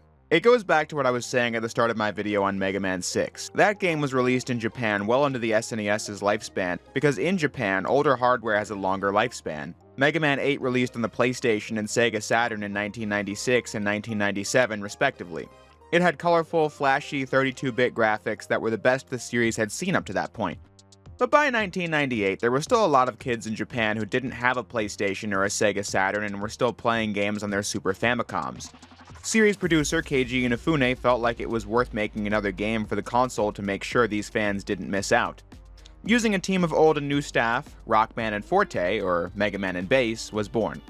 It is a game that uses a lot of Mega Man 8 assets to create a new 16-bit entry with gameplay concepts both old and new. Evidently, the team had a lot of fun working on this one. Inafune directed them to make it tough as nails as well, which is funny because the idea was that this game was for the younger fans with no PS1. It's like, oh yeah kids, you'll get a Mega Man game. And it will be the most difficult one yet. And that's the game's backstory in a nutshell. There was still an audience for Mega Man on the Super Famicom, and they decided to capitalize. Mega Man games are also pretty cheap, so it's a win-win. I don't think the game was ever intended for an international audience when it was first made, because the Super Nintendo was not a commercially relevant console in 1998 and had not been for years. It was all about the PS1 and the N64 in the US. That's probably why the game didn't have a number on it. That, and possibly because they didn't want to have Mega Man 8 as the next generation sequel and then have Mega Man 9 look like a comparative downgrade. Which is kind of ironic given the Mega Man 9 that we got, but that's a story for another day. Fast forward a couple of years and it's the early 2000s. Nintendo's handheld machine is the Game Boy Advance, which, fun fact, was my very first video game device. My first console was the PlayStation 2. Specifically, I had a red GBA SP. The main upgrade the SP had was the backlit screen. Looking back on this thing, it's insane to see that it launched for $99, which is $166 in today's money. Crazy that high-quality hardware could be so cheap once upon a time. But anyway, the GBA was so great because the games on it were roughly around the quality of the Super Nintendo from 10 years prior, a showing of how quickly handheld gaming was starting to catch up with consoles. On the Game Boy Advance, Nintendo ported a lot of SNES games, so this is what Capcom decided to do. Mega Man & Bass was given a GBA port in Japan in 2002, and that was translated and released worldwide in 2003 as a part of Mega Man's 15th anniversary celebration. Unfortunately, it's not very good. Now, the port job is fine. The game runs well and looks nice. The music was kind of butchered, but the game plays the same on Game Boy Advance as it did on Super Nintendo. However, there's one glaring issue with it, and it was unavoidable. The difference in resolution between the SNES and GBA ruins the game. As you can see on the screen, the SNES's resolution gives you a pretty clear view of what's happening on the screen, most of the time. When you take that game and put it on a console with a lower resolution with a smaller screen, sacrifices had to be made. So the game zooms in on the action so you can still see Mega Man or Bass on the small screen. This makes it really difficult to see what's going on. Many GBA ports have this issue, but in a slower paced game like Zelda or whatever, you could reasonably get away with it, even if it's not the game's best version. Mega Man & Bass is a fast-paced platformer designed to be difficult. Losing this much visibility is a major hindrance. I don't know if it's unplayable. I didn't beat the game on GBA, but frequently it was very difficult to see what was coming. I can't imagine what it would be like if I hadn't already played the game before. But that begs the question, what do you do if you want to play Mega Man & Bass now? This GBA version is the only officially localized version that exists. It was given a release on the Wii U, in fact. Besides that, the game has not seen much action when it comes to re-releases. It was a huge missed opportunity on Capcom's part to not translate the original version for the Mega Man Legacy Collection 2 in 2017, which only had 4 games. MM&B would have bumped it up to a nice 5 games. So what do you do if you want to play the game in its original form but in English? Well, fans have had the answer to this for a long time. You simply take the Japanese ROM from your legally obtained Super Famicom cartridge, download the translation patch on romhacking.net, apply it, load it up on an emulator. Most importantly, don't ask me how to do any of that, and bam, Mega Man & Bass.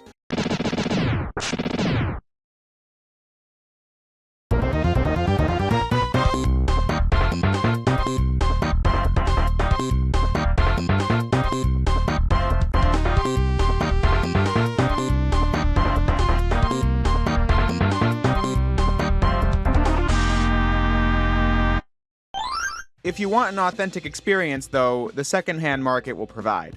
It was my first trip to the Too Many Games convention in 2015 when I got my hands on this reproduction card of Mega Man & Bass. The fan-translated game, just in a cartridge you can play on a real SNES. It lets you imagine what it would have been like if the game was on the SNES. And in the spirit of that, I decided to go the full mile. I have these uniform cases for my loose cartridge-based games where I print out the cover and all that. By the time this game was in the West, they had stopped making US-specific art and just used the amazing Japanese art. This is a good thing, but I wanted to see what Mega Man & Bass would look like if it had the Mega Man 6 or 7 US art style. So I contacted Spring Queen, an amazing artist in the Mega Man community, to draw it for me. The art of Mega Man & Bass is featured in the thumbnail as well. The cover art came out fantastic and looks great when printed out in the box. The link to her Twitter page will be in the description. But yeah, playing this game on an SNES, this is how the game was meant to be played and seen. Though that hasn't really done wonders for the game's reputation nevertheless. One might think this game is known as a super tough and frustrating game because of the GBA port. However, on YouTube and the internet at large, the game is still considered one of the worst Mega Man games for being frustrating and unforgiving, just playing it on SNES, the GBA port only making it worse. Speaking for myself, I was always kind of interested in this game. I had never even heard of it before YouTube, and I thought the story behind it was really intriguing. I only learned then that it was a bad game. But ever since I first played on an SNES, I always liked it. For a while, it seemed like I was the only one. I did a Let's Play of Bass's story on my LP channel back in 2016, but besides that old fossil I deleted, I never gave my thoughts on this game again. Don't even fact check that, we all know I can't possibly be lying. It's been many years since I last played this game, so I was excited to go back to it and give my updated thoughts. Before I continue though, this video may be labeled as a defense, but it must be said that this is not a hit piece on anybody or a response video of any kind. I'll talk about it more at the end, but I just want to say now at the beginning that I don't really care what anybody else thinks. Not in a dismissive way, but in a, this show is about my opinion on the game and I thought it was good, so I'm gonna say why. People are free to not like it. Doesn't really matter to me one way or another. So, let's dive in. Similar to Mega Man X4, you either pick Mega Man or Bass at the start and play the entire game as them. Since Mega Man is the title character, I opted to pick him first. In the intro stage, you'll learn that the leading philosophy of Mega Man and Bass level design is that patience is a virtue. Whether it be fireballs that rise from the lava or come out of tubes on the ground, getting through this level unscathed and the whole game will require patience and observation. Skills the classic Mega Man series revolves around in general, but this game has it more than most, like this enemy at the end. If you just jump, you'll be hit by its attack or the enemy itself, fall back into the pit, and die. You have to wait for its attack to complete, and then it, for some reason, walks itself into the abyss, giving you the chance to move forward without taking damage. The setting of the intro stage is the Robot Museum from Mega Man 7. This time, a robot called King has decided he's sick of robots fighting each other over humans and it's time to start something new. So he's grabbing some bots from the Robot Museum to start his army, consisting of Cold Man, Burner Man, Pirate Man, Ground Man, Tengu Man, returning from Mega Man 8, Magic Man, Astro Man, also from Mega Man 8, and Dynamo Man. Whether playing as Mega Man or Bass, you'll find Proto Man taking on King, to limited success. Mega Man or Bass having to battle the Green Devil while King makes his escape. Mega Man is obviously going to fight King and his robot masters because that's what he does, but Bass needs to stop King in order to prove himself as the strongest robot, and that's basically it for the plot. The Green Devil was a boss from the endgame of Mega Man 8, and here it is in Mega Man and Bass. It is legitimately very impressive just how many assets from Mega Man 8 are reused in Mega Man and Bass. Mega Man's sprites are obviously the ones from Mega Man 8, but then so many assets from that game are used in pretty clever new ways, where you might not even notice it while playing, like how they brought back the bubble segment from Mega Man 8's Tengu Man stage, but then repurposed it to be underwater for Pirate Man's level in this game. The trains and the swinging enemies and rising platforms from Clown Man's stage are all over Magic Man's stage, as is the gimmick of timing your movement to a bell in the background. The flying whale enemy from Frost Man's stage is swimming towards you in Pirate Man's stage. The ice projectiles from Frost Man's stage are found in Cold Man's stage in this one. Not a single good asset from Mega Man 8 didn't find its way into Mega Man and Bass somewhere, and for a game on weaker hardware, emulating the look and feel of a PS1 game deserves some serious props. Aesthetically, I think this game is gorgeous for SNES standards, and the music is just stellar in this one. I don't usually do the whole play music for the viewer to hear what I mean thing anymore, but in this game, I can make the exception. I think this is one of my favorite Mega Man soundtracks of all time. Stages have really catchy composition, high quality sound for SNES, and can sometimes be really serene and atmospheric. It's great background noise when doing projects, and I also like to use this music in videos a lot. It's easily my favorite soundtrack in the classic Mega Man series.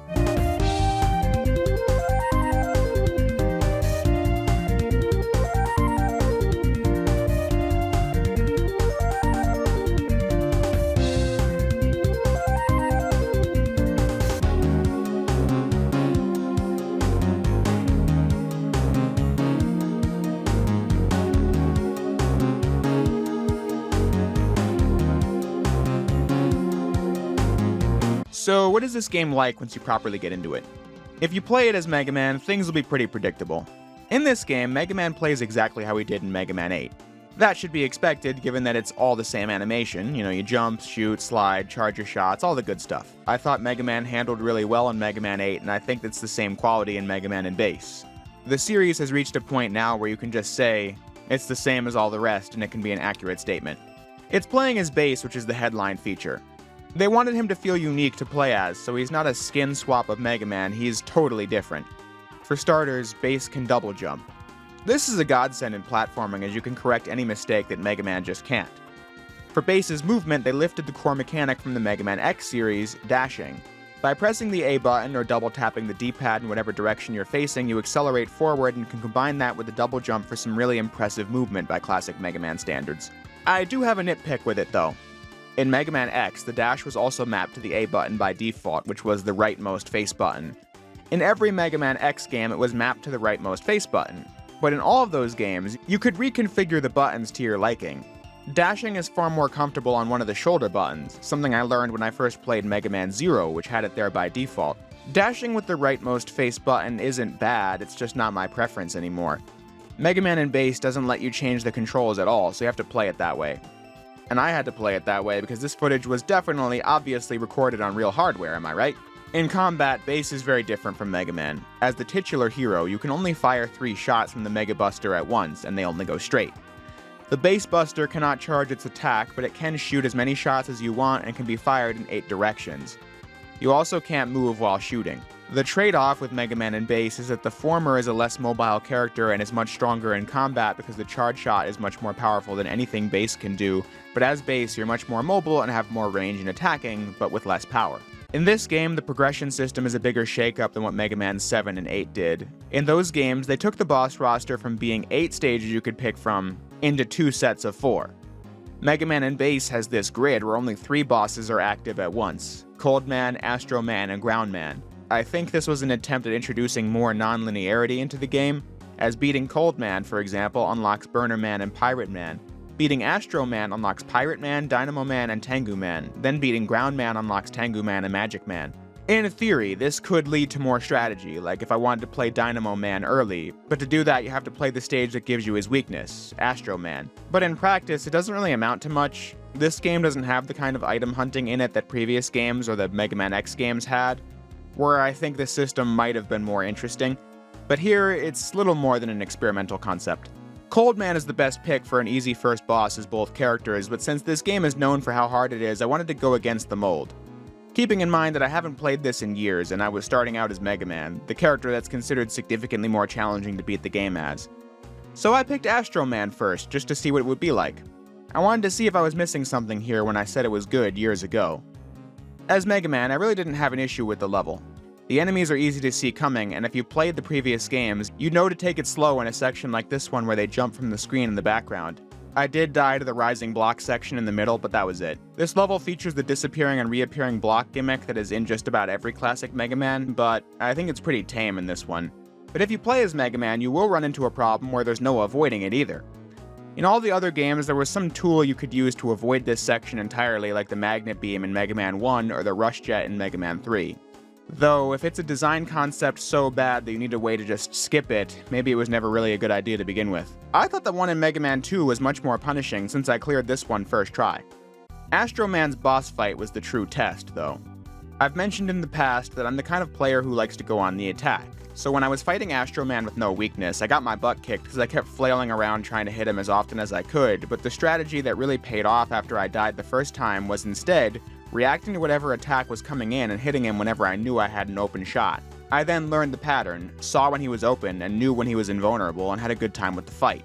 That boss gave me some confidence, so I went to Ground Man next. I had the same thoughts throughout this stage.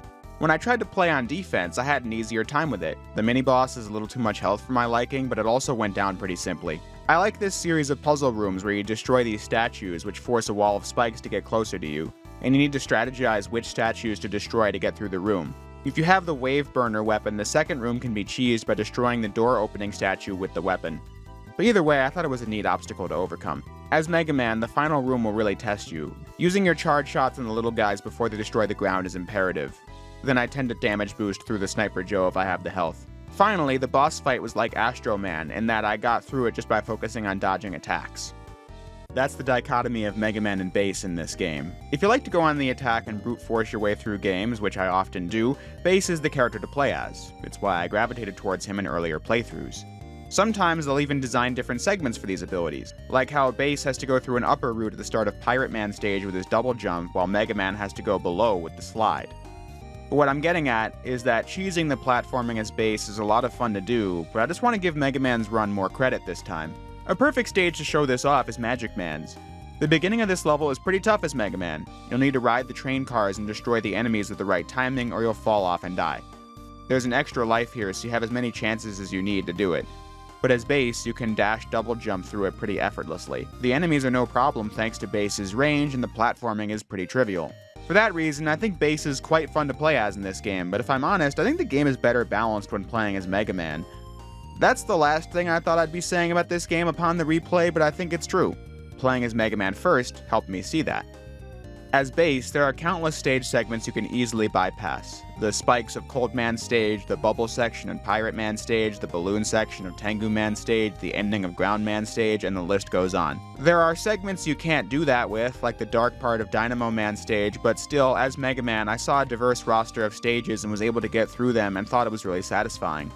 When I played as base, I dash jumped over a lot of stuff and used the treble boost to fly right past the block section of Astro Man. Now, that's not me saying the level design is perfect when not using base. In the second section of Tengu Man stage, there are a few too many leaps of faith for my liking. Base makes those much more approachable. And then Burner Man stage felt like a gauntlet with enemies and hazards everywhere. I think it's all mostly well telegraphed, but then at the end, when you need to move quickly or get burned by these enemies dropping firebombs, it can be a bit too much, and you might get a game over here and have to play the stage again. But I'm saying that for most of the levels, I thought Mega Man was a fun challenge. With Mega Man, I was able to experiment with the boss order because boss fights as him are balanced. You get decent damage done with the charge shot and can easily avoid attacks by sliding. As base, trying to do anything other than the weakness order is a death sentence. The default base buster just does not do enough damage on bosses. Dashing and double jumping also is more cumbersome when trying to avoid damage for most of these encounters. I played Dynamo Man stage as base and actually ran out of the weakness ammo and died. I had to try fighting him with the base buster and I was trapped here until I got a game over. The lightning attack was unpredictable and hard to dodge, getting shots in while being unable to move was an issue, the boss regains his health towards the end and I just did not think base is equipped to deal with it, but Mega Man was. So I think the player gets a better platforming experience as Mega Man and then you can tackle bosses buster only as him too. But it's also nice that the really tough stages and bosses, Burner Man and Dynamo Man, can only be unlocked by beating the bosses that give you their weaknesses. And in general, I thought bosses were well handled regarding weaknesses. Too often, bosses are just easy to stun loop with their weakness, and I've hammered on about this for years. But Mega Man and Base, for the most part, handles this pretty well. Ground Man is weak to Pirate Man's remote mine, but he has attacks that are immune to any weapon, including the weakness, so you have to dodge the attack where he goes back and forth. With Burner Man, there's a cool gimmick where you need to use the ice wall to push him into the spikes on either end of the arena. The magic card doesn't do a supremely high amount of damage on Astro Man, but you can use it to destroy his clones. The copy vision prevents Dynamo Man from using his electricity attack. There are more examples here, but I really appreciate how the bosses make you put the work in, even if you have the weakness. The weakness weapon gives you an edge, not a win button. I still think Dynamo Man is a pain in the ass with his regaining health move, and Tengu Man is reduced to nothing by his weakness, but I don't think the rest are. It's just nice to see a Mega Man game that shows off the kind of design I'd like to see with these weakness weapons when I normally spend so long criticizing these games for how they handle it. Outside of bosses, I really like how integrated the special weapons are into the level design. This went for both characters, but especially as Mega Man. Since Base can dash and double jump, Mega Man's only way to compete with that in later levels is using the ice wall. You can ride on top of it once you push it, and you're gonna have to do that a lot as Mega Man. Many enemies will be easier to kill if you have the remote mine, as you can aim it. The magic card grabs items out of reach, and the wave burner also does good chip damage while interacting with the environment to detonate explosives, melt ice, move spike balls out of the way while underwater, and so on. Whether you're Mega Man or Base, you'll probably be using your special weapons a lot. And you get to put that to the test towards the end of the game. Once you've beaten all 8 stages, you unlock the Crystal Gate stage. Since the special weapons are essential to beating the final stages, this level is a test where you have to be able to use all your special weapons to advance, just to make sure you know how they work. Each room rewards you with 100 bolts that you use in the shop system, which is a perfectly great segue into that shop system. The shop in Mega Man and Base is a nice middle ground between what Mega Man 7 and 8 did. Like Mega Man 8, you buy a lot of useful upgrades that enhance the player character's default abilities, like charging faster for Mega Man, receiving less damage for both, the energy balancer, or an upgrade to the base buster that makes it 3 times as powerful. Many of these aren't worth buying, like protection from spike damage or climbing up ladders faster, but the ones that are worth buying are game changers. It takes what worked from Mega Man 7 because the bolts are back to the system from that game where they drop from enemies and you can get up to 999 of them at a time and buy extra lives and such, but also the useful player upgrades from Mega Man 8. There are still no E-Tanks in this game, but you take whatever advantage you can get. But once all that is done, it's time for King's Fortress, a pretty infamous final set of levels among all Mega Man fans.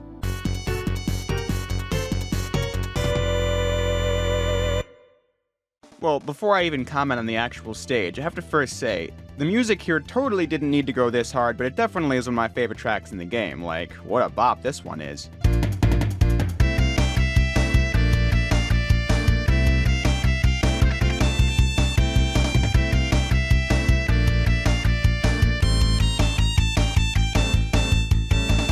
Looking past that, what is wrong with this level? For starters, the ammo you used up in the crystal stage is still drained when you start this level, so you need to shoot these flying enemies to get it all back, which is why you'd want to get the energy balancer from the shop, so that the ammo drops automatically refill the weapons you have the least ammo for. That's lousy design right from the beginning because these games stopped doing the whole do the fortress on one ammo pool thing several games ago. But other than that, I think King Fortress 1 is fine. I mean to say, if you made it this far, you should be able to beat this level without much hassle arising from it because it mostly just brings back stage hazards from previous levels. The real kick to the nuts in this stage is the boss fight. You stand on this platform, and when you do, it lowers into the lava, but when the platform is lower, the boss's weak spot is lifted. So the challenge is getting the platform low enough to where you can hit the boss without dying from the lava while avoiding its attacks, and this random-ass monkey flinging attacks too. Perhaps this is a little much for one boss, but the ultimate beginner's trap is when you win. You have to immediately get off the platform or it will fall into the lava and you die, which is, like I said, nothing more than a beginner's trap. That level is relatively harmless though.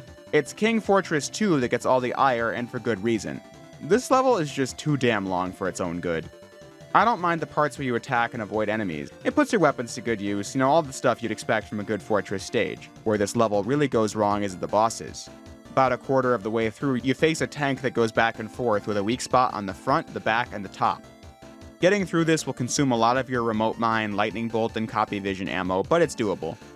Then the level just keeps going until you fight the King Jet, platform suspended over a bottomless pit and a jet going up and down with every attack onto the sun. Like a blinding flash bomb obscuring your vision, an AoE laser attack, and a punch that destroys whatever platform it touches. As base, this is easier because of the double jump, but as Mega Man, if you get the punch attack at the wrong time, you're basically screwed. The designers knew that because there's an extra life right before this, essentially giving you infinite tries, which I also wouldn't mind if the boss didn't go on so long with no health bar to indicate how well you're doing. And if the level ended here, I still wouldn't have a big issue with it, but then that just leads to another section which leads to the battle with King. I don't like this boss because it starts with a phase where King is completely immune to damage and you just wait through these flying X's. Hopefully you don't take a lot of damage in the process or you'll die to the actual King Phase 1 and have to do it again. Mercifully, there's a checkpoint after King Phase 1, making Phase 2 really easy, but was that not a tad bit much for one stage? This level also reveals the shocking twist that Dr. Wily built King. I know, you didn't see it coming. But Wily just got sick of Bass getting beat by Mega Man and wanted to test him with another robot, and hopefully kill Mega Man in the process. Despite the lacking presentation, the dumb twist, and the fact that King is this nothing character with 50 seconds of screen time, there was an interesting concept here. King was motivated by liberating robot masters from fighting over humans, but his position as a robot master means he doesn't have the actual power to rebel against anything. He was programmed by Wily to say and do all that, when he deep down cares for robot kind, but just can't defy programming. It wasn't until Sigma and Mega Man X that a robot had the free will to rebel, and mechs like X and Zero had the free will to fight back against him. But of course, Mega Man's ongoing story is interesting in concept, but the games don't require you to put much thought into it. The Wily stage is the final level, and it houses both the boss rush and the final boss. And this boss rush rant is going to come with the fact that I think this one is one of the worst. It's never going to be as bad as Mega Man X5 or X7, don't get me wrong, but it's still pretty rancid. To explain what makes this one so bad requires some context. In Mega Man 1, the boss rush was done as follows. You fought 2 of the bosses in Wily Castle 2 and the other 4 in Wily Castle 4. Mega Man X1 refined this idea by spreading the 8 bosses across the first 3 fortress stages. This was the best boss rush in series history, especially since you could unlock the Hadouken, which killed everything in one hit. If you want to talk about player growth, getting past the bosses in one hit is hella satisfying. Every other Mega Man game just plopped the 8 bosses in one room before the final boss, and my issue with this has been beaten into the ground. This one is like the worst of all worlds. It's the 8 bosses in one stage, but with stage hazards you need to get through in order to fight them all. But it's not simple design like X1's Sigma Palace 3, it's some of the toughest shit in the game. Right after the fight with Cold Man is some of the most demanding disappearing block gameplay you'll ever do in the series, right above some spikes. It can be a real lives drainer, unless you just use the ice wall. But still, my point is that you have to fight to stay alive during this level, and then refight all 8 bosses. It is quite the gauntlet, and that's coming after the previous level, which already did way too much of that. The final boss is also kind of a dud, too. The attacks in the first phase are easy to avoid and or damage boost through as both characters, and then the final phase is like taking the Mega Man 8 final boss and making it even easier than it already was. The lack of E-tanks might get you killed, but as base, you just jump up and shoot the magic card weapon, and as Mega Man, you wait for Wily to be low enough to use your charge shot and it'll be over in no time. Mega Man's story ending with him sad that King is dead, a robot forced to fight against his own will, only for Roll to tell Mega Man that King is still out there, to which they rejoice. Base's ending sees him scolding Wily for this stupid scheme as Proto Man destroys the blueprints for King Model 2, telling Base that Mega Man always beats him because Mega Man's fighting to protect what he cares about, while Base fights to prove himself better than others. And that's basically it. The credits music being really melancholic, but in a way where I find it a good listen, albeit slightly unfitting in the scenes it's being used for. In conclusion, Mega Man and Base, I think it's a pretty swell game. Look, Mega Man and Base is far from perfect. I never thought it was even close to that in the first place. Mega Man X4 is the perfect game to compare it to, since it had two campaigns with very different characters. In X4, the designers created this perfectly balanced experience between the two protagonists with a consistently solid roster of levels and bosses. That game is near perfection. Mega Man and Base is comparatively quite messy. I think we can all agree that the game is not well balanced, whether you think this was Base's game with Mega Man tossed in or a really hard Mega Man game with a Base-themed easy mode. It's very inconsistent with how it was designed. But I thought the game was fun to play. I loved the music, I thought the challenge was refreshing, I thought the special weapons added a lot to the design, the progression system was new, the shop system had some cool unlockables. I just really like Mega Man and Base.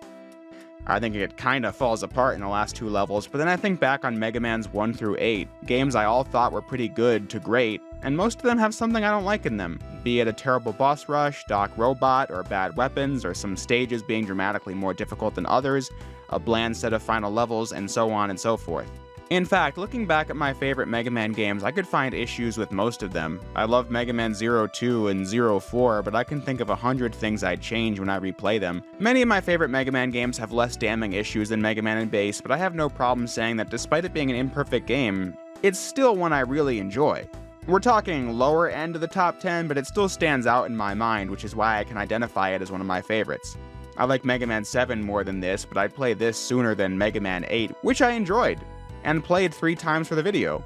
I'd play this before Mega Man 3 or Mega Man 4, games I also enjoyed. Nobody has to agree with anything I'm saying here. Like I said right at the beginning, this defense of Mega Man and Base wasn't a response video to anybody because I don't really give a shit. I'm here to tell you why I liked this game and how I've come to enjoy it over the years. And with that statement, I'd like to include another reminder of something I always repeat frequently in my videos, which is always play a game for yourself. You never know what you might think of it. I went into this game with pretty low expectations 9 years ago, and I enjoyed it, and still do. Every YouTube game commentator is just a person giving their opinion, but I regularly see, oh, if you watch this video, you'll learn why the game is bad. And I can tell you, every YouTube game commentator is just a person giving their opinion. They're not trying to express their total authority over a subject, because most YouTube game reviewers, like I said, are just people saying what they thought. Some YouTubers in the game space may have more to say because they have game design knowledge, and others may just be outrage merchant grifters complaining about DEI or whatever the fuck the thing to be mad about this week is. I'm saying that regardless of all that, you can learn something about your own perspective by listening to what others have to say, but it's never a replacement for playing or watching something yourself. That obviously includes me as well.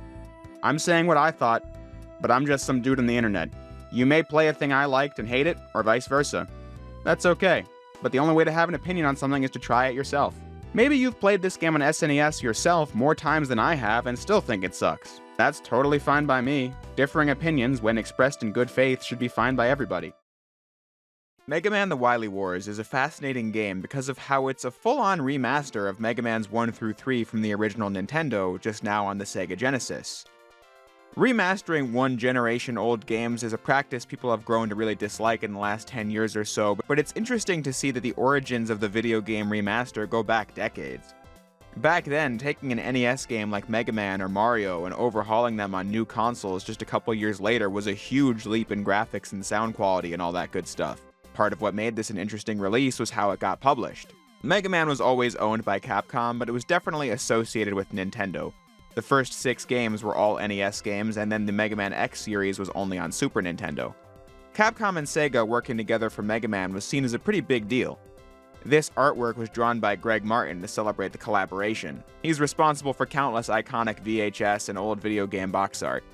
But, while I've defended his rendition of Sonic a plethora of times in the past, This is definitely one of the most cursed depictions of classic Mega Man I've ever seen, and that's a pretty high bar.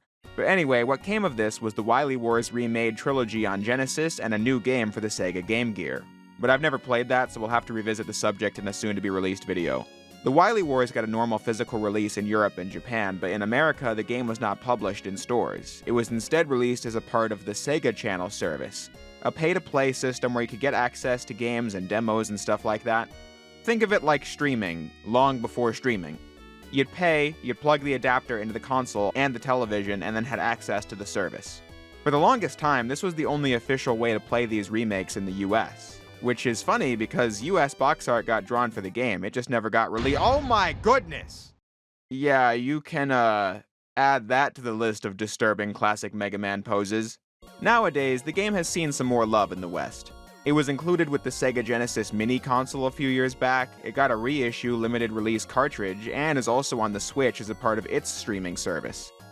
I own a reproduction card of this that I got at a convention like 10 years ago, but it's the PAL region game, so it runs a lot slower than an NTSC game.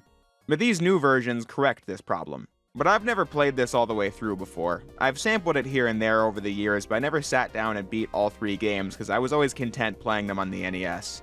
Today is finally my chance to give the remakes a whirl. So let's start with Mega Man 1.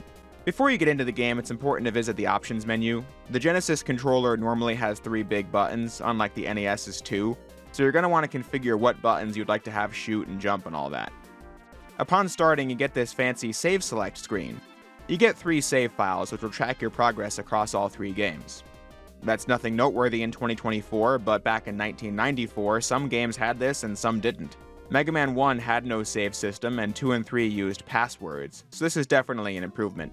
Once you get into the games, Mega Man 1 has seen a lot of cosmetic enhancements. The title screen is based on the Japanese original where Mega Man is posing in front of a blue background, now with the Mega Man 3 opening theme as background music, unlike the original game where there was no music.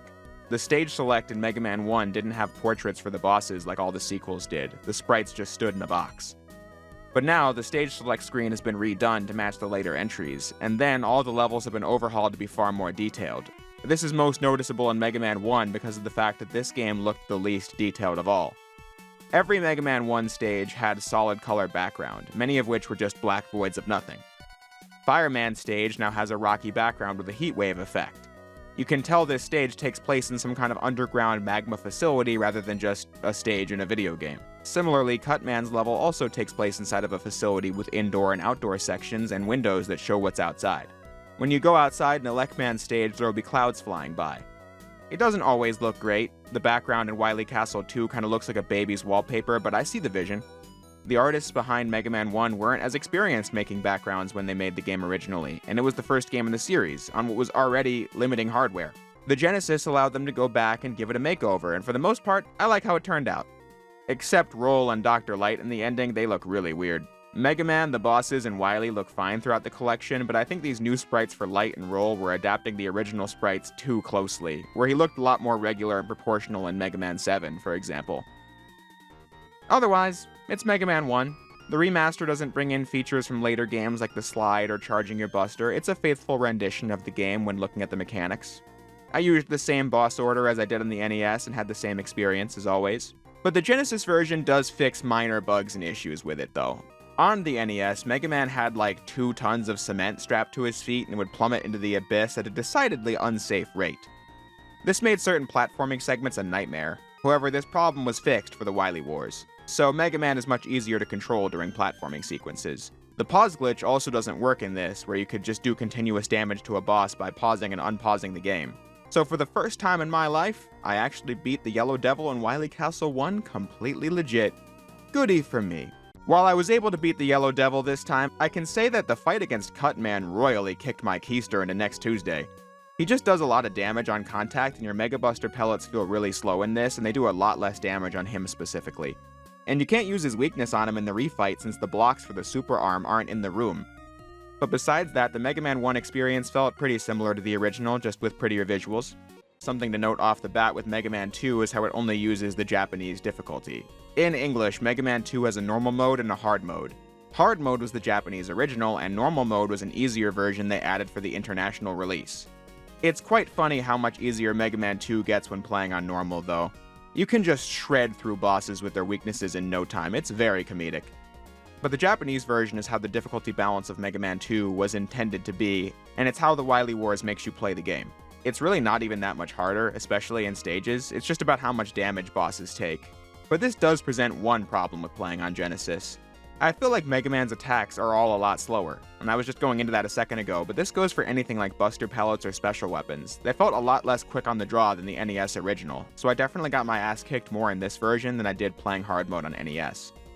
The games gave bosses and enemies more iframes too, which further increased the difficulty. But then I also thought that slowdown was an issue across all three games. The game would just start chugging at various moments. I'm not saying the NES versions didn't have slowdown, but I think the pace of the game just felt slower across the board. As Mega Man 2 makes changes to bosses that make them tougher to beat, like Woodman being taller so his attacks are harder to dodge, and combining that with him taking less damage because of it being the original Japanese damage values, and you just have a tougher game on your hands. With bugs removed from the OG game, like using the pause menu to reset the metal blades, effectively giving you infinite ammo. So, like I said, it's tougher all around. Something players might take issue with is the music. Mega Man 2 is one of the most iconic soundtracks from the whole NES era, and now all three games have Genesis-styled music. The composition is the same, so I was still humming along with my playthroughs of Mega Man 2 and 3, but the music definitely sounded better to me on NES. Some Genesis games have great soundtracks, but this one definitely has those Genesis-sounding instruments you either love or hate. I'm indifferent, but music is in the ears of the beholder. Despite the fact that there are many minor changes to all these games, Mega Man 2 is still solid here. I think the backgrounds added to the stages give them more depth, like I said about Mega Man 1. I had more difficulty getting through Wily Wars 2 than the original, but not to a degree where I think the game is less enjoyable or anything. It's still Mega Man 2 at the core of it. It's not a bad way to play the game by any means, so I'd consider this another solid remaster. Mega Man 3 was a slightly different story. Mega Man 3 is a game that I like. I said as much in my video on it. I think the game is good and comes with improvements like increasing climbing speed and better visuals and the sliding mechanic that became a core move for Mega Man in all the following games. It's a very significant game in the history of Mega Man for sure, but the game just has these issues that drag the experience down in major and minor ways that I don't think 1 and 2 did. Things a remaster could fix, but this one doesn't. This is a nitpick, but I think Mega Man 3 being rushed was something you could see from the minute you start the game. Mega Man 2 had a whole intro cutscene that Wily Wars still has in there, but Mega Man 3 just started with a blank void title screen, which was especially odd given how Mega Man 3 had a more involved story than either of the previous games, but players could only ever really know that if they read the manual. A new intro cutscene might have been cool, and then Mega Man 3 had this shitty-ass menu screen. In all the NES Mega Man games, you could only access your weapons and items by pausing the game. Mega Man 1 fit all the tools in a single list, and Mega Man 2 had 2 pages, but they were easy to switch between. But then, switching weapons in Mega Man 3 was done with this menu that would pull up from the bottom of the screen, and switching tools always felt super slow in this. And that is still a fact in the Wily Wars. I was gonna say maybe they didn't have the ability to overhaul the menu design, but that's not true. When you beat all 3 games, you unlock the Wily Tower mode, which brings over the menu screen from Mega Man's 4 through 6. Giving the first 3 games a simplified menu like this would have been nice for sure, but alas, that's not the case. Also, because there are no passwords in the Wily Wars, you have to play the Doc Robot levels to reach the end of the game, but honestly, playing them again for the video, they aren't so bad. Some parts can be kind of cruel, like if you die in the part that requires the rush jet and then you have to see that the ammo refills are gone if you already grabbed them before, but for the most part, it's doable. I had little stylistic choices I didn't like with this version of Mega Man 3, like the background and Top Man stage. The OG Mega Man 3 was more detailed than the previous games, so the changes aren't an automatic improvement like previous ones. In the case of Top Man stage, you could see the blue sky outdoors, and in the foreground there was glass that held grass inside of it. I liked how this one part with Spike showed that the glass was broken. That was a nice detail for an NES game. Now the level is in an enclosed space, and some of those details aren't really there anymore. Now, that was merely my interpretation of the original level not being adhered to, so it's just a me thing, but I'm just saying that when the original visuals had more definition to them, alterations become more open to scrutiny than the other games. And then there was this weird little bug where the magnet weapon felt like it wasn't aiming at targets properly, but besides that, if you liked Mega Man 3 as it was, this is still that game, barring any new tiny glitches or issues. You're still in store for a super easy-ass endgame though, stocked full of E-tanks and a pitiful final boss. But Mega Man 3 is a fun game. I like it, and I still do in this version. As I mentioned a moment ago, by beating all 3 games you unlock a new mode called Wily Tower, and this was pretty interesting. In it, Mega Man has to play through 3 levels in a brief fortress segment, complete with all new level design, and to get through it, you get to pick 8 weapons and a few items from any of the 3 Mega Man games and hope for the best. Obviously, I grabbed great ones like the Thunder Beam from Mega Man 1, the Metal Blades from Mega Man 2, and the Search Snake from Mega Man 3. Luckily, I looked up a damage chart to know what weapons I needed to bring for bosses, because otherwise I'd have never equipped the Hyper Bomb or the Hard Knuckle, but those are a couple of bosses' weaknesses. I think Wily Tower is a pretty cool mode. The customization you're allowed to do with it is really fun, and I wish more Mega Man games had something like it. It's like if X Challenge from the Legacy Collection came with new levels and bosses. The new visuals for these stages look great, the music sounds good, and it doesn't have a boss rush at the end. What a relief. But if you haven't played Wily Tower because you've never played this collection at all, I wouldn't say you need to drop everything to play it, especially because you have to beat all 3 games to unlock it. Wily Tower is cool and unique, but it's not that long. It's shorter than all 3 of the games the collection comes with. So I enjoyed it, but I doubt I'll be rushing to play it again because it still feels slow like the main games do. And that's my thing with the Wily Wars. Now that I've finally played these 16-bit versions of the classic trilogy, I can't imagine myself coming back to them much. It's a cool piece of history, and I think the remasters are good all around. I thought this was a good game to play, and I think anyone who likes Mega Man's 1, 2, and 3 will like this, because I like those games, and I like this version as well. But it's not really a must-play. The games aren't really enhanced in a way that makes the NES versions obsolete, and the new mode is cool, just not a must-play. So if you want to experience a neat piece of gaming remaster history and happen to have a Switch Online account, Wily Wars is a cool game, but if you've played these games before, you aren't missing anything, just sticking with the Legacy Collection versions. But one thing that's pretty exciting is that while Mega Man's 4 through 6 never got Genesis remakes, there is a fan team working on such a thing right now. It's called Mega Man The Sequel Wars. The demos have released Mega Man 4 and 5, but Mega Man 6 is on the way, so I'm very much looking forward to playing that game, because I think it'll be pretty cool to see those games back again with 16-bit graphics, because I always thought 4, 5, and 6 were better than the first 3. So when that comes out, I'll give it a review for sure, but in the meantime, that's about all the time we have for today. That's just my brief thoughts on Mega Man The Wily Wars. Next up is going to be my thoughts on the Mega Man games released for the Nintendo Game Boy. Every hit game on the original Nintendo needed to have some kind of accompanying spin-off on Nintendo's Game Boy. Released in 1989, the Game Boy was a landmark piece of handheld gaming history, selling over 100 million units and having an incredibly large library of games. Obviously, the Game Boy is a product that is before my time, as my first gaming device was the Game Boy Advance in the early 2000s, so I never owned an original Game Boy. Perhaps I'll add one to my collection at some point in the future. But that day is not today. What was so cool about the Game Boy back in the late 80s and early 90s is that you had all these games that were of comparable quality to the games on the NES. Game Boy games were not as fast, didn't have as much screen real estate, didn't have color and all that, and you needed batteries to power the thing. But if you have played, say, Super Mario Bros. On NES, then Super Mario Land will feel pretty similar. As any viewer of this channel would know, Mega Man received a whopping 6 games on the Nintendo Entertainment System, so obviously Capcom wasn't going to leave the Game Boy dry in terms of Mega Man content. The console had 5 whole Mega Man games released for it, and we're going to talk about all 5 of them right now, starting with the first one.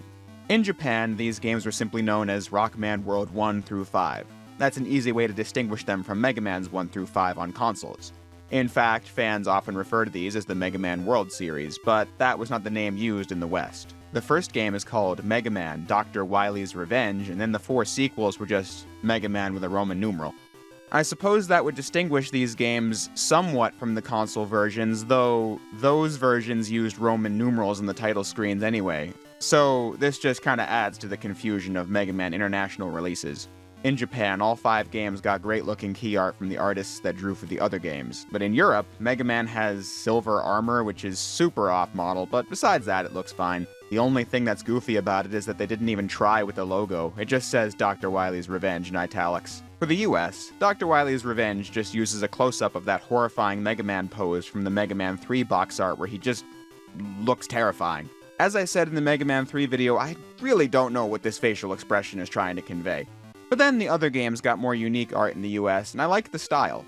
Mega Man doesn't look scary and has a sort of charm to his design, since he looks like Mega Man, but has that 90s US comic book superhero vibe. And as the games go along, you can see the art just looking more and more like the original Japanese art style, showing how in the US they just went from doing totally original art to just using the same stuff by Mega Man 8. It's neat. The Game Boy Mega Man games were not developed in-house at Capcom. Instead, the first, third, fourth, and fifth ones were outsourced and developed by Minakuchi Engineering. The team behind it were big Mega Man fans anyway, so it all worked out. Fun fact, this was the team that later developed Mega Man X3 on the Super Nintendo, one of my favorite games of all time, alongside the first two X games and the fourth one. So, they're good in my book. But how were these Game Boy games when you replay them in 2024? Let's find out by taking a look at Dr. Wily's Revenge. The name is fitting because that's pretty much all you need to know to understand the plot, with massive air quotes around it. The back of the box reads, "They're alive and they're ripping up the town. The insane industrial wizard Dr. Wily has revived 8 of his robot masters in another try at taking over the world. Dr. Wily's really raving this time and hides behind terrifying tons of mechanized maniacs. Yikes, Mega Man, this one's a close shave."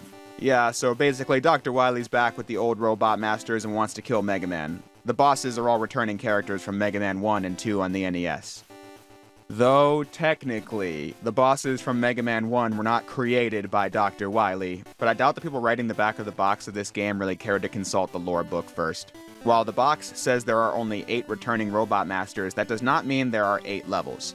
When you start, the stage select shows Iceman, Elecman, Fireman, and Cutman from Mega Man 1, and those are the only levels in the game before the Wily Fortress. Props to Dr. Wily's Revenge, the level design is all original. To be honest, I was fully expecting this game to just take the original levels and find a way to condense them onto the Game Boy. I've never played this game before, so I was just expecting it to be like the Mega Man X Game Boy Color games that I have played, which reused old levels for the most part. But no, this game was original in its stage design.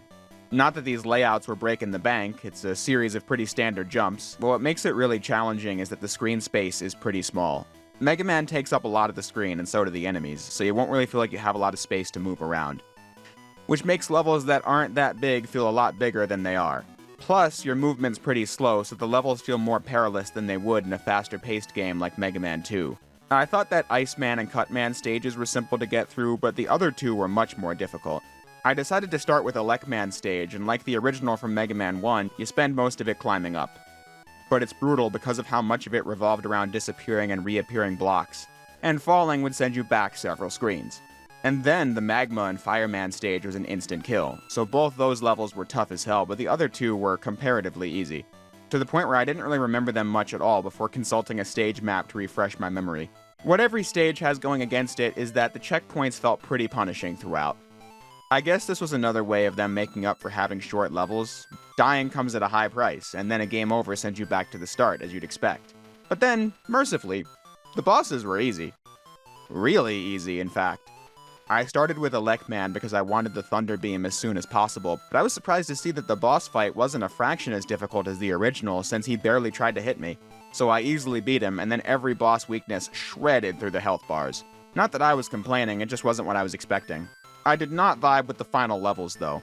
The first one has all kinds of moments I didn't like, such as these jumping mechs with an inconsistent jump height. It felt pretty random if I was going to get through it without damage. And then other rooms have you jump down and oops, there were spikes there. What an idiot I was for my inability to predict that.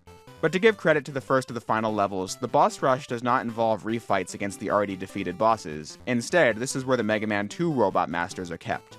You battle Flashman, Heatman, Bubbleman, and Quickman. Flashman is weak to the Ice Slasher, which you got in the main levels, but then there's a new chain of weaknesses here because each Mega Man 2 robot master defeated unlocks their weapon. They've never done a boss rush like this, so I commend it. After that, you battle Anchor, the first in a new line of mechs called the Mega Man Killers, but he gets defeated pretty easily. The final level felt like an everything plus the kitchen sink gauntlet. I was dying left and right here, because I was trying to get through it quickly, but it felt like every obstacle in the game was trying to get you at once. You just gotta take it slow. The final boss was thankfully easy, though. The first phase is weak to the Atomic Fire from Heatman, and the second phase is weak to the Mirror Buster from Anchor. You just have to stand close to the mech, so that when this face thing comes after you, you'll have room to run away and dodge. And then just stand there with the Mirror Buster and you'll clear Wily in no time. As Mega Man returns home, the end. Dr. Wily's Revenge is exactly what you'd expect from a Game Boy Mega Man game. It looks like Mega Man, plays like Mega Man, it's just not as good as the console versions. And it wasn't meant to be, it was the handheld alternative. But it's got everything like upgrades and selectable robot masters and nice Game Boy remixes of classic tunes. It's not really doing anything wrong, but you wouldn't be missing anything by not playing it. It's the most 5 out of 10 game you'll ever play. Impressive for its time, but does not really achieve anything beyond that for a player in 2024. As I alluded to earlier, Mega Man 2 for the Game Boy was not developed by Minakuchi Engineering. Instead, it was developed by a company called Biox, and evidently Keiji Inafune, Mega Man series producer, didn't think their work was very good on this one. However, I'm down to give it a shot and see what the game's all about. The back of the box reads, "It's Quentin time. The demented Dr. Wily is at it again! This time he's stolen the experimental time skimmer and skipped into the future. But wait! 4 of his strongest cyborgs have been left behind to squash the mighty Mega Man. Time is of the essence as Mega Man and Rush blast past waves of maniacal metal monsters on the way to the underground lair of Dr. Wily. Once there, they must face Quint, the ferocious fiend from the future." So clearly, this one has higher stakes. Not that you get any of that by playing the game. There's no dialogue to speak of. You just hit start in the title screen and get to pick 4 bosses from Mega Man 2. Metal Man, Airman, Crashman, and Woodman, and then proceed to the final area. For some reason, I was expecting this game to be really difficult, and starting with Metal Man didn't help dissuade this assumption. Mainly because I jumped into the bottom of the screen and got hit by spikes. You know, what an idiot I am and all that good stuff. But past this part, the game gave me almost no trouble. As you might expect, the reason I picked Metal Man first is because I wanted his weapon, the Metal Blades, and wanted to use them to make short work of the game, and it did not disappoint. The Metal Blades are debatably more OP in this game than they were in the NES Mega Man 2. It works with the same rules where it takes 4 shots to use up 1 energy bar. But now you can fire the Metal Blades while on the move, when the console version locked you in place when firing the blades. Sometimes it could be a detriment, like an Airman stage where I wanted to fire at the cloud enemies, but moving and shooting the Metal Blades led to my death on such tiny platforms, but in basically every other situation it made the game way easier. This game adds some mechanics from the Mega Man sequels. Sliding through narrow gaps is in this game, as is Rush. You can use the Rush Coil, Rush Jet, and Rush Marine like in Mega Man 3, and they totally break the game.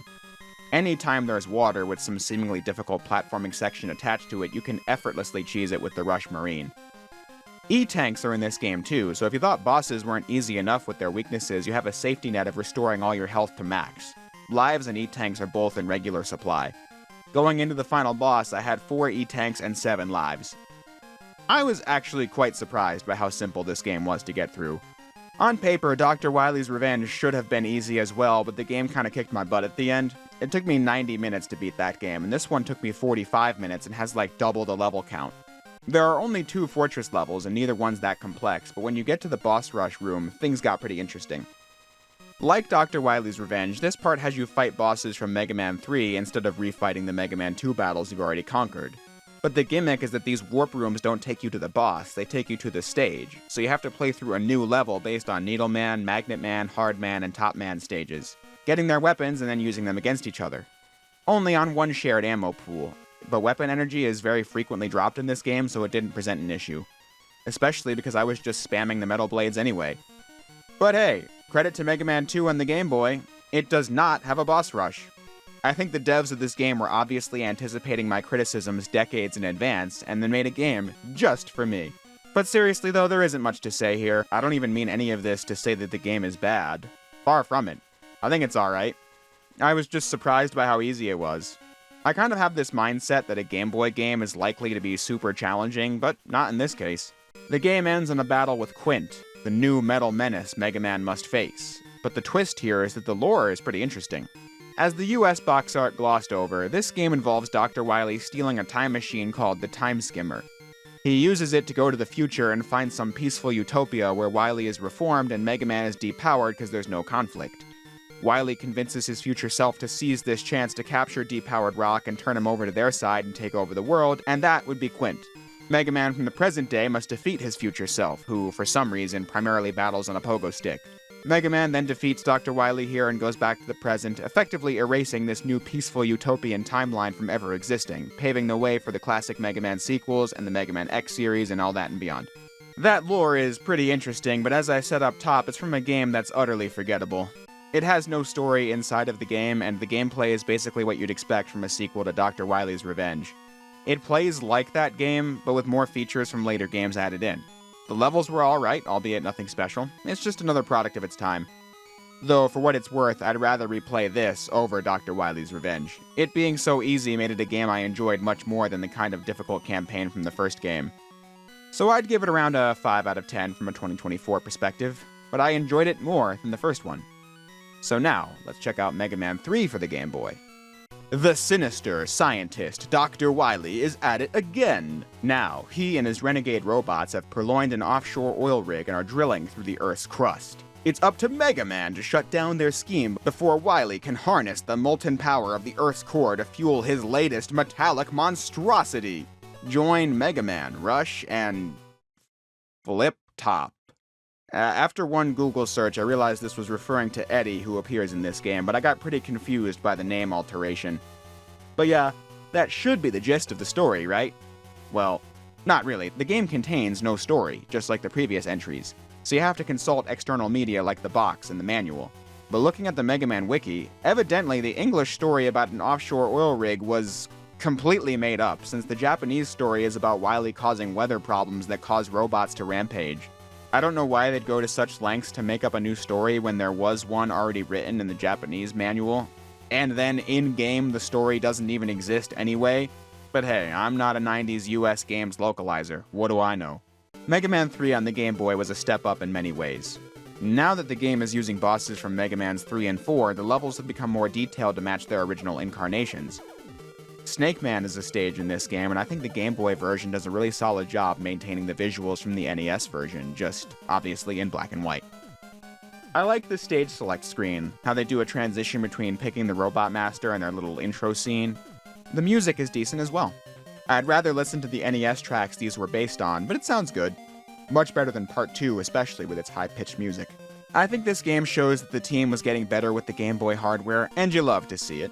In the early levels, I thought this game was much better paced than its predecessors. Dr. Wily's Revenge is a bit too hard at times, and 2 was really easy. But this game gave Mega Man the right amount of mobility with the slide and the charge shot lifted from Mega Man 4, to where you feel like you can tackle any threat, but then the level design provided challenge too. Each level's going to test different skills, like how Snake Man has these bits on the ground going up and down, and how Shadow Man stage has the timed explosives thing you need to avoid, and the bit where the room gets the lights shut off. Gemini Man stage borrowing the gimmick from the original where you shoot these pod things to give yourself something to slide through to progress forward. In 4 levels, a decent amount of skills are tested. You get E-tanks like the second game, but as I said, this game is just better balanced to where you might actually end up needing them. The Robot Master bosses were still pretty damn easy though. Snake Man was hard as hell in the original Mega Man 3, but now with the charge shot and with how much more damage bosses take from your attacks, he's really no problem. And when you have the weaknesses for the rest, your victory is all but guaranteed. But since it's quick, I can't even complain. Once you get to the halfway point, you then need to battle 4 Robot Masters from Mega Man 4. Though there's no special gimmick here like Mega Man 2 on Game Boy, it's just 4 more levels on the stage select screen like Mega Man's 7 and 8.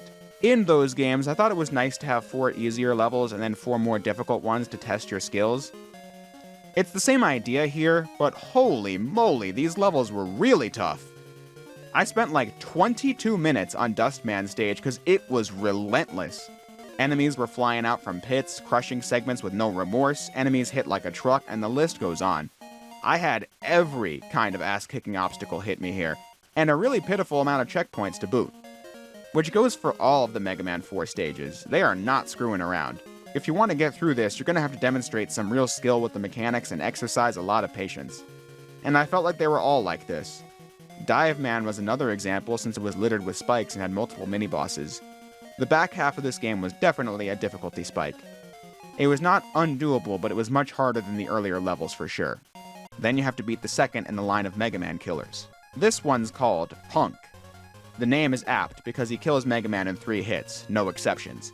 You need to time your attacks so that they won't be deflected and hopefully react fast enough when he dashes towards you. You either need to slide under him or jump over him depending on his angle, so it's tricky. But then the final level was also a really brutal gauntlet since it has 3 bosses and not a lot of checkpoints.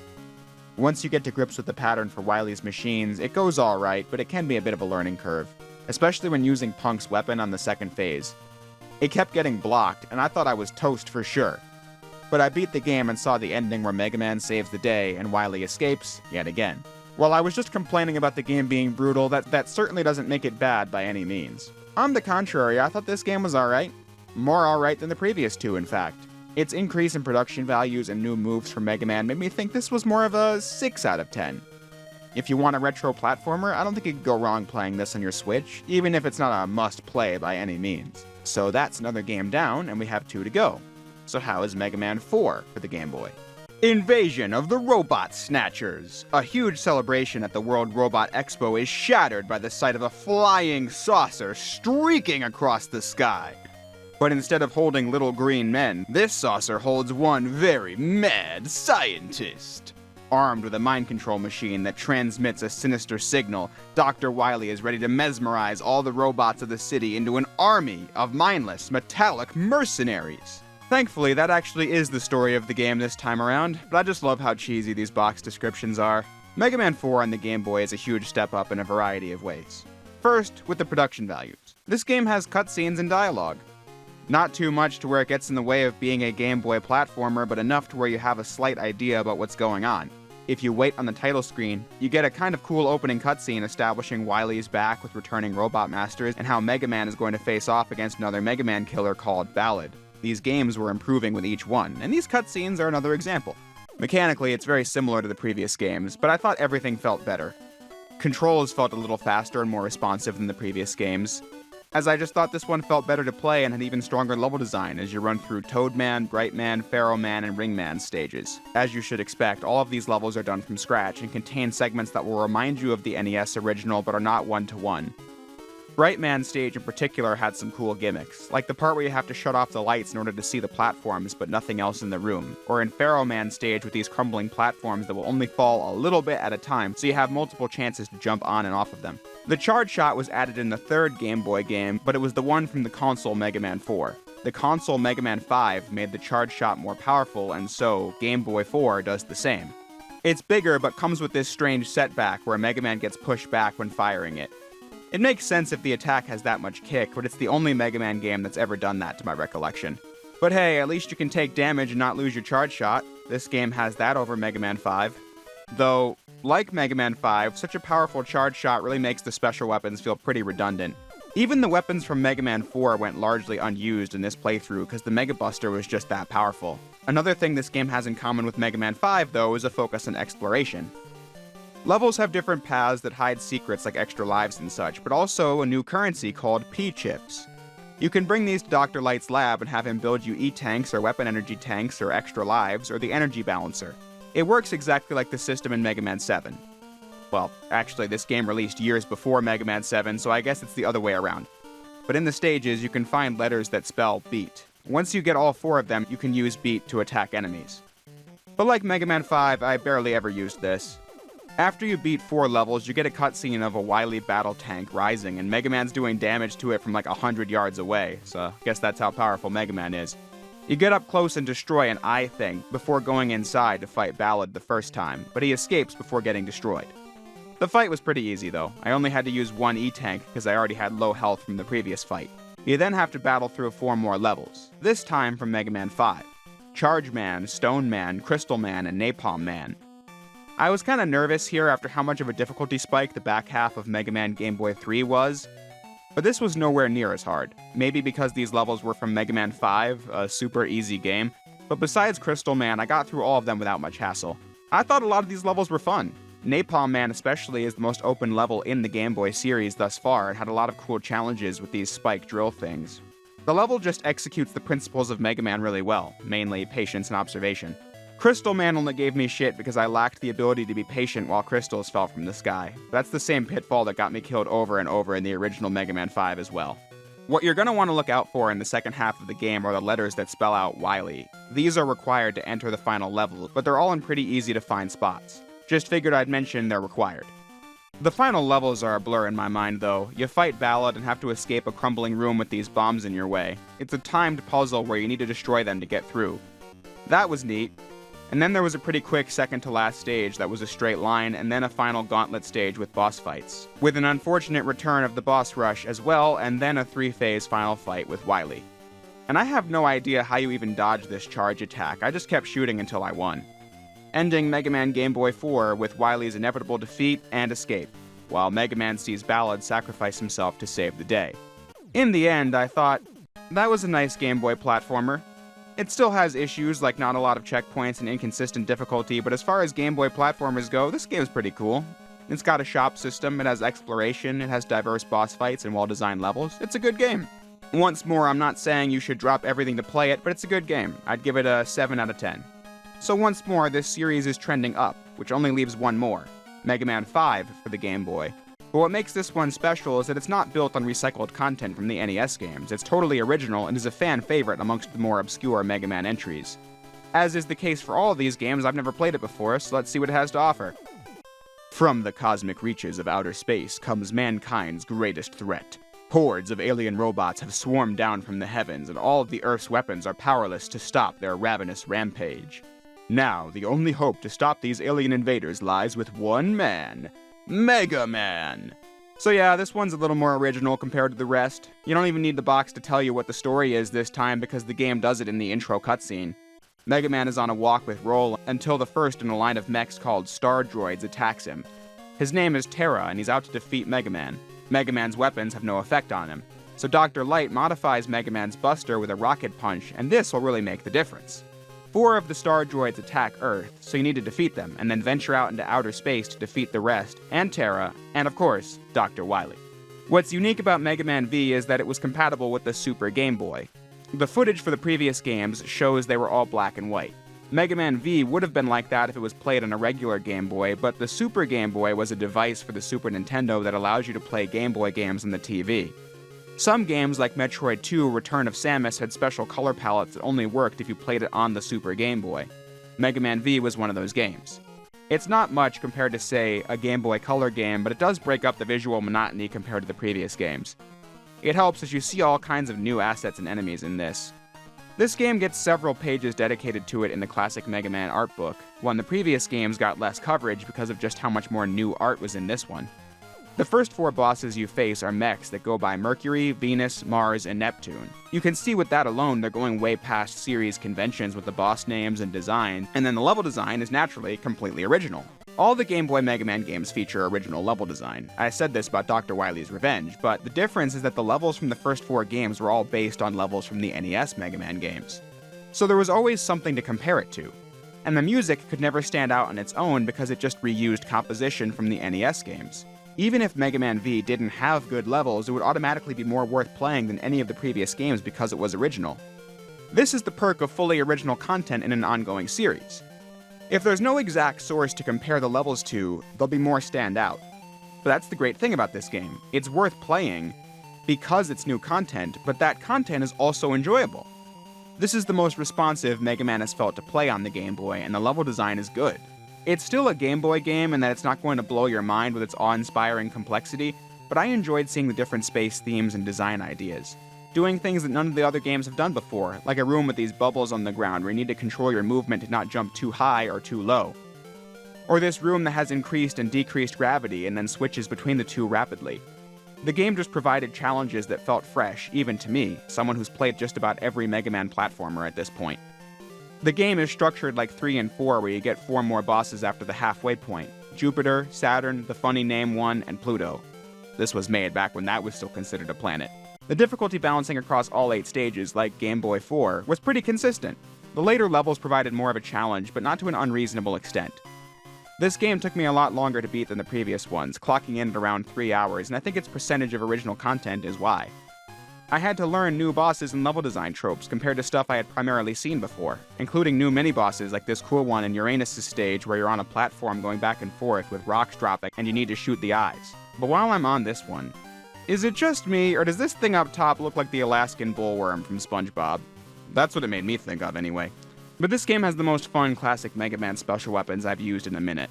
Neptune gives you this water ball that decimates enemies in no time, and another guy gives you a weapon that draws health from enemies and restores yours, which was super useful. And there's a shield-destroying electric weapon, and the list goes on. The rocket punch was powerful, but it didn't compare to the special weapons, which is a much better balance than the charge shot in Game Boy 4 and some of the other classic Mega Man games, where the weapons were pretty useless. Something that was in both Mega Man Game Boy 4 and 5 was the fact that weapon energy does not refill between stages, which is really stupid. The point of it is that you have to buy a full ammo refill from the shop. The weapons were so useless in the last game that I never paid it much mind though, but since they're so good here, I thought it was a needless restriction on my gameplay, since I had to buy the ammo restore, thus taking away my ability to buy other things like E-Tank and extra lives. Mega Man still has Rush Jet and Rush Coil in this game, but he also gets a new robotic companion exclusive to this game, Tango, a robotic cat. I think he's super adorable, but I never found a use for him throughout the whole game. I did try once though. Bless his heart, he's trying his best. I like how the Japanese art of Tango makes him look super cute and cuddly, but then the US box art is like, damn, he's pissed. But really though, at the end of the day, I thought this game was good. It took everything that worked about the previous one, like balanced levels and bosses and pacing and exploration, and put it all in a game that was completely new and original, thus making it really stand out from the rest of its Game Boy Mega Man brethren. I didn't think it was perfect. I hated the boss rush level, for example, because the stage makes you fight Anchor, Quint, Punk, and Ballad before refighting all 8 bosses from this game. If they just made the boss rush consist of the previous rivals from the Game Boy Mega Man games, that would have been cool. But doing both that and the standard boss rush from every other Mega Man game was way too much for one stage. And then the final boss was far too long and easy to die to. So by the end, I thought the game was kinda dragging its heels, but the journey there was a lot of fun. I've said it all for the previous games and I'll say it again. I don't think this is a must-play game where you gotta drop everything to play Mega Man 5 on Game Boy, but it also doesn't need to be that good to be a good game. It's restricted by the hardware it's on for sure, but in this game I see a real attempt to add new ideas and mechanics and characters to the world of Mega Man, an initiative I didn't really see in the previous games. If you're a Mega Man fan and have access to this game and haven't tried it, I see no reason why you shouldn't. It's a fun, well-designed action platformer. It is a good game. Not a whole lot more to it than that, but if you're only ever going to play one Mega Man game for the Game Boy, make sure it's this one. These Game Boy Mega Man games were pretty interesting to play through. As established, I'd never played any of them before. I was never as into Classic Mega Man as I was the X series, so I never felt that compelled to play beyond the console Classic series games. But now, after having played these, I'm glad I did. They were a unique bit of history and demonstrated the same kind of quality trajectory that the main series did in NES. Each one building on previous ones in small ways, but by the end you've got a totally different beast from where you started. Dr. Wily's Revenge and 2 are nothing to write home about. 3 and 4 were both decent Game Boy platformers, and we end on a game that really brought its own thing to the table, and I respect it a lot. I'm glad these games are having a resurgence in accessibility, because for a long time if you didn't have the Game Boy carts, you weren't playing these. There was going to be a collection of all 5 of these games on the Game Boy Advance that was meant to coincide with the collection on consoles that contained all the console games, but it never got released. And then the games were on the 3DS eShop in the 2010s, but that was it. Now they're on the Nintendo Switch Online service for anyone who wants to easily play all 5 of them. And today, a fan developer is remaking the 5th one from scratch in the style of Mega Man 7, which should be very cool when it's done. Goes to show another reason why originality is king. People really vibe with Part 5 on Game Boy and want to see its ideas reach their full potential, when the rest are just alright to goodish alternatives to games that already existed. But that's not to take away from any of these games. Like I said, I'm glad I gave them all a playthrough because it was definitely worth it. But next up on my docket is all the rest. It's difficult to do a comprehensive retrospective on classic Mega Man because of the fact that there are so many games. Like, Mega Man X only had 14 or so games, and so covering all of them wasn't that much of a challenge for me because there weren't that many. For classic Mega Man, you have 12 main series platformers, and then also remakes, remasters, ports, spin-offs, platformers on handheld consoles, and then a long list of mobile phone games, some of which were Japanese exclusive and made before the App Store era. Needless to say, I'm aware that it's impossible for me to review every single game released under the banner of Classic Mega Man, but I thought this video would be a fun way to look back at many of the more obscure and often terrible Classic Mega Man spin-offs, just to give you guys watching a taste of what they're like. Since I'd wager many Mega Man fans, especially more recent ones, haven't played all these games. None of the reviews here will be super in-depth, just giving my thoughts on each one. So without further ado, let's get into it. Not every game I'm covering today is a platformer. In fact, many aren't. So I figured the best place to start would be with the 2 games that were. In the last video, I went over Mega Man's Saga on the Game Boy. I thought all of those games were decent to good. One might think that Mega Man on other handheld consoles back then would lead to equal success, and you'd be wrong. Mega Man on the Sega Game Gear is all you need to point to when debunking this claim. When I discussed Mega Man The Wily Wars, I said that Capcom collaborating with Sega for Mega Man led to 2 games. The Wily Wars, which remastered the first 3 Mega Man games for the Sega Genesis, and a new game on the Sega Game Gear, Sega's competition for Nintendo's Game Boy. I don't know when I first learned of this game's existence, but I have never played it for more than like 3 minutes in the past. Like the Game Boy series, this is my first time ever touching this game all the way through, and it was horrible. The game just looks like a bootleg. The cover art is the first sign. The word art is doing a lot of heavy lifting in that sentence because it screams Baby's first graphic design as the characters just stand on nothing against a space background and Wily is just a floating head with a transparency effect. I don't know, it just screams that nobody gave a shit about this game from minute one. It didn't even get cover art, which Wily Wars had, even if it didn't end up getting released in stores anyway. See that video for more information. And then the manual just spews a bunch of crap. It seems the game was designed to tell Sega players who Mega Man was, but the manual does a poor job. It says that Mega Man has been saving the universe on console screens around the world for over 10 years, when the Mega Man series wasn't even 10 years old when this game came out in 1995. And then it later says that Mega Man's been battling Dr. Wily since 1985, which is not when Mega Man 1 came out, it was 1987. The manual is where you'd think you'd get a story, but all you get in this game is, your mission, should you choose to accept it, is to crush Dr. Wily's humanoid henchmen in a sizzling cybernetic showdown and overthrow the evil doctor's sinister plans to destroy mankind. And that's it. The game possesses no story. The intro cutscene just tells you who Mega Man is, largely ripped from the opening of Mega Man 4, and the manual is just like, yeah, in this game you fight Wily and his robots, have at it.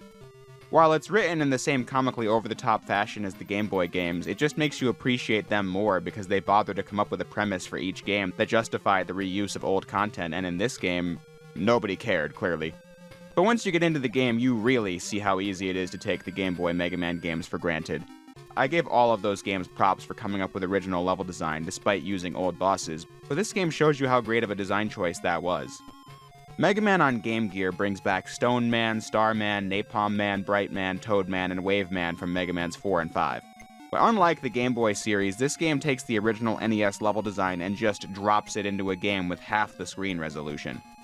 The Game Boy games weren't usually frustrating, and I think the reason for that is because of the fact that the levels were designed with the screen space and sprite size in mind. But in Game Gear Mega Man, you'll often be completely unable to see what the heck is going on. In Bright Man's stage, there's the part where you take a different route for an upgrade and then you have to run backwards. On NES, this part is a snap. On Game Gear, forget it, you can't see anything. Napalm Man's level was the worst with this, just impossible to see what's going on at any moment. I said it was good of the Game Boy games to make new levels because it helped the game stand out, but now Game Gear Mega Man both fails at that and creating fitting challenges for the console the game was on. Your only saving grace is that these levels are mostly from Mega Man 5, which is a super easy game. Therefore, you won't be in too much trouble if you play it. And also, thankfully, it's short. But it's absolutely joyless. I thought the Game Boy games all felt pretty slow compared to the NES ones, but I appreciate this in hindsight as well, because bosses in Mega Man Game Gear fly around the room at lightning speed and offer almost no telegraph for their attacks. Stone Man, Star Man, and Toad Man are not difficult bosses in the least on NES, but here I just can't see or predict what's going on. It sucks. Everything about this just felt wrong. It played like shit, it offers nothing to the series beyond poorly recycled content, and it doesn't even let you continue the stage if you get a game over. You just go back to the title screen, making this the most Stone Age Mega Man game ever made. And get this, there are passwords in this game, but they only work up to a certain point. You can password through the first 4 bosses, but you have to do Wave Man, Toad Man, and the final level on 1 life set. And what is the final level? Of course, it was Quick Man's level from Mega Man 2. And with these controls and the way this game is designed, yeah, I could barely see anything and got a game over, and promptly quit. Sure, it's mean to pick on Mega Man for Game Gear this much, but I just played all 5 Game Boy Mega Man games, which were made for weaker hardware and were infinitely better games in basically every respect. Dr. Wily's Revenge is a game I'd play in a heartbeat over this garbage. So, off to a great start, because this first obscure Mega Man game is a piece of shit. Never touching this one again.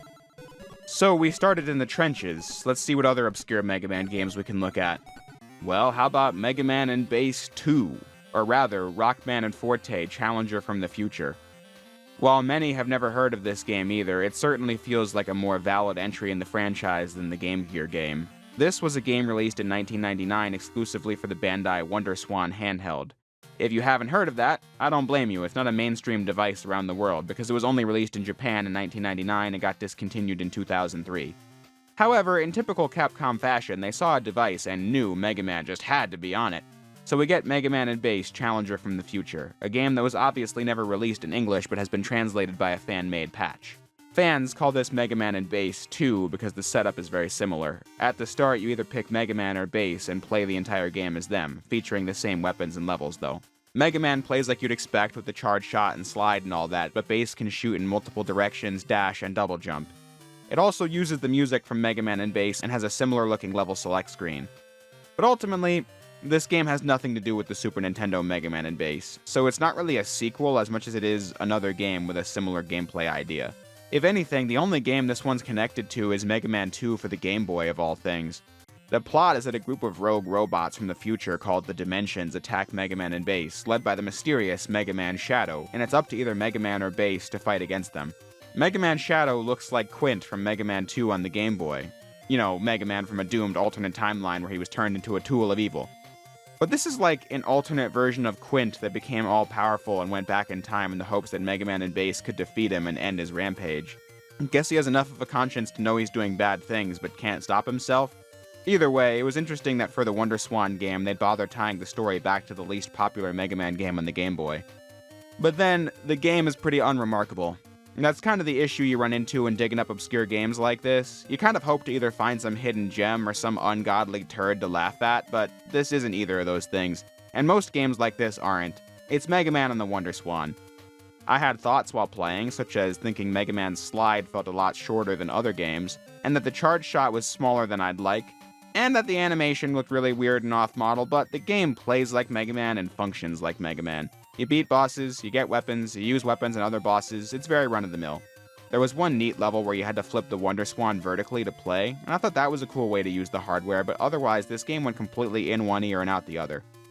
Some weapons were really hard to use, like the dash attack. I don't know how to hurt anything with this without just taking damage. And I thought Bass handled like trash in this. His shots are slow, the dash is only activated by holding down and jump, and the Bass Buster is just too weak to do any real damage to anything. So I didn't play the whole game as him. And then there's a shop system where everything is so overpriced that it took me the entire game as Mega Man to afford reduced damage, and that was all I could get. There were some moments I thought felt cheap, but nothing that sparked any rage or anything. The game is, like I said, pretty unremarkable. Though I thought Bass's face in the ending was really funny. Like, damn, Bass is pretty sad that Mega Man Shadow's dead. But I'd give the game a C- or so. It's not offensive, it's just not really worth playing. When I'd give the worst of the Game Boy games like a C, and the best ones maybe a B-. And the Game Gear game is an easy E grade if anyone was curious. But yeah, we're not off to a super great start when it comes to classic Mega Man spin-offs. So let's change the genre and see what else the series has to offer. Starting with Mega Man Soccer, or Mega Man's Soccer. I kid you not, this was a real game published by Capcom in 1994. Which means that it predates Mega Man 7. Classic Mega Man came to the SNES not in a platformer, but in a soccer spin-off. I have no idea where the idea for this game came from and why it was greenlit and released, but 30 years later, does it still hold up? I mean, no. It didn't get very good reviews at the time, and 30 years later, you just gotta be like, what in the world were they thinking with this? Ever wanted to see Mega Man and a bunch of robot masters battle it out in the soccer field? Well, you're in luck. Here it is. It even got US box art where, like always, Mega Man looks really pissed. The premise is that Dr. Light is watching soccer with Mega Man and Roll, but Wily's robots start attacking soccer games, and it's up to Mega Man to get the enhancements needed to compete with and defeat the 8 robot masters before heading to Wily's soccer field of evil. I had no idea what to expect when going into this game. Soccer games from the mid-90s aren't exactly my area of expertise. As in, I've never played a single one in my life, so I don't know how this compares to international superstar soccer, but I can tell you this, I did not enjoy what I played here. I decided to face off against Cutman first, and the field was inexplicably filled with a bunch of Mega Man and Cutmen. You have to toss the ball down the field towards the opponent's goal and... Wait, I just realized, I'm explaining the mechanics of soccer to you. So instead of that, I'm just gonna assume you know how it's meant to work and cut to the chase. I just found the game really confusing since I could barely see what was in front of me. You need to look at the map on the top of the screen to see where you are in relation to the other players and make choices about what direction to kick the ball in. But looking from the action to the map just felt really disorienting to me. So I lost against Cutman after several minutes of running back and forth and feeling like I could barely take possession of the ball. But after hours of trying really hard, I made it to Wily's castle where you went up against Anchor from the first Game Boy Mega Man game. He had so many special moves that I stood no chance. I then realized this game is ridiculous and decided I was done. Next game. Mega Man Battle & Chase was a Japanese exclusive released for the PlayStation in 1997. A year later, it came to Europe. In America, it was never released until 2006 when the Mega Man X collection came out for the PlayStation 2 and GameCube. When you first boot up the collection, you'll see the menu screen where you can pick Mega Man X through Mega Man X6. By beating X1, X2, and X3, you unlock Battle & Chase. It's not difficult to do because X1 through X3 make up 3 of the 4 good games in this package. And they come with save slots now too, which the original X1 to X3 did not have. But now I'm just talking about the X collection. I already broke this down in a video from a few years back. I'm just here to talk about Battle & Chase, and there really isn't much to say. There's a huge car tournament in the Mega Man universe with a 10 million Zenny cash prize, so a bunch of robots enter to win. And you can play as a bunch of them like Mega Man, Roll, Bass, Shadow Man, Napalm Man, the works. When you win a race, you can take the parts from your opponent's vehicle and use them on yours, which is a cool way to adapt the Mega Man gameplay model to a racing game. But yeah, I didn't play much of this either because I got bored of it really fast. The track design is really linear, the obstacles aren't that difficult to get around, and the opponent's AI isn't very good. You just drive, boost, drift, grab item, etc., etc., etc. for 5 straight laps. It was quite dull. I don't know, a game like Crash Team Racing on PS1 is just more interesting to play with better tracks, items, and a campaign that I played all the way through. This game, it just feels kinda cheap and not worth playing. It was nice that it got included in the US for the first time in the X collection, but it's not much of a showstopper. Next game.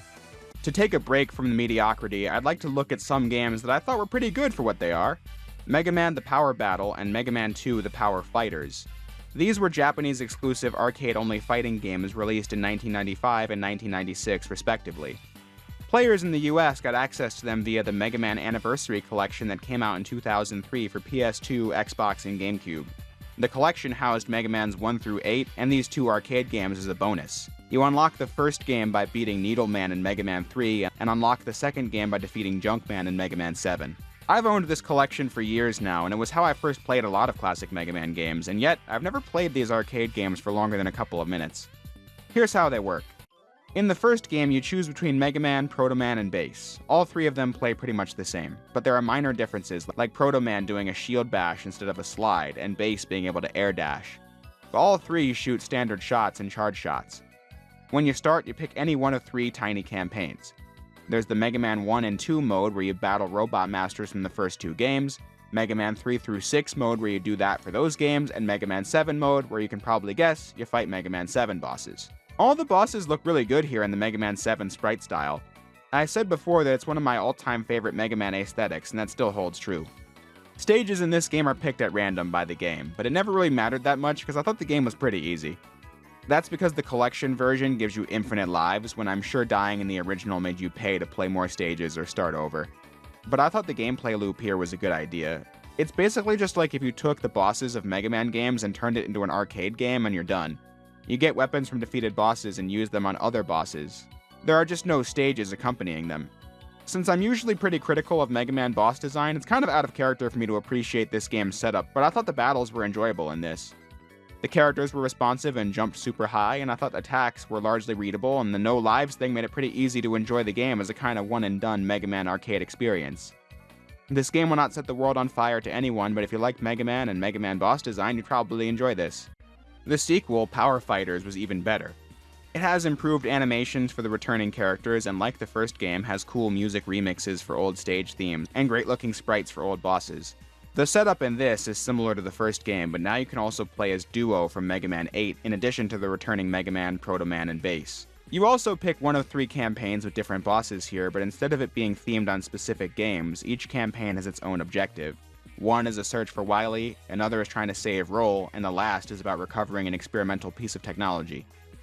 And in-game, you can now pick your stage order like a proper Mega Man game, so you can strategize with the weapons and pick what works best for you, which is definitely an improvement. But the most interesting part about this game is the story, for sure. It's not much. It's a Mega Man arcade game, but the people behind it did interesting work in creating ties to the overall lore of Mega Man. Like how in Mega Man's ending, Wily criticizes Mega Man for causing just as much destruction as Wily does. giving Mega Man doubt he's never had before, until Dr. Light tells him that if Wily's gonna try and take over the world, somebody has to stop him. That was interesting because it was a reminder of how Mega Man is a machine programmed to do what he's told by Dr. Light, even if he has human-like personality and capacity for doubt. Just not as much will to act on it, whereas Mega Man X was just a free-thinking machine entirely. And speaking of the Mega Man X era, the most well-known thing about this game is the ending of Bass's story. Wily shows him that he's got some plans in the works for a new, ultra-badass robot that will replace Bass if he doesn't get in line, and that is, of course, Zero. But this one image led to an immense amount of fan speculation, because that blueprint is Zero's design from Mega Man X2 and not X1. The Zero that Wily completed before he died. You know, Zero dies in X1, and then the X-Hunters bring him back in X2.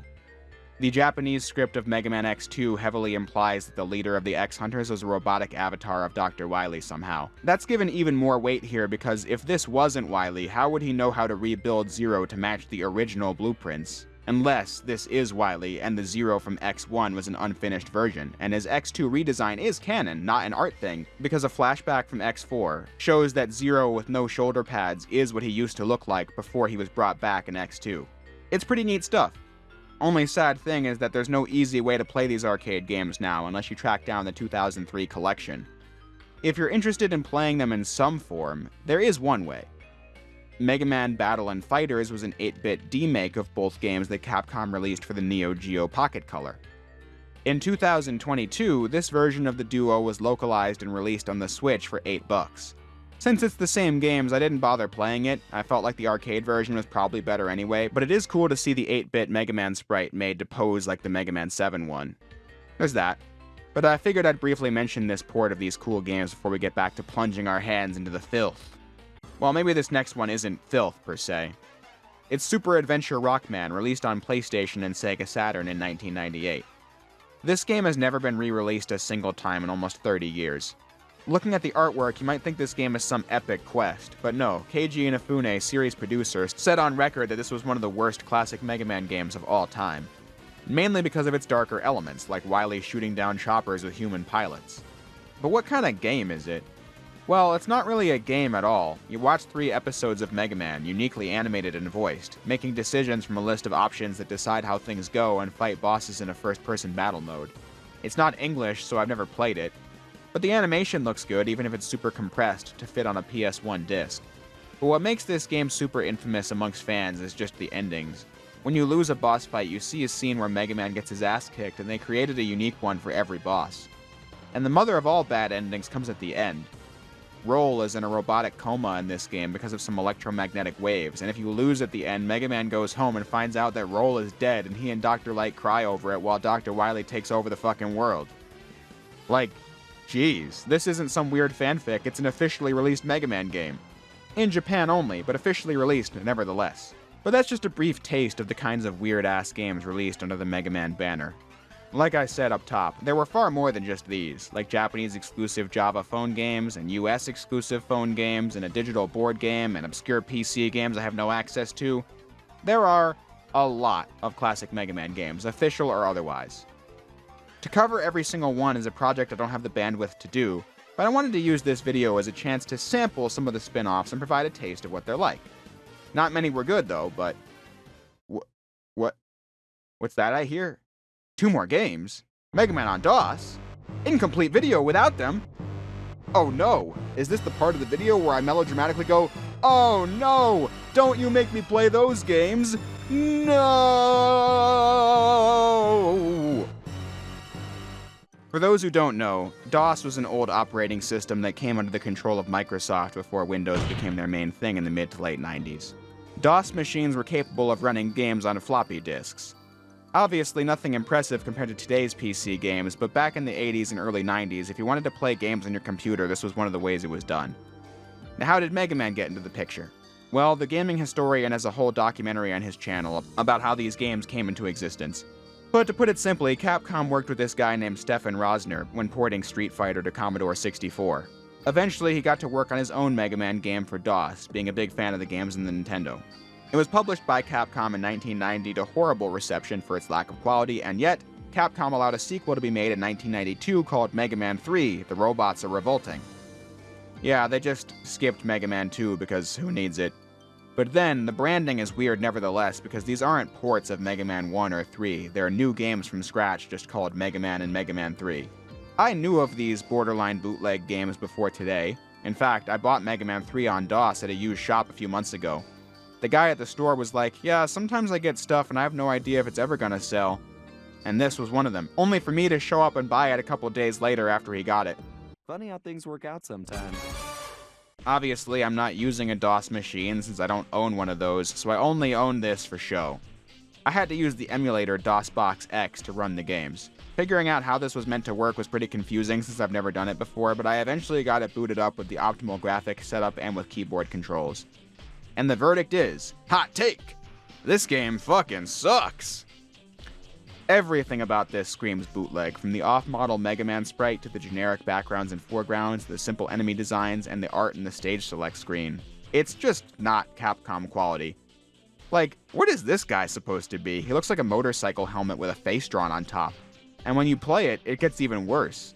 To jump, you use the J key, you shoot with the spacebar, and can only move with the arrow keys, which is a really awkward setup when going from running to jumping. But then, most levels just saw me take damage from enemies flying all over the screen and I could barely see them, and when I could, my shots would barely hit them. Everything that could be bad about a Mega Man game was bad about this. It looks terrible and plays like garbage. I didn't beat a single stage because I got a game over in every single one. Awful game. And so is the sequel. It sure ain't the robots that are revolting here. Mega Man 3 on DOS adds more levels, which is absolutely a bad thing because nothing else was improved. I had all the same problems as I did in the first one. By complete chance, I picked a maze sewer level as my first one, and it sucked. At one point I died and respawned, but Mega Man spawned like a few tiles too high, so I was just out of sync with the game world. That was lovely. But after I was mercifully granted a game over, I picked another level. I then was like, wait, this sucks, I'm done. These games don't even have music, it's like I got trapped in a black hole or something while playing this. But while these games suck, and I hope to never touch them again for the rest of my life, there is a reason why I decided to include them in this video and end on them. These are some of the worst Mega Man games ever made, because they were officially licensed Capcom products you had to pay money to play.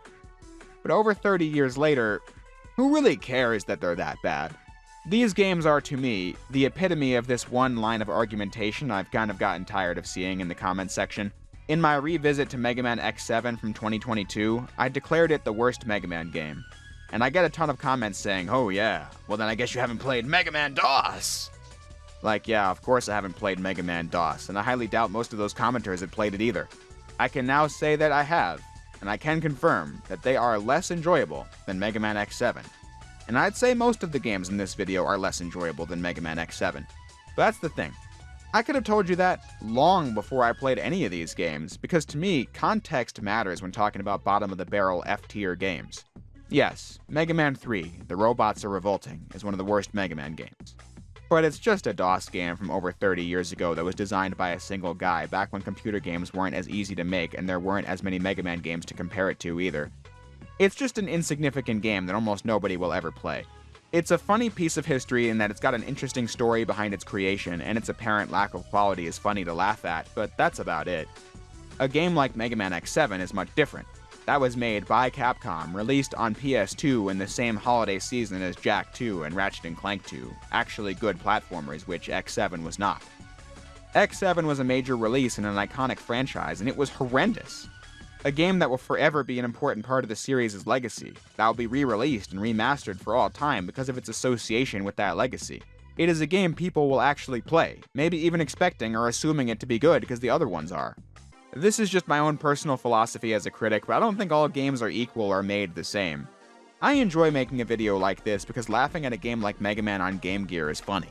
The game is, in my opinion, worse than X6 or X7, but I'm not going to treat it as harshly or remember it nearly as much as those. To use another example I always see, yeah, Sonic Jam on Gamecom is a worse game than Sonic Forces by several magnitudes. But one of them is a 2017 PS4 Xbox One Sonic Team game, and the other is a fucking Gamecom game. I just don't think all games ought to be reviewed as though they are the same. That's just me.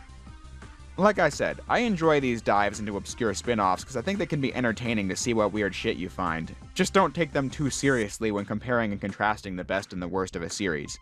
You can probably take it as a given that Mega Man DOS is at the bottom when talking about why X7 is the worst real Mega Man game. But that's about all the time we have for today. Hope people enjoyed this little trip through spin-off territory, as next up is Mega Man Powered Up for the PSP, a full remake of Mega Man 1. Back before the year 2010, Mega Man was on just about every single device that could run video games. Sony's PlayStation Portable from the mid-2000s was no exception. I always loved the PSP as a kid, got a bunch of playtime out of Daxter and Ben 10 and Sonic Rivals on this thing, and as I got older there were other franchises I liked with games on PSP like Metal Gear and of course, Mega Man. Mega Man got 2 games in the PSP, both were remakes of classic installments. First, we got Mega Man Maverick Hunter X, a remake of the beloved Mega Man X from Super Nintendo. And then we got the focus of today's video, Mega Man Powered Up, a remake of the first Mega Man game from the original Nintendo. This might come as a surprise to the folks watching this video, but I've actually never played Mega Man Powered Up before. I had tried it for a few minutes a long time ago, but never played the whole thing. I say it might be a surprise because I'm such a big Mega Man fan, but also because I've gone on record saying that I've played Maverick Hunter X for well over 100 hours. When I was like 14, I played Maverick Hunter X almost every day on my PlayStation Vita. But I was always a way bigger fan of Mega Man X than Mega Man Classic. But if Powered Up was on the Vita, which it was not, I definitely would have played it. So I never got around to beating this game until this very video. I did know that Powered Up was a pretty transformative remake, though, which doesn't surprise me. Mega Man 1 is Mega Man 1. The series was almost 20 years old when Powered Up came out, and a lot of stuff had changed about the fundamentals of Mega Man. So it naturally follows that a remake would be very different from the original game, which is in my opinion still a good game, just very unrefined. By comparison, Maverick Hunter X was a more direct remake, since X1 didn't really have as much to change compared to Mega Man 1. But the evidence that this game was changing a lot can be seen right from the start. Upon picking new game, you have the choice between old style and new style. The new style is everything we'll be talking about today, but the old style is a faithful remake of the original game. The graphics are still new and the gameplay is still powered up, but it's the original level design from Mega Man 1 with no alterations. The music is back to its original 8-bit style, and there are only the original 6 bosses with the original weakness chain and weapon balance, and there's no cutscenes and no dialogue or anything like that. Not a lot of remakes do this. Some might include a copy of the original as an unlockable, but this is like 2 remakes in one. You have the original game remade and the original game reimagined on one disc. For old style, they even pulled back the FOV to create an 8x7 aspect ratio look to make it look more like the original game, when new style is just full widescreen. I think having something like this gave the devs more leeway when making changes to the game for the new style mode, because something like the original is still in the game.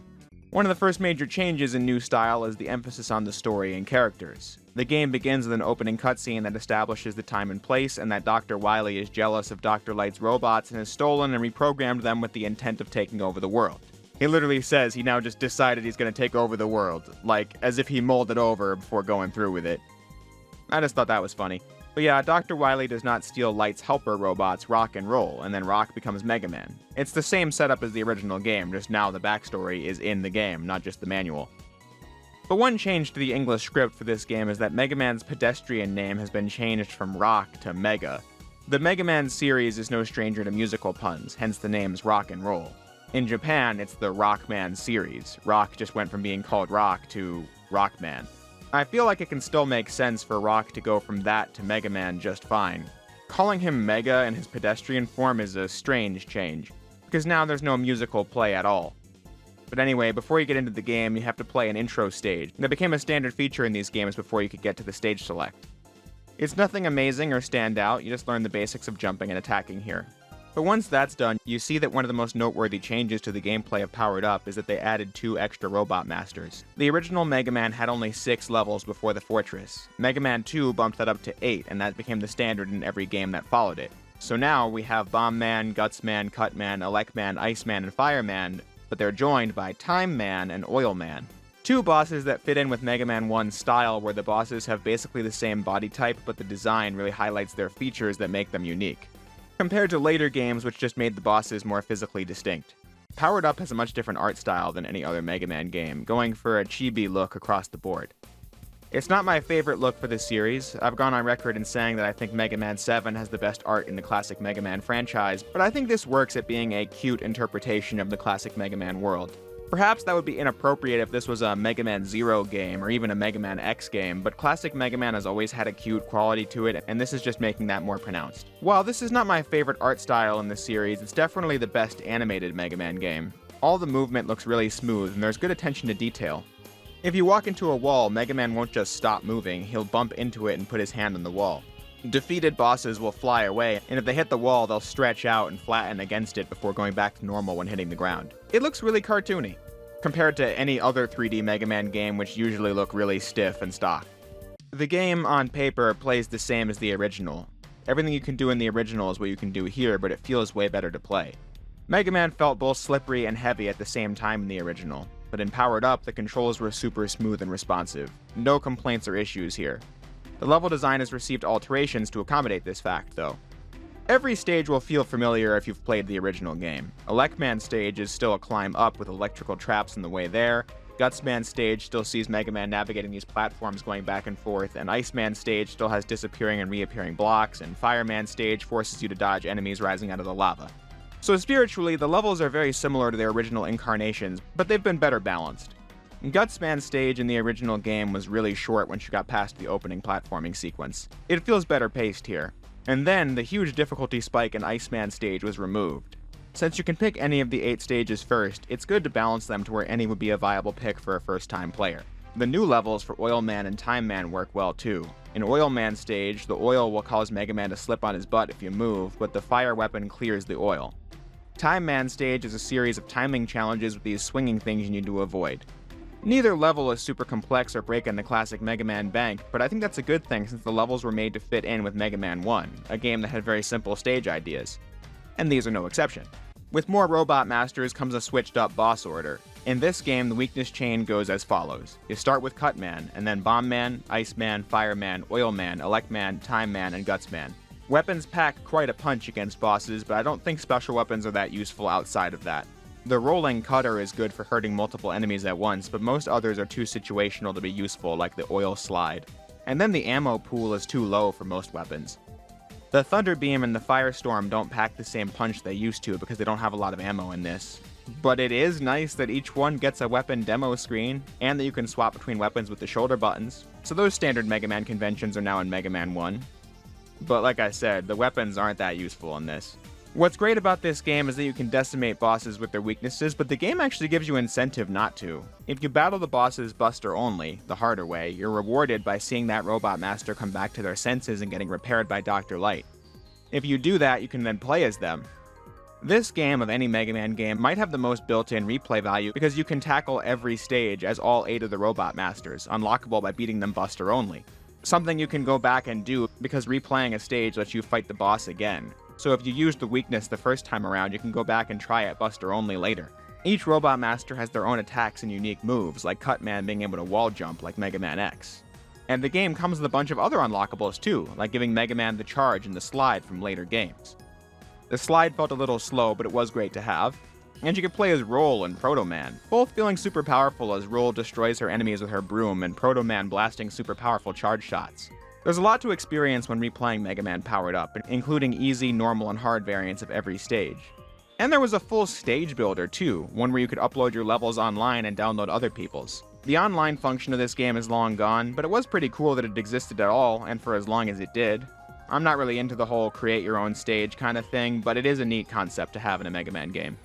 But as you might expect, once you beat the 8 stages, it's time for the Wily Fortress. The first one is much easier than the original because there's no room of spikes to avoid with Mega Man 1 control, nor do you need the Magnet Beam to clear a section. In fact, the Magnet Beam isn't even in the game when you play New Style. If you want to use it, you have to play Old Style. But all that ease comes crashing down in the first Fortress boss against the Yellow Devil. This is a pretty infamous boss in the original game, but now there's no cheat to get past him. He's really hard to beat because you can only stand within this tiny window between the whirlwinds or else you'll take damage. You don't have a lot of time to react to it, so I died a lot here. And then I thought of a genius idea. I'll play the stage on easy and clear him in no time. Which I then did. It was a great idea. The later Fortress levels aren't much of a challenge if you made it this far, though. The only part that really tripped me up was this disappearing, reappearing block section that came right before the boss rush.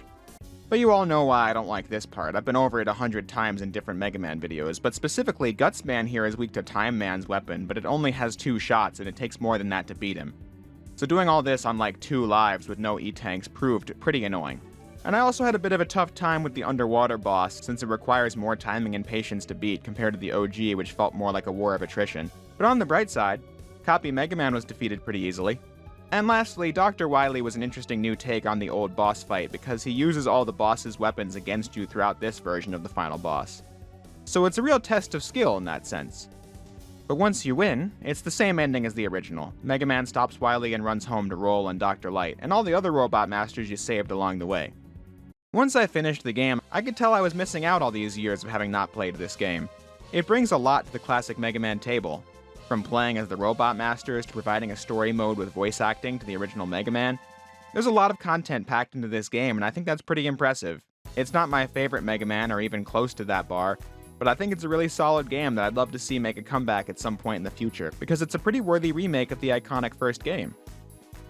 But then that got me thinking, is it better than the original game? Well, technically I'd say it's a lot better. I mean, I can't think of a single thing the original Mega Man does that's better than the remake. Especially because the remake includes a faithful version of the original game in it, so it's a better game almost by default. However, I can't imagine myself playing this over the original. I don't tend to revisit Mega Man 1 that much anyway, but if I did, it would probably just be the NES game. I had similar thoughts when I did my last video on Maverick Hunter X, where I said that there wasn't really an area where it went wrong that the original went right. I just thought X1 hit more for me than the remake. This is different though, in that I thought X1 and Maverick Hunter X were of roughly equal quality, but I think Powered Up is a better game than the original. But be it nostalgia or whatever, I would sooner come back to the NES version than this. Even though Powered Up was a solid game and remake. It's just a shame because they definitely wanted to do sequels to this, remaking Mega Man 2 and onward, but this game was met with the same fate as Mega Man Maverick Hunter X, where they wanted to remake X2 and onward but never got the chance. Neither Maverick Hunter X or Powered Up were successful enough to justify further remakes on PSP.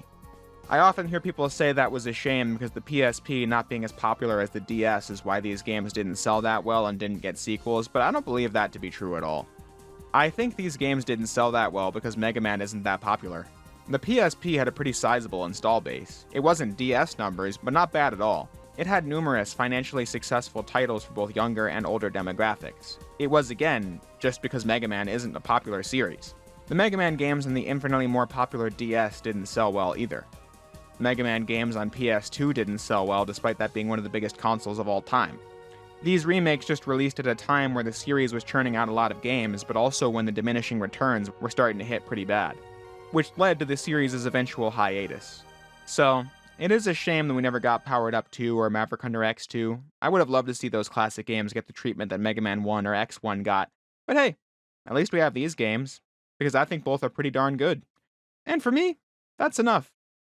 To any newer Mega Man fan looking back on the series, it might seem weird that Mega Man 9, the 2008 sequel to Mega Man 8, is an 8-bit game in the same vein as the first 6 Mega Man games. Or maybe it's not, but I'm gonna explain it to you either way. Mega Man 9 was the perfect game for the series at the time of its release. Something I discussed in my Mega Man 8 video was that video games were, and still are, an arms race to see who can get the best graphics. That is why a game like Mega Man 8, a 2D game on PlayStation, was perceived as having less value than a 3D game on PlayStation like Crash Bandicoot or Resident Evil, despite Mega Man 8 putting the PS1 hardware to great use for its visuals. Mainstream games had just been rejecting old things throughout the late 90s and early 2000s because of how quickly technology was evolving back then. But by the late 2000s, things were starting to look a lot different. The graphics arms race was still ongoing, and that was never going to stop. However, the late 2000s gave room for something else to flourish alongside it: nostalgia. Nostalgia tends to operate on a 20-year cycle where something cool comes out, it tends to be overlooked 10 years later, and then 20 years later people who grew up with it are wanting it back. This isn't an exact science, but it's true more often than not. By the late 2000s, the original Nintendo's classic games were turning 20 years old. This point in gaming history is when nostalgia started taking off. And this is also when every console had a digital storefront where you could buy and download games. Nintendo was using this to offer its classic catalog for purchase, and other companies were allowed to get in on the action. Keiji Inafune, Mega Man series producer, cites the popularity of Nintendo's Virtual Console as the inspiration for Mega Man 9. He thought that a game like Mega Man was just never going to keep up with what AAA studios were putting out, and that a retro throwback game is the perfect niche for a new Mega Man game. You can scratch that nostalgic itch while making a game that's very simple, low cost to produce, and inexpensive for consumers. Capcom wanted it to have 3D graphics like many of the other Mega Man side-scrollers of the 2000s, but eventually got on board with the idea of it being an NES-styled game. It was released in September of 2008 for Wii, PlayStation 3, and Xbox 360 as a downloadable title. But it wasn't just the perfect game for the series because of the nostalgic atmosphere, it was also a nice palate cleanser for the franchise. Mega Man 8 and Mega Man and Bass were the last main installments in the classic Mega Man series before Mega Man 9. There were 10 years between the original releases of Mega Man and Bass and Mega Man 9. In that time, the other Mega Man franchises got the spotlight. More Mega Man X games of wildly inconsistent quality, the Mega Man Legends games took the series into the 3D adventure genre, the Mega Man Zero games debuted on Game Boy Advance, which were like Mega Man X but more combat and skill focused. The Mega Man Battle Network games also started up on GBA, which were RPGs, and those got a sequel series on DS called Mega Man Star Force, and the Zero series got a sequel called Mega Man ZX on DS as well. The 2000s was like a landfill of Mega Man games, sometimes releasing up to 4 or 5 games a year, featuring different genres and characters. Diminishing returns were starting to set in at this point as the sales got lower with each installment, so I'm sure you can see how taking a step back and doing something more akin to the series' roots appealed to the hardcore fan base and for people who just fondly remembered NES games like Mega Man and wanted a cool throwback. That is how Mega Man 9 came to be and why it was a commercial and critical success. NES being peak gaming was the attitude of the internet at the time, the 20-year nostalgia thing having something to do with that. So Mega Man 9 took that energy and ushered in an age of retro throwback games in both the mainstream and indie scene, and how the game went about that is something we're going to talk about today. With all that said, a title such as Mega Man 9 will leave you wondering how such a game holds up over 15 years later. Sure, it's basking in the glory of the NES nostalgia, that was very popular in 2008, but it's not 2008 anymore. For crying out loud, the Xbox 360 is turning 20 years old this year. The question is, does a game like Mega Man 9 stand up on its own 2 feet when we're so removed from the context it was made in? Nowadays, if you're playing Mega Man for the first time, you play 1 through 8 and see the games evolve one game at a time. Such retrospect is why people are more favorable towards Mega Man's 4 through 8 nowadays than they used to be, because the nostalgia for the first 3 games tends to be taken out of the equation. So then you go to Mega Man 9 and it's seemingly a downgrade. I don't know how prevalent this take is in the larger Mega Man community, but I've been seeing a lot more anti-Mega Man 9 sentiment in my sphere of influence as of late. Not people saying it was terrible or anything, but that they don't like the idea of what it's trying to do. I used to not like this game because I thought it was ball-bustingly difficult, a topic we can revisit throughout the next several minutes. But before I discuss how I feel about Mega Man 9 now, I want to start by showing what the case against this game might be for someone getting into it now, and that will kind of show how I used to feel about it before the present day. Saying Mega Man 9 is a step back from Mega Man 8 is pretty apparent just by looking at the game. 8 was a 32-bit PlayStation game, 9 is an 8-bit NES callback game. The graphics and animations are significantly less detailed, and that's by design. And that's not really the issue in contention. 8-bit is merely an art style at this point, not a limitation of the hardware the game is running on. The actual issue is that Mega Man 9 is in no way a mechanical sequel to Mega Man 8. Both games are using the Mega Man gameplay formula, 8 bosses and fortress levels and all that, but this game reverts the gameplay way back to Mega Man 2, and this is absolutely what they were going for. In Mega Man 3, the titular hero was given the ability to slide through obstacles, which fundamentally changed how Mega Man levels were constructed and how enemy attack patterns were designed. Mega Man 4 gave him the Charge Shot, an ability that got more powerful in Mega Man 5. This altered the balance of Mega Man completely because the default weapon had a decisive edge over your special weapons. Obviously, Mega Man's 6, 7, and 8 kept iterating on this and adding new mechanics and gimmicks to make each one stand out. But Mega Man 2, especially in 2008, was held as the highest standard of the series. It being the best-selling Mega Man game of all time at that point no doubt had something to do with that. It was their intention with Mega Man 9 to basically make a throwback, not to NES Mega Man games broadly, but to Mega Man 2 specifically. It's almost like an alternate reality sequel to that game. Mega Man can do what he could in that game, which is just run, jump, and shoot, And he gets super powerful special weapons, and there are no tricks or gimmicks whatsoever. No second fortress set, or rival antagonist, or middle stage, or exploration elements, or any of that. It's just Mega Man tackling the 8 stages in whatever order you want, and when you're done, you go straight to the Wily Fortress. The only mechanic from the NES sequels that made it in here were the Rush Coil and the Rush Jet, and the inventory screen not being a mess. So fundamentally, the issue for the players in the current year are, do you vibe with a game that's intentionally pulling itself back? A game that's not trying to evolve the mechanics of the series, instead pulling it back 20 years in the name of nostalgia. Because you can use an older graphical style as an art choice. The recent fan game Mega Man X8 16-bit does just that. It has old graphics, but it's got full widescreen and quality of life features that none of the previous games did, and still includes mechanics later games introduced, while still trying to have that SNES Mega Man X feel to it. For some, they're against Mega Man 9's approach on principle. For me, I think it comes down to the execution. Since they're trying to make a game like Mega Man 2, I'm just going to talk about how well I think the game does at that and how good I think it is in its own merits. The reason I didn't like Mega Man 9 when I first played it was simple. The game is hard as fuck. I didn't like that because I don't like losing and being pissed off. But even speaking philosophically, I always felt like this was a misread on the old Mega Man games. NES games, especially in their US versions, are notoriously difficult. Games were expensive to make even then, but an NES cartridge couldn't really store enough data to make a game that would be worth $50, so you make it last by making it challenging. Games often didn't have save features. You need to rely on hotlines and magazines or word of mouth to figure out how to beat a game. And video game rentals in the US made Japanese developers want to make the US versions even more difficult so that you probably wouldn't be able to finish it in a weekend. These are the factors that led to numerous NES games being incredibly difficult, or in the case of many others, just being shitty games. But despite Mega Man 2 having the reputation of this challenging, rite-of-passage retro game, it's really not that hard. In fact, I don't think any of the NES Mega Man games are that difficult. Mega Mans 2 through 6 all had passwords that allowed you to sort of save your progress, but then in-game the challenge is pretty reasonable. I get I'm not an NES kid, I'm a PS2 kid, but there are many NES games I want to be into but never got far in, like Castlevania. That game is really tough. Never got more than a few levels into that game or Castlevania 3. But I've beaten Mega Mans 1 through 6 numerous times without a lot of hassle coming from it.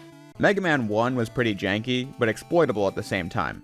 Then Mega Man 2 especially was broken as hell. Some parts of that game were super difficult if you didn't go through the right stage order, but if you did, it's a pretty easy game. And one of the special weapons just obliterates the difficulty balancing. I said in my video on it that it's almost funny how easy the game can get. Mega Man 3 was also pretty straightforward outside of the Doc Robot levels. And then I thought 4 through 6 were all very well balanced platformers. Point being, I think in making Mega Man 9 a super tough game, it doesn't really feel like the original Mega Man games at all. I never felt like Mega Mans 1 through 6 ever had an obstacle like the part in Galaxy Man stage where an enemy will fly in from the top of the screen and drag you to your doom almost immediately. Those games were just not like that. But then, when I played this game again a few years ago, and now playing it twice for the video, I really wonder, is that a bad thing? Sure, I think the difficult reputation of NES Mega Man is super overblown, and I feel like that reputation might have bled into the design of Mega Man 9, but is that inherently bad? Upon reflection, I don't think so. Mega Man 9 is a throwback to that older era of game. It plays like classic Mega Man on Nintendo, but is amped up. There are many Mega Man games that are really difficult. My first major success on YouTube was back in 2017 when I talked about how Mega Man X6 was a frustrating mess. But the devil is in the details. Mega Man X6 is a poorly balanced game, much like Mega Man 2. But 2 is enjoyable because it's a fun platformer at its core and the parts that are broken are in your favor. Mega Man X6 is not fun. Level design is poorly thought out and the ways it's broken are not in your favor much of the time. When I sit back and really think about the game design of Mega Man 9 on that spectrum, I think it's pretty solid. For the most part, the game handles challenge really well because of how it telegraphs things. That's the deciding factor between a platformer being difficult and cheap. If you wouldn't have any way of avoiding something on a first go, that's veering towards being cheap. But if you know why you died and can avoid it the next time, you're far more likely to think, okay game, I see what you're doing, I'll be more careful next time. Even that obstacle in Galaxy Man stage is a great example of it. They might get you the first time, but it's pretty close to the start of the stage. This section warns you that a part of this level will involve enemies dropping from the top of the screen to send you to your doom. Some parts will need you to take it slow as a result. Like this part. You can see the spikes right there. An observant player will wonder why those spikes are even there. They're on the wall in the direction opposite of where you're going. What's the challenge then? Well, maybe one of those things is going to fall and pull you into it. You then think to take it slow and avoid it. That might sucker in a lot of players, but if you're paying attention to the stage, it shouldn't get you. Concrete Man stage is a great example of how Mega Man 9 handles telegraphing.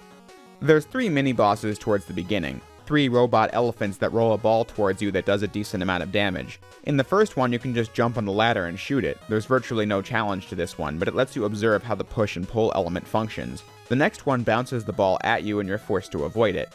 Now you're getting used to the timing on dodging. And then the third is like the first, only there are pits in the ground. So you gotta put the skills you spent the last 30 seconds learning to use. It lasts maybe 50 seconds in total, but it was a cool progression in difficulty.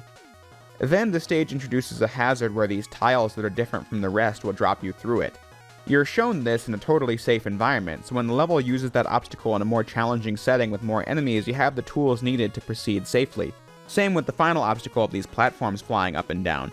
You get shown this on solid ground before you have to do it over a bottomless pit.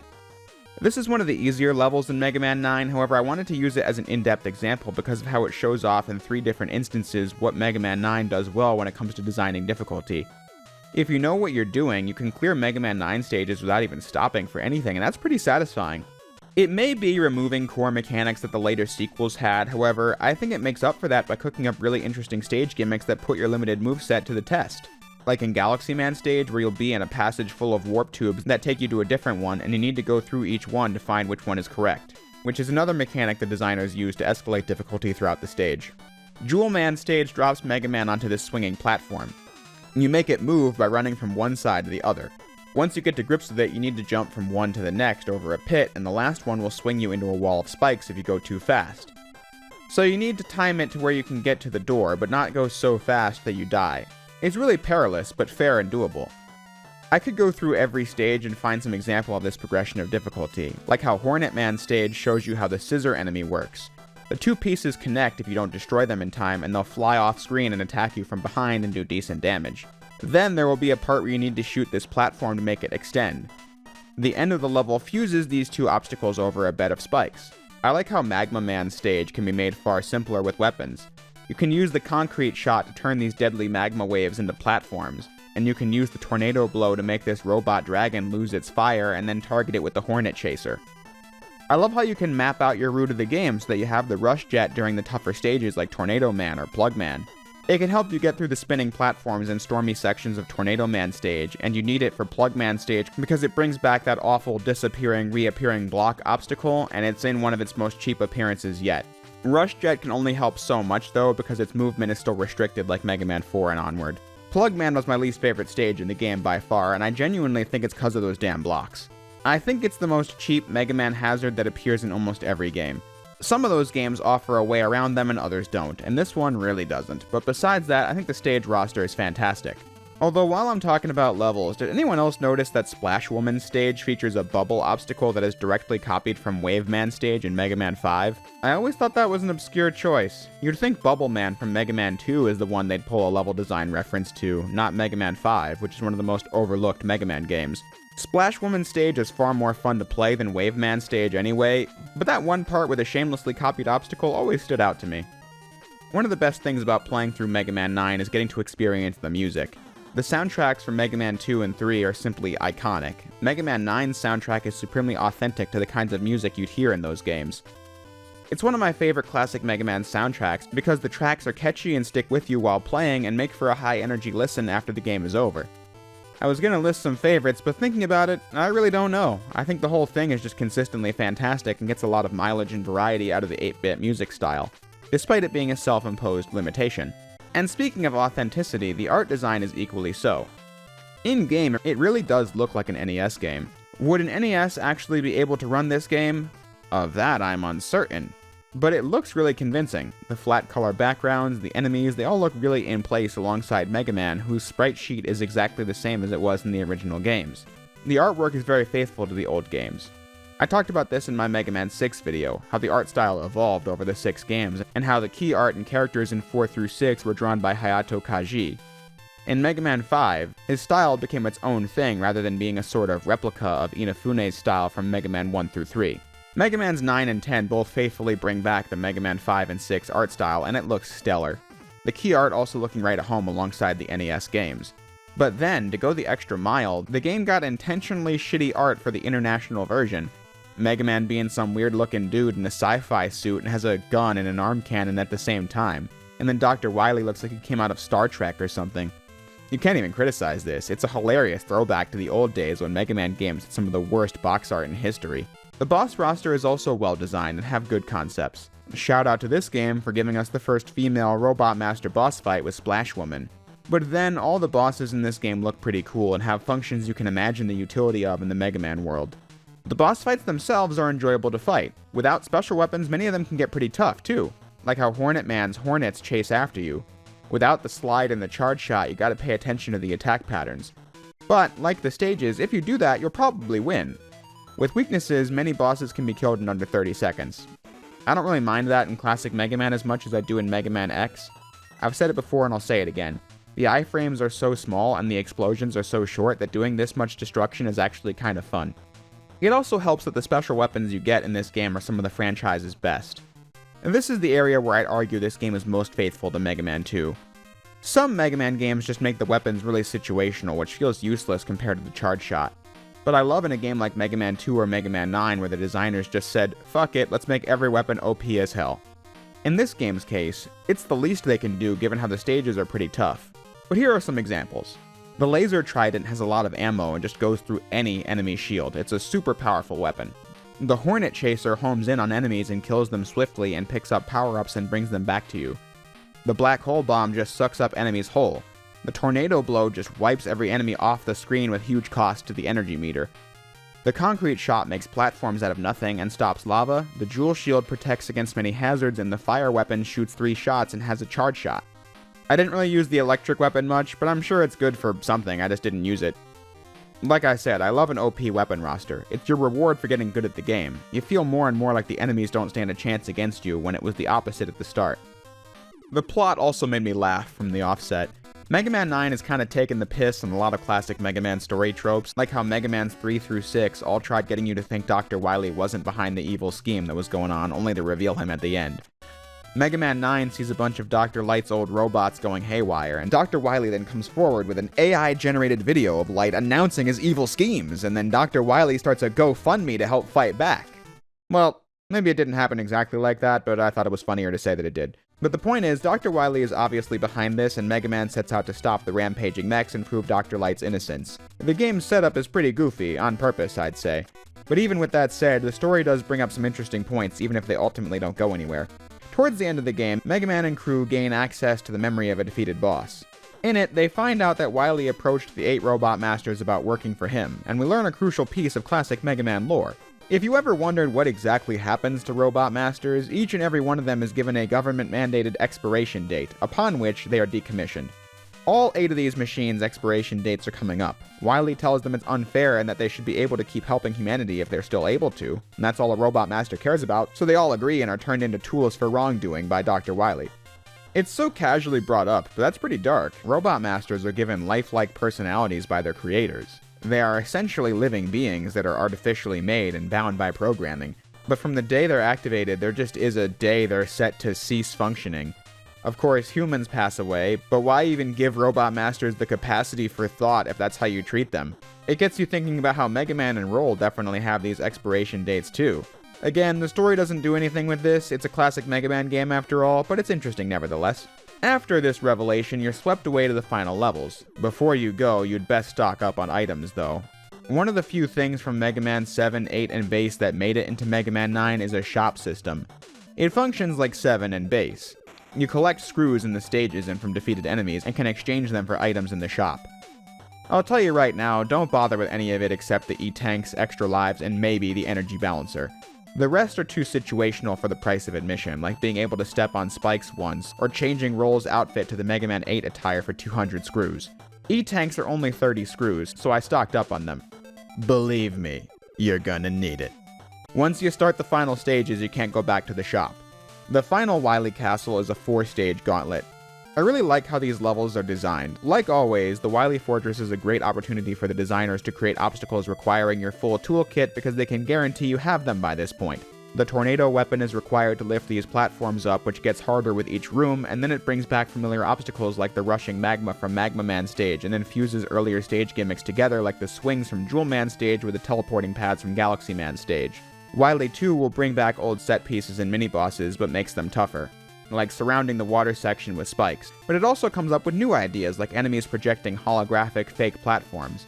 You can either see it and try to remember which are real, or blow them all away with the tornado before they finish creating them. Wily 3 has this really interesting gimmick where you're in low gravity and must use the Mega Buster to propel Mega Man forward and backward while avoiding tough obstacles. Though the devs really gave you the middle finger when the grabbing enemy from Galaxy Man returns out of nowhere to kill you here. That sucked. But it's also right here where you can risk your life to get that M-Tank, which refills all your health and ammo, so it's definitely worth it. The bosses here are pretty good too. The first one requires you to bounce these spikes back at these enemies before they hit you. The second is this Shark Tank ship that has multiple weaknesses and health bars. It sounds tough, but it's pretty manageable if you have those E-Tanks I told you to stock up on. And then Wily 3 ends with the Devil Monster boss. One that's simple enough to dodge, but I just kept taking damage because I kept panicking mid-fight for no reason. But if you take your time, it's not too much trouble to deal with. And Wily 4 is predictably the final boss and boss rush. The lead up to that is this corridor of lasers that are meant to be blocked by the concrete shot, but the angle was always pretty odd, so I just try to damage boost through. The boss rush doesn't really bother me here because, like I said, bosses can be beaten in 20 seconds and explode for 1, so it's over before you know it. The final boss tries getting creative, though. Phase 1 sees Mega Man and Wily bounce an egg back and forth, and when you do it right, he'll take damage. It took some getting used to for sure, but it's also fine once you do. Phase 2 is nothing to write home about either. If you have the weakness, you'll shred the health bar in no time. And lastly, the Wily capsule is pretty similar to previous ones. Sometimes he'll go high up and send attacks you need to dodge, and other times he'll go low and you get to attack. If you've got those E-Tanks, you'll definitely make it. I had like 7 going into the fortress, so I was fine. When Wily begs for forgiveness at the end, Mega Man shows him the previous 9 times this happened, including Mega Man and Bass on the bottom right. They even got the correct weakness colors for each game too, and authentically did the backgrounds for 7 through Bass and 8-bit. So I thought this part was funny. But unsurprisingly, Wily reveals it was all a fake scheme, tricks Mega Man while he escapes, and Proto Man saves Mega Man, and everything goes back to normal and the game ends. By the end of my second playthrough for this video, I was pretty happy with this game. I just thought it was fun to play. There are things I wish it had. The slide and charge are good mechanics. Stripping them is an understandable choice given the goals of the game, but I wouldn't have done it if I designed this game. I wish you could quick swap the weapons in this game too. Going back to the menu screen only kinda kills the pace when the weapons are this good. But besides that, I thought this game was fun. And I'd say most agree with that, but like I said, I've seen some debates about this game not holding up to scrutiny. After playing it again twice, I think Mega Man 9 is a fun game regardless of the context it was made under. Mega Man 9 is a fluid action platformer with a lot of challenge to it. It harkened back to a different age for the video game industry. Sure, I think it's way more difficult than any of the Mega Man games actually were, but that's not a bad thing. That's the game the designers wanted to make, and they succeeded at their goals. It wasn't a mechanical evolution of Mega Man 8 in the slightest bit. But the game was fun. It achieved all its goals really well, and above all, I think it speaks to how important replayability is to Mega Man. As I said, when I first played this game 10 years ago, I didn't like it. Thought it was annoying to play.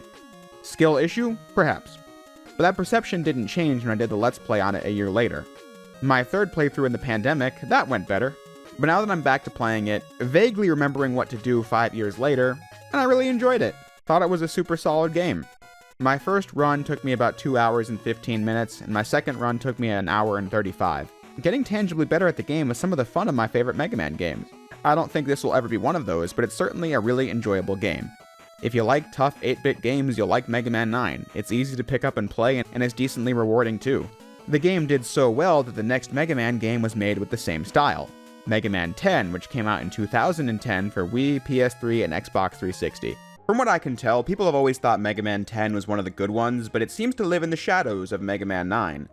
That was the kind of game that got people interested, since it being an 8-bit NES throwback was super novel at the time. Mega Man 10 was the direct sequel. Naturally, it's gonna have to do a lot more to stand out.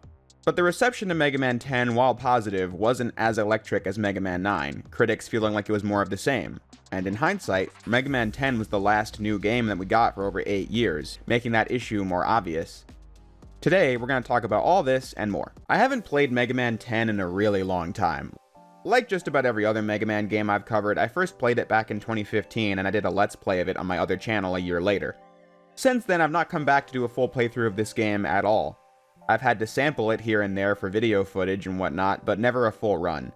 Personally, I always liked it. In fact, I remember thinking it was one of my favorite classic Mega Man games after completing the first run, but that was 10 years ago. I didn't really know what I was going to think of Mega Man 10 this time because these videos have shown me that there isn't a main series classic Mega Man game that I don't like. So, will I still think 10 is good? Yeah, I kind of figured I would, but how good? And how does it compare to the other games? Well, that's what I was curious to find out. Robots are rampaging throughout the city, and it's all thanks to the new menace, Roboenza, a virus that turns robot masters haywire. Roll comes down with a bad case of Roboenza herself. Dr. Wily then crashes out of the sky onto Light's lawn and reveals even he can't come up with a cure. But if they conspire together, they can hopefully find a cure. In the meantime, it's up to Mega Man to fight the infected robot masters and get back the stolen cure-making equipment that Wily lost to those mechs. Commando Man, Sheep Man, Pump Man, Blade Man, Strike Man, Nitro Man, Chill Man, and Solar Man. But he can't do it alone. Mega Man is joined by Proto Man for this adventure. At the start, players will be able to pick between playing as Mega Man and Proto Man, but also, as DLC, Bass was added as a playable character as well. Mega Man is exactly how he was in the last game. His gameplay is modeled after Mega Man 2. He can run, jump, and shoot, and that is it. Proto Man was playable in Mega Man 9 as a DLC character. Many in the comments of the last video thought I was unaware of this fact because I didn't mention it in the video, and to that I say, oh ye of little faith. I recorded it and then I thought it was better saved for Mega Man 10 because I thought I might have less to say about this game than Mega Man 9, and since that video was 27 minutes, I was probably right. Anyway, one of the reasons I didn't mention Proto Man last time was because Mega Man 9 was already a challenging game. Proto Man made it more so. I'll be real, I think playing as him kinda sucks.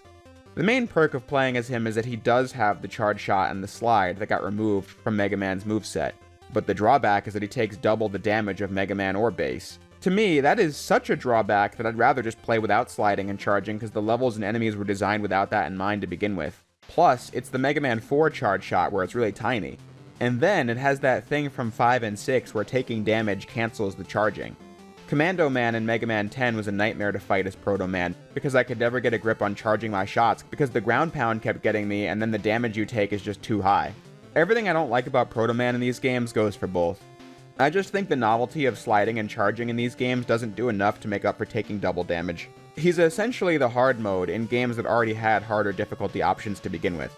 Another thing he can do is using his Proto Shield to block enemy bullets while jumping, but I also thought this was pretty cumbersome to work with since you need to angle your jump to block the attack. It's not like the Proto Shield in Mega Man 7, which was its own item you could pull out and block shots with automatically. For those reasons, Proto Man is easily my least favorite character in Mega Man 9 and 10. You don't even get much extra story reason to play as him or even Bass, since there's next to no new cutscenes. But at least I think Bass is fun to use. His gameplay was taking inspiration from Mega Man and Bass, so he can dash like Mega Man X and shoot in 7 directions. I mistakenly said 8 directions in my Mega Man and Bass video, but somebody rightfully pointed out that he can't shoot down, so it's only 7. Bass can't double jump in Mega Man 10, but he can do everything else he could do in that game, including wrecking mini-bosses that are tough as Mega Man or Proto Man with ease. Dashing works just like sliding, where you press down on the D-pad and jump, which felt really good to use. In terms of movement, it made Bass my favorite character to play as in Mega Man 10. The speed you get from dashing and dash jumping is more my thing than the pacing of classic Mega Man. My favorite Mega Man games being the X and Zero games should make that pretty clear. Bass can also use the treble boost from the start of the game to clear some of the more taxing platforming challenges. I think Mega Man's playthrough is the most balanced and the one I'd be most likely to revisit to get the authentic Mega Man 10 experience, but Bass is a lot more fun to use like he was in Mega Man and Bass. Also, small detail, but I really like how Proto Man and especially Bass get their own shops. That was a weird thing in Mega Man and Bass, how Otto made parts for Mega Man, but also Bass, despite him being an enemy. In Mega Man 10, Dr. Light and Otto help Mega Man, and Proto Man and Bass buy their gear from their own stores. You even get to see Tango from Mega Man V for Game Boy in Proto Man's shop. That was a good attention to detail. What I don't like is how everything in the shop for these two was more expensive than Mega Man's, especially obnoxious for Proto Man who really needs those E-Tanks, but either way, just like Mega Man 9, I spent all my resources on E-Tanks and figured I could do without almost everything else. But while I'm talking about DLC, Bass being playable was just one of them. You could also get 3 extra time attack stages based on levels from Mega Man's Game Boy 1, 3, and 4, each stage ending with a battle against that game's Mega Man killer. So that was a neat callback. All this talk of DLC might make you wonder how I played Mega Man's 9 and 10 for the video. Or maybe it didn't. Either way, that's what we're going to talk about next.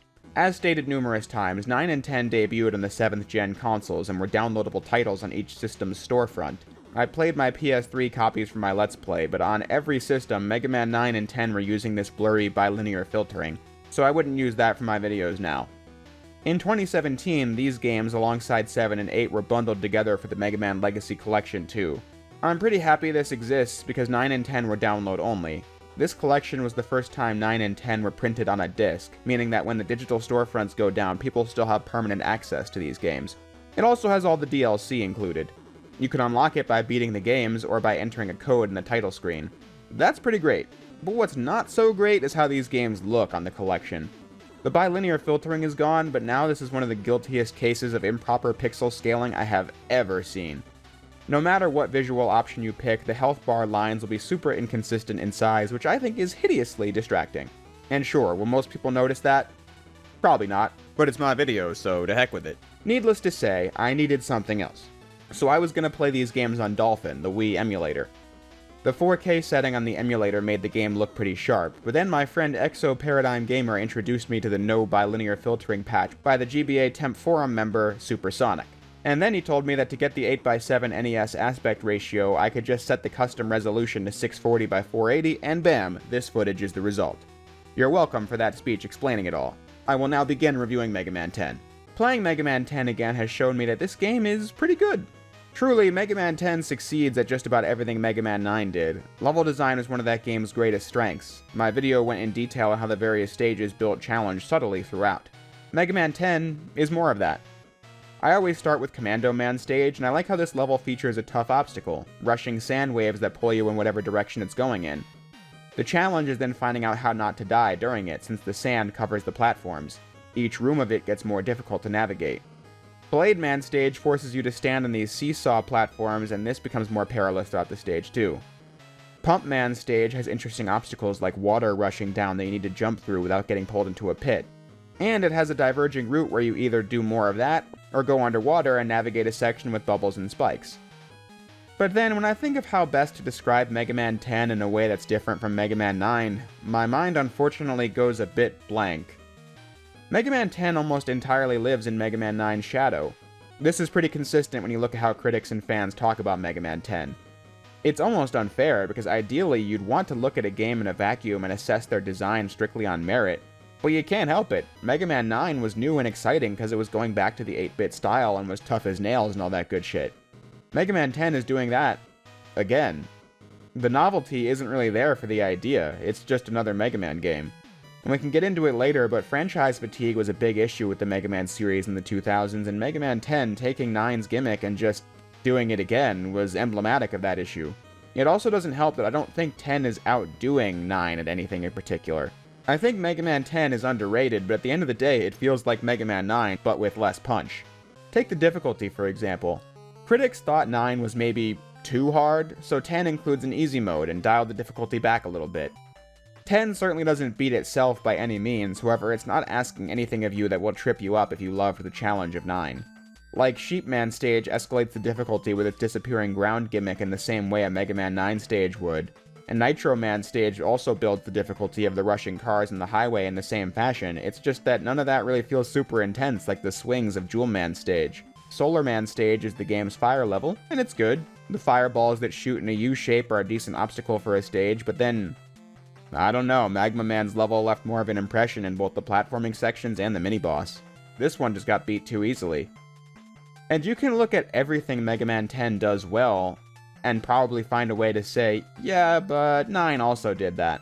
That's just a matter of opinion. Some may think it goes the other way around, but for me, it's just a case where I think 10 does pretty much everything right, but 9 was better and fresher. The music is a good listen in Mega Man 10, but for every awesome track in this game like the interior of Wily 1, you have a track that I really don't care for like Solar Man, which sounds kinda grating, when 9's OST was a banger from top to bottom. This game faithfully brings back the Mega Man 5 art style, just like 9 did. 10 also has hilariously bad US artwork with totally off-model Mega Man, Proto Man, Bass, Light, Wily, and bosses. It's actually a full mural for this game, not just one piece of art. I think it looks great in a hilariously off-model kind of way, but again, Mega Man 9 already did that joke. In-game, every boss and level aesthetic was firing on all cylinders in Mega Man 9. 10 has some ideas I think are cool. Blade Man and his accompanying old castle was neat. Strike Man is a sports-themed boss with a stage taking place in a stadium with some outside sections and interior parts with lockers that attack you. I like that one too. But then you have a level like Sheep Man's, which is a cyberspace type vibe, but then I don't really get how Sheep Man himself fits in with that aesthetic. He turns into clouds mid-fight, so is that like the digital Cloud? But then I don't really get why he's a sheep. The Mega Man wiki connects it to a sci-fi novel called Do Androids Dream of Electric Sheep? Since Sheep Man is a thunder-themed boss, but still, I'm just saying that the theming isn't fantastic here. And for most of the rest, it's pretty typical stuff like the motorcycle guy having the highway level. The bosses were like Mega Man 9, where I thought many of them were interesting challenges and got their butts royally handed to them by the weakness weapons in super satisfying fashion, but then, the weapons were a pretty big downgrade from 9. Many were good to use, like Strike Man's. The ball bounces around the wall and becomes stronger the more it does that, and Blade Man's weapon allows you to just shoot 3 blades which shreds through enemies, but many of the others were difficult to make good use out of. I thought Solar Man's attack took too long to actually expand and hit enemies. Commando Man's wasn't practical in the heat of the fight since you have to stand there and aim it while it's active. When again, 9 just has a roster of baller special weapons, but credit to Mega Man 10, this game does bring the weapon quick swap back to the games, and that was super important because it allowed the pace to not be as start and stop as 9 could get with its menu system. But really though, I'm sure you can see what I've been getting at here. Mega Man 10's greatest sin is that it doesn't really have a unique claim to fame. Think of it like this. Mega Man 1 was the first. 2 gave us the 8 bosses structure. 3 added the slide, 4 the charge, 5 expanded the exploration elements and the charge shot itself, 6 added the rush fusions and had that globe-trotting art design, 7 streamlined the idea of rush fusions and made it a part of exploration and took the series to 16-bit. 8 took it to 32-bit with more story and voice acting, Bass added him as a playable character, 9 was the super tough retro throwback game, 10 is more of that. Proto Man was playable in Mega Man 9, and powered up for that matter. Bass was playable in Mega Man and Bass. So once more, 10 isn't really doing anything new, and it isn't creating its own identity that would give audiences something to talk about long after it's over. What is sad is that this game was apparently going to have a co-op mode. It never made it into the finished game, but modders have found a way to semi-restore it to playability. Having 2 Mega Men on screen or being able to play online as Mega Man, Proto Man, or Bass with a buddy who likes these games as well would have been interesting. Maybe it would have sucked or barely functioned right. However, learning this game was going to do a new thing was sad to hear because it didn't make it into the game and it left Mega Man 10 as a game that I genuinely think is good. I like Mega Man 10. I thought the levels were engaging. Mega Man and Bass are both fun to play as, but the game is bland if you're looking at it relative to other Mega Man games. But I'll give Mega Man 10 this over 9. The story is a little more interesting. I did think 9's plot was funny because of how ridiculous it was and how ridiculous it was trying to be. And while 10 features Wily working with Light again, and you obviously know it will end with a double cross, I thought the Robo-Enza thing was a more compelling plot than Dr. Light getting arrested in Mega Man 9. It is classic Mega Man. I don't exactly play this for story, but if you're a longtime Mega Man fan, you'll be left wondering what direction it's all going in. Specifically the fact that Dr. Wily has created a virus that targets robots in this game. Fast forward to the Mega Man X era, and that's commonplace. The Maverick virus that causes countless incidents during the X saga was one of the final creations of Dr. Wily. It was infused with Zero and transferred from Zero to Sigma prior to the events of Mega Man X1. I always felt like the evil energy from Mega Man 8 had something to do with the Maverick virus, and maybe it did, but Wily creating both a virus and a cure in Mega Man 10 seemed like an interesting connection for something more deadly he'll create later. In the present moment, I just thought the plot had cool moments. Proto Man actually thinking the situation was dire enough to require a direct team-up was already the game signaling the importance of the mission from moment 1. But then, Wily wonders if Mega Man has any Robo-Enza symptoms halfway through the game, but he's fine. By the end, it turns out that Mega Man does have it and is too sick to be able to stop Wily when it reveals, shockingly, he was behind everything and is taking over the world. But Roll never took her medicine in the event it would be needed for someone else, which is just the thing Mega Man needs to get back up and save the day. It's not much, but I thought it was a cool little story for a classic Mega Man game. Bass's run has no story elements until the very end, where he also gets the virus, and Treble is the one to save him. It's not as much of a moment as Mega Man and Roll got, but it's something. That leads to the finale of the game, and the same warning from Mega Man 9 still applies. Get as many E-Tanks as you can, because once you start, you can't leave the Wily Fortress unless you want to start all the way back at the beginning. Even though Mega Man 10 is not the last classic Mega Man game, it certainly could have been, because the final fortress here has a really climactic vibe to it. Wily Fortress 1 starts outside in the rain with kind of melancholic music, but then you're introduced to the stage's gimmick.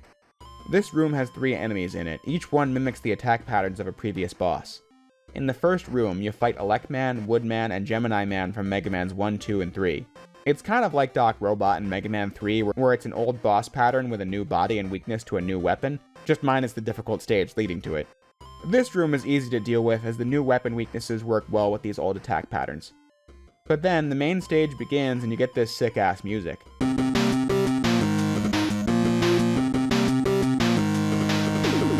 The level splits into 2 paths, but whichever one you choose, you then have to fight Ring Man, Napalm Man, and Flame Man from Mega Man's 4, 5, and 6. This room is easy too, although Ring Man is weak to the Solar Blaze, which sucks because of how slow it is to attack with. But that's nothing compared to the final room. You gotta battle Slash Man, Frost Man, and Tornado Man from Mega Man 7, 8, and 9. Sorry to MMB, it got left out of this one. This room sucks because of Slash Man. Frost Man is easy, but Slash Man just jumps around the room and you never know where he's gonna land, and his weakness is Chill Man's weapon. That makes sense given the fact that ice was one of his weaknesses in Mega Man 7, but this one only does 1 line of damage from direct contact. It does 5 if he lands on the ice, but you can't predict where he's gonna go, and the shot just never lined up for me, and Mega Man doesn't have the mobility to dodge his moves like he had in 7. So this one was a mess for me. And then, while easy to kill, Tornado Man was also a pain because his weakness is the Thunder Wool, which is super tough to land a hit with. With E-Tanks, it's fine, I just didn't feel happy having to use like 2 of them in this one room alone. Unfortunately, this is my favorite Wily stage in the game. The other 2 are alright. They do what's expected, they bring back familiar obstacles from earlier in the game, but with slightly more challenge, like the icy ground from Chill Man stage returning with a lot of enemies around to crack it, or the seesaw coming back in a room full of spikes.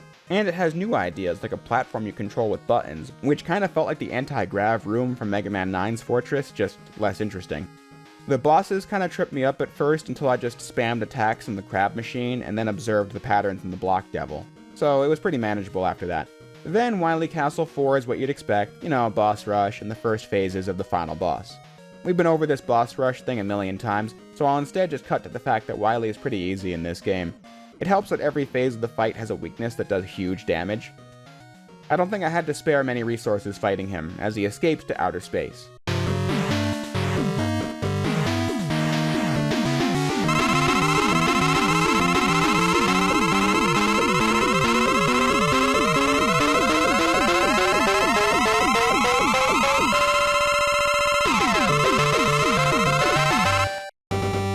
The final boss is also really easy.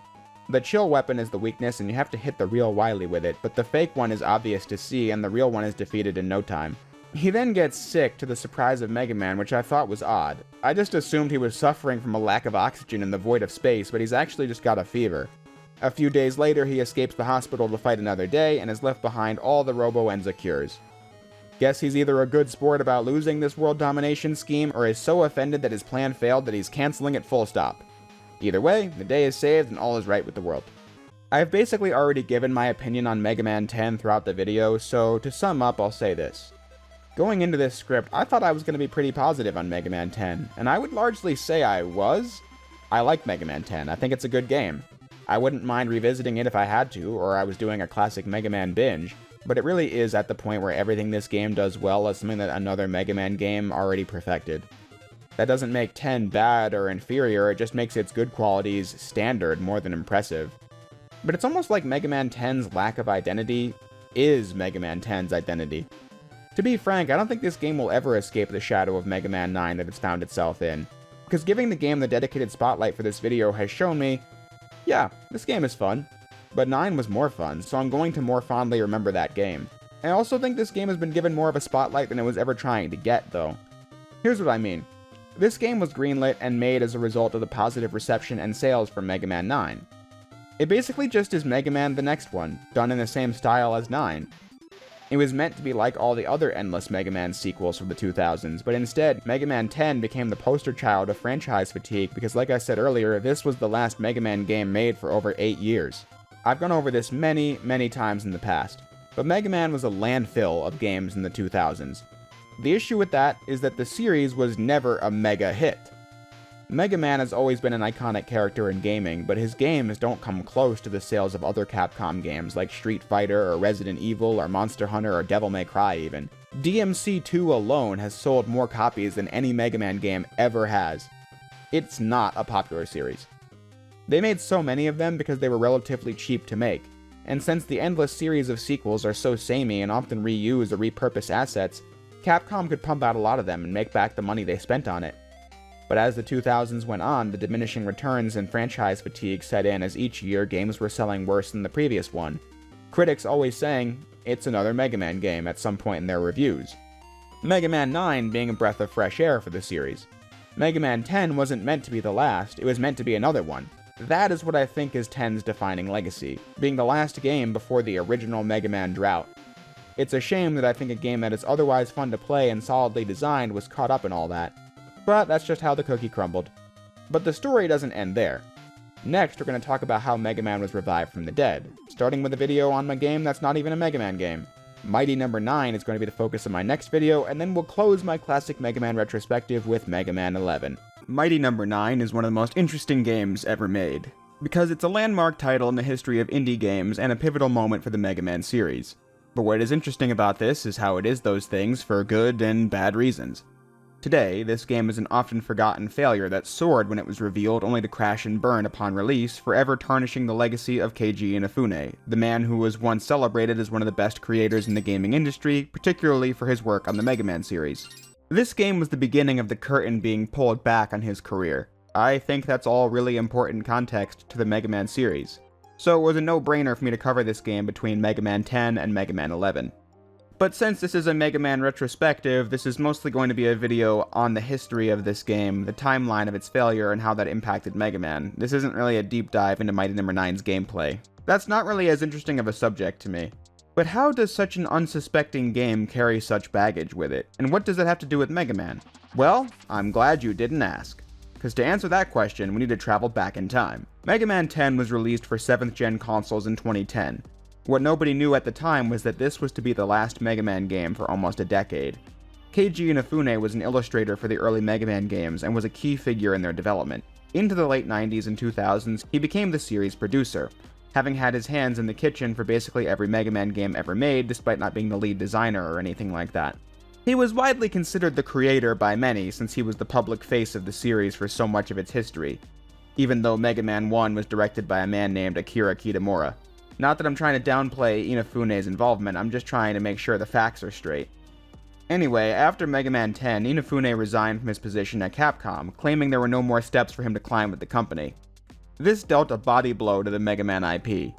When Mega Man 10 released, numerous games were in development, like a 2.5D platformer based on Mega Man 2 with stage creation elements for PS3 and 360 called Mega Man Universe, and of course, Mega Man Legends 3, the long-awaited sequel to Legends 2, which ended on a cliffhanger back in 2000. There were plenty of other Mega Man games in development then, like an FPS Maverick Hunter reboot of the Mega Man X series, but the bottom line is, Capcom cancelled all of these games. I'm not going to say it was purely retaliation against Inafune, but I'm sure that was a part of it. I mean, he was one of the biggest advocates for the Mega Man series and why it was getting so many games back in the 2000s. There were over 40 Mega Man releases from 2000 to 2010, and it stopped dead after Mega Man 10.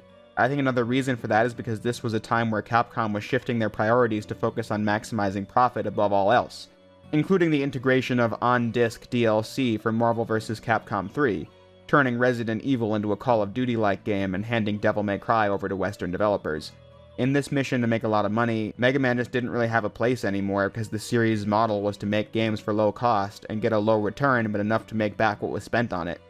But the diminishing returns set in and they put the series on ice.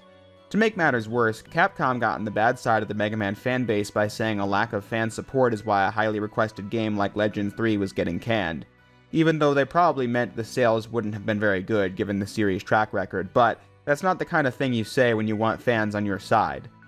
But this is what started the original Mega Man drought, when the franchise went from multiple games a year to none. I can't speak from experience, since I wasn't a Mega Man fan until 2015, but many fans don't remember this time fondly, as each passing year made it seem like all hope was lost, until we reached the year 2013. Super Smash Bros. For Wii U and 3DS was officially revealed at E3. One of the game's major newcomers was Mega Man.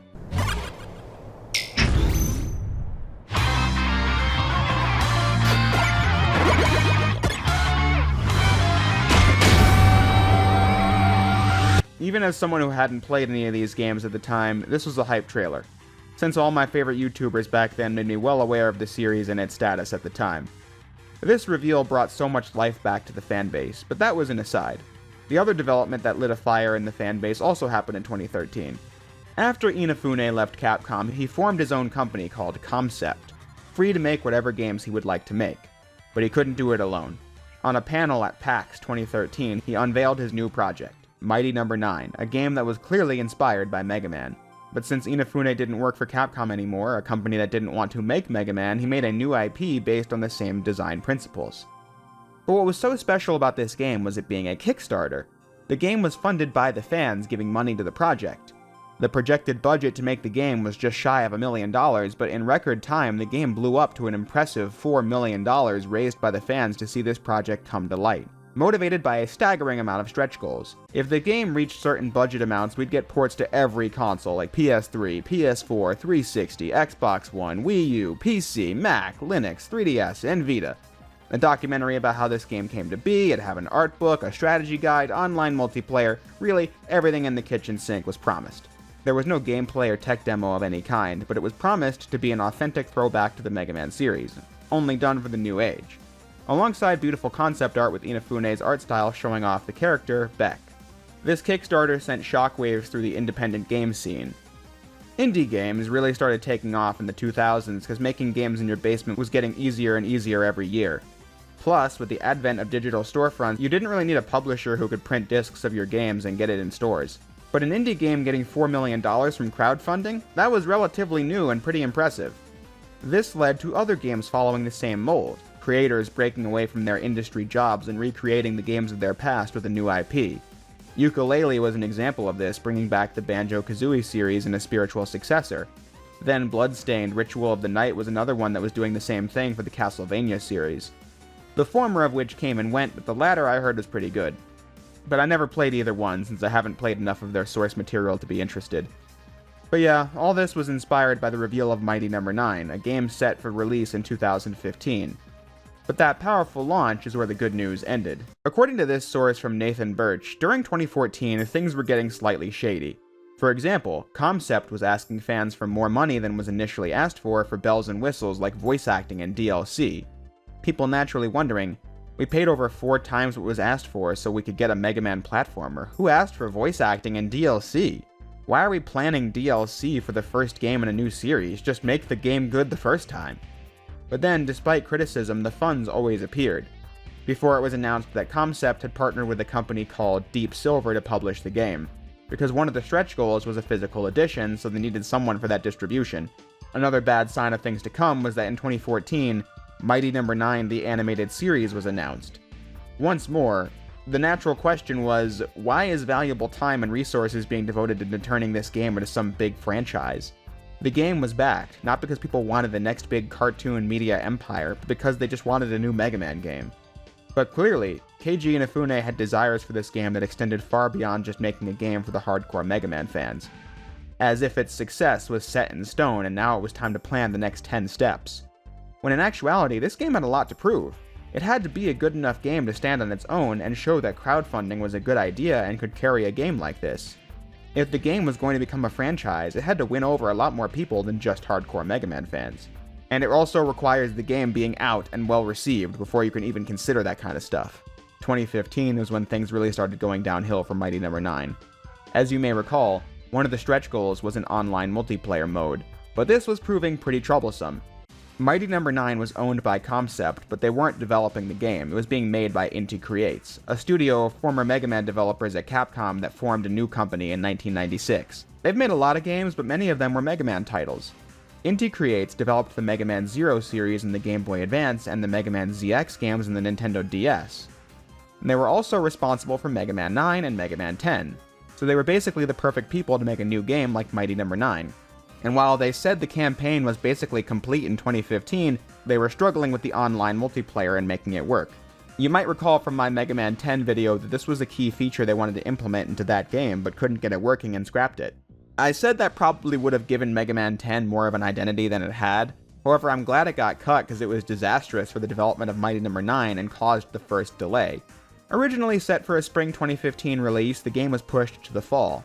Fans and backers were now upset because nobody even wanted online multiplayer that badly, they just wanted the game. And now that we saw the gameplay, it didn't really live up to the concept art as it used a generic 2.5D graphical style that looked like dog shit at the time and still does.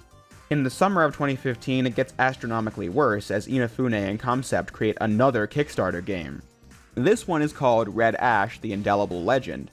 It's a spiritual successor to the Mega Man Legends series, but there were numerous problems with this. First was that you can't really scratch the itch of Mega Man Legends with a spiritual successor. People wanted Legend 3 mostly because of the cliffhanger of Legends 2. Classic Mega Man can get a spiritual successor and be mostly the same because it's not story-based to begin with, when the plot and characters of the Legends series was one of its biggest draws. But then, the main issue here was, why are we crowdfunding another game before the first one you ever made is even released? That makes no sense unless you just don't have a lot of respect for your audience. In making the first crowdfunder, Inafune was cashing out all the goodwill he had by directly asking for our money. People were fine with this, all he needed to do was produce a sick game and people would be happy, and his reputation would remain likely untouched. But when you do that and then ask us to fund another game without proving you can make good on your promises for the other one we already funded, that's just bullshit. The game didn't reach its Kickstarter goal, but then out of nowhere, it was announced that a company called Fuse picked up the tab and that the game was going to be made after all, making the whole crowdfunder seem really suspicious. But then the game went radio silent and was cancelled after reports of mismanagement. To make matters worse, Mighty No. 9 was then delayed again to early 2016. At this point, even I had to get in on the action of critiquing this saga. In case you don't know, I started making YouTube videos in late 2015. My first review was on the first Sly Cooper on December 31st of 2015. But my first video was on November 8th of 2015. My first 8 videos was just me talking into the laptop mic with no script and no visual beside low-res pictures of whatever I was discussing. My 4th ever video was a rant about Mighty No. 9 and their shady practices. I don't even know what the fuck was going on. It just seemed like a bunch of nonsense. Just wanted to share that little tidbit of historical information because it was one of my earliest videos and I'm pretty sure it was one of the fastest growing videos I had done at the time. I think it had gotten like at least 20 views on the first day. I just find that funny in hindsight, it goes to show, even at the beginning, this channel was almost always locked in with the Mega Man series. But speaking of Mega Man, Capcom low-key stole the thunder from this mess of a game in 2015 as well. The game whose whole appeal was simply being Mega Man at home. Mega Man appeared in Smash Bros. In 2014, like I said, and then Capcom puts out the Mega Man Legacy Collection on PS4, PC, and Xbox One and 3DS. The collection that contained Mega Man 1 through 6. This was the beginning of their revival of the IP. They must have seen the response to Smash Bros. And how much money was generated for Mighty No. 9 and was like, fuck it, we've got such a big backlog of Mega Man games, might as well cash in. So the Mighty No. 9 ship was sinking fast. But now, we get to 2016, and yes, it does get worse. First, the game was delayed again to spring 2016, and then was later delayed again to summer 2016. Online multiplayer issues were cited once more, but then blame apparently rested on the game being made on Unreal Engine 3, which was super outdated, and they had difficulties making ports of the game to a dozen consoles like they promised at the beginning. And didn't even do them all, like there was no Vita version ever released of this. But after almost 3 years of drama, the game finally came out, and it was a PR nightmare. All thanks to this trailer put out by Deep Silver. And make the bad guys cry like an anime fan on prom night. I'll admit, when I first saw this, I thought that was a funny line in its own merits, because, I don't watch anime, but mocking anime fans is probably not the wisest move when you're promoting a Mega Man clone. A series that has been inspired by it from its very inception, and whose hardcore fans no doubt watch a lot of it. Like, are you trying to turn everyone against you? It was even to the point where the developers of the game complained about the trailer. But said trailer was also a meme because of the mediocre visuals, with the infamous pizza explosions. To cap all of it off, the game launched in a bad state. Critics thought the game was pretty mediocre, a clone of Mega Man that doesn't do anything exciting or new and didn't meet expectations. And then the Wii U version was a mess. Digital Foundry's analysis showed it had an uncapped frame rate and would rapidly fall between 40 and 20 FPS with long load screens. To cap it all off, Keiji Inafune was on a live stream and owned up to the game and said it was all on him, but then the translator, Ben Judd, translated it and then said this. If things go well, there'll be sequels, because I'll tell you what, I'm not getting my 2D side-scrolling fill, and at the end of the day, even if it's not perfect, it's better than nothing. At least that's my opinion. People mistakenly thought It's Better Than Nothing was a part of the translation, so people thought Inafune genuinely said that at least it's better than nothing. Fun fact, Ben Judd also used to work at Capcom, and he was the guy who did the voice lines for Phoenix Wright on DS. You know, the classic. Objection! Hold it! Take that! That was him. But that Better Than Nothing line more or less became the tagline of the game as its release was turned into a meme, even though Inafune didn't actually say that. It got to the point where even the official Sonic social media was making fun of it. But you know, to Mighty No. 9's slight defense, even looking past Sonic's back catalog of bad games like Sonic 06, Sega had literally just released Sonic Boom Rise of Lyric and was about to release Sonic Forces in 2017, so they can piss off for making fun of a bad indie game while making fuck-ass games like Forces, but this isn't a Sonic video. At the end of the day, it was finally out. So, what did I think of Mighty No. 9? Well, that's the neat part. I didn't. I never played the game. It's been almost a decade since it came out, but I never bothered with it. It just looked mid at absolute best. I got all I wanted out of this game by watching the drama unfold as it was coming out. I really had no interest in playing the game, despite my being thoroughly addicted to Mega Man by this point. And besides, I had sick reviews to make. That was my new thing at the time. And I guess that's still my thing. So yeah, I had to waste $20 to try the game out for this video, and hot take, I didn't enjoy my time with it. Again, I'm not here to do a deep dive. I was way more interested in this game's history and impact than the game itself, but to talk about it briefly, I thought the game was fine at first. The controls felt alright, and the new gimmick of dashing through enemies to get super powerful kills and some kind of a bonus was neat. But once you got into the main stages, I did not vibe with this game at all. I beat one stage and game overed on 6 other ones. I hit the setting to have 9 lives at default, and sometimes it really wasn't that much of a help. While I think the game feels mostly okay to play, I had some issues. Dashing in this works like a fusion of the classic Mega Man slide, where you get to use it to go through low ceilings, and the Mega Man X dash, where you can jump out of it with more speed. But the problem is, jumping around like that in Mega Man X worked because the wall jump allowed you to catch yourself if you hit one.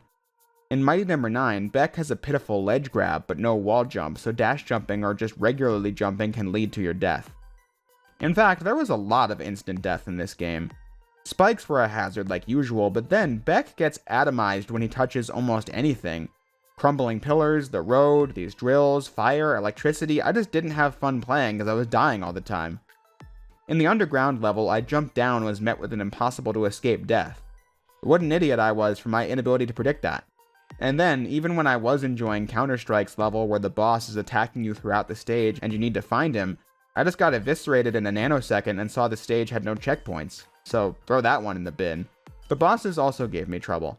The ice boss had attacks that wiped out half my health in no time while I'm jumping around the ice.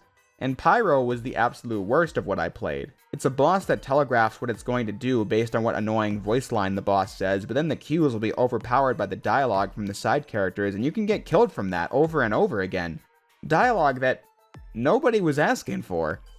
I don't know why so many platformers from this era felt like making sure every second was a cacophony of noise from every character, but in this game, it literally was a leading cause of death in this boss fight.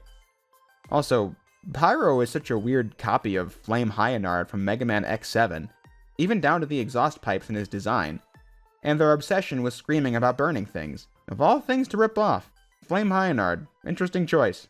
After a bit, I threw in the towel because I felt like I saw all I needed to see. I didn't like the game from what I played of it. I like to beat the games I review, so hence why I decided to focus more on the history here than how I felt about the game, because, you know, shock of all shocks, I didn't like it. Playing the game almost 10 years later was pretty interesting, though, because games like this really don't get made anymore. It was from a specific time period where a lot of retro franchises were abandoned by their owners, and the creators felt like bringing them back in some capacity. But in 2017 and onward, people's obsession with nostalgia went into overdrive, and now almost everything has come back in some form. Even games that are remembered unfavorably like Bubsy have returned from the dead. Because we not just live in an age of nostalgia, but also an age of irony too. Looking back at Mighty No. 9's whole Kickstarter saga and then playing the game, though, it became crystal clear to me why this game didn't take off and become the huge franchise Inafune was hoping for. Because how could it? This game is creatively bankrupt, and most every game of its ilk also is. And that was basically the sales pitch. Hey, remember that game? Here's a carbon copy. I'd say most other games inspired by Mega Man had to do something original to stand out, but this game's whole premise is how unoriginal it is. You play as Beck, a robot in a series called The Mighty Numbers. Beck was created by a Dr. White alongside his sister Call. See, Beck and Call, it's cute. But the other Mighty Numbers have gone haywire, and Beck needs to rise up to stop them by playing 8 levels and gaining the boss weapons and using them as weaknesses for other bosses. It's just a ripoff of Mega Man, down to the premise. Rock is a robot in a series of robot masters created by Dr. Light alongside his sister Roll, Rock and Roll. But the other robot masters go haywire, and Rock must step up and become Mega Man to save the day by playing the 6 stages and gaining the boss weapons and using them as weaknesses for other bosses. There's no creativity here. It's the same concept from almost 30 years prior, shamelessly copied and pasted. Regardless of how you might feel about the final product, that doesn't speak well of its chances as an original IP, especially in hindsight since Mega Man has returned from the dead. Like I said earlier, this game proved more than anything that people wanted Mega Man, so we get the first 10 numbered classic Mega Man games in 2 collections. Mega Man was in Smash 4 and Smash Ultimate. The Mega Man X games got re-released in a collection, as did the Zero, ZX, and Battle Network games. And most importantly, Mega Man 11 released in 2018, and it was way better than this. Spearheaded by people other than Inafune for a change. Before I talk about Mega Man 11, though, it's crazy to look back and think that this game, Mighty No. 9, killed the reputation of Inafune. After the game's failure, Concept was acquired by Level 5 and became one of their subsidiaries. And it's crazy to think that even after Mighty No. 9 came out and crashed and burned, it still had issues post-launch. For example, they said the 3DS and Vita ports were still coming, even into 2017. But then as of 2025, where selling 3DS games is literally impossible since they don't print those cartridges anymore, and the shop is closed, Mighty No. 9 is probably not coming out on there. So in early 2025, Amazon decided to cancel all the Mighty No. 9 3DS pre-orders. It only took them 9 years, but they did get around to it. And then more fuel to the fire is that the company that was meant to produce the physical rewards that backers paid for just said Concept never sent any assets over for it, so that's why they never got made. Just a total mess from top to bottom. I was just talking about Concept getting bought up by Level 5, so let's go back to talking about that. Since then, Inafune did an NFT game inspired by Mega Man, really not beating the creatively bankrupt one-trick pony accusations here. And then, just recently, he's left the company entirely. A man once remembered as the face of the Mega Man series has quietly slipped out of the public eye completely as people give more credit to the individual people who brought the Mega Man series to life over the decades, and not just the one dude who didn't even create it to begin with. But that's all I really have to say on this game. I thought my classic Mega Man retrospective would be incomplete without a detour to explain the gap between Mega Man 10 and Mega Man 11, and that's what this video is for. But next, it's time for Mega Man 11. Mega Man 11 is, to date, the most recent Mega Man game released, and it's getting close to a decade since it released if you wanted to feel old. What's interesting about Mega Man 11 is that it's also become the most successful Mega Man game ever released. Through various sales and bundles, the game has become the only Mega Man game to outsell Devil May Cry 2, which should reveal to you, if you didn't know, this is a pretty niche series. Always has been, always will be.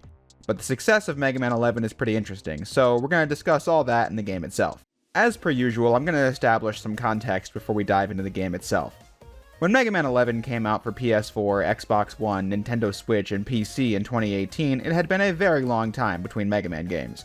The last new Mega Man game was Mega Man 10 in 2010. Fans were restless for a new game, because after 10, several announced Mega Man games were scrapped, and the once well-fed Mega Man fanbase was left with nothing. My video on Mighty No. 9 went into detail on the years between Mega Man 10 and 11. But the main takeaway was that these years showed fans were still interested in seeing the series return. Capcom capitalized with the Legacy collections that re-released all the main series games. 2017 was the 30th anniversary of Mega Man, and to celebrate we got 2 big announcements. First was the Mega Man X Legacy collection with all 8 main X titles, and the other huge news was Mega Man 11, a next-generation 2.5D Mega Man game that was going to release in the fall of 2018. This was back when Capcom was really going back to their roots of their classic franchises, giving them modern-day games with design inspired by the titles that made fans fall in love with these games in the first place. 11 was that for Mega Man. It was a really exciting time to be a fan of the series. It was back and the whole industry was celebrating. Mega Man 11 even made the front cover for an issue of the Game Informer magazine. I love this cover because it shows all the various US box art designs of Mega Man, including the terrible ones that are so bad they're good. Eventually leading to Mega Man 11, which uses the same art style in all regions. As a huge fan of the series, I bought Mega Man 11 on PS4 and PC when it came out, naturally. And while this is the part where I'd normally tell you how I felt about it on the first playthrough and what I'm expecting from it now, but actually, I've never played this game all the way through before today. I have played it. I remember getting to the Wily Fortress at some point like 2 years after the game came out, but I never finished it. I barely even remember that playthrough. So I'm more or less treating this as my first run. This game pretty much passed me by, but now it's been almost 7 years since Mega Man 11 came out, and I'm here to close my classic Mega Man retrospective by diving into it. The game begins with a flashback that takes place long before the first Mega Man game. It depicts the falling out of Dr. Light and Dr. Wily that began the whole series. We always knew that Light and Wily were robotics school colleagues, but now we see what happened between them was that Light was pitching an innovative new technology, robots capable of independent thought, while Wily was pitching the innovative double gear system which would either increase a robot's speed or power to make them more efficient. The board favored Light's Robot Master project and Wily was forced to abandon the double gear system and swore revenge. Many years later, Light perfected the Robot Master, and that's when Wily began his reign of terror in Mega Man 1. Now, in Mega Man 11, Wily suddenly remembers this moment in a dream and decides to revive the double gear system as a way to kill Mega Man. Wily hijacks 8 of Light's Robot Masters: Block Man, Acid Man, Impact Man, Bounce Man, Fuse Man, Tundra Man, Torch Man, and Blast Man. He puts the double gear in all of them, and it's now up to Mega Man to fight against it. But it turns out, Light kept the original double gear prototype that Wily scrapped and gives it to Mega Man, which is your new power for the game, thus setting up the journey of Mega Man 11. Block Man was the boss featured in most of the previews that I saw, so his was the level I picked first. Playing it, I had a lot of observations. For starters, I think the controls felt great in this game. Mega Man's mobility has been restored to what it once was. You can slide and you can charge your shots with the Mega Buster, so the biggest thing players had against the gameplay of Mega Man's 9 and 10 has been addressed. Because of this, the level design can have more complexity than those games, and to go along with it, Mega Man just feels really responsive in this one. Running and jumping all feels really light, which is good in a fast-paced platformer like this game. Rush Coil and Rush Jet are in this game, and they function as they have in countless games. But what is new here is that they're mapped to the triangle and circle buttons. You no longer need to equip them, so they're more usable in the moment-to-moment gameplay, like this block section of Wily 1 where I use Rush Jet to quickly skip past the second half of the puzzle. But you can also bind the controls however you want, including putting the slide on a button as well. The usual D-pad down and jump worked for me, but it's nice to have options.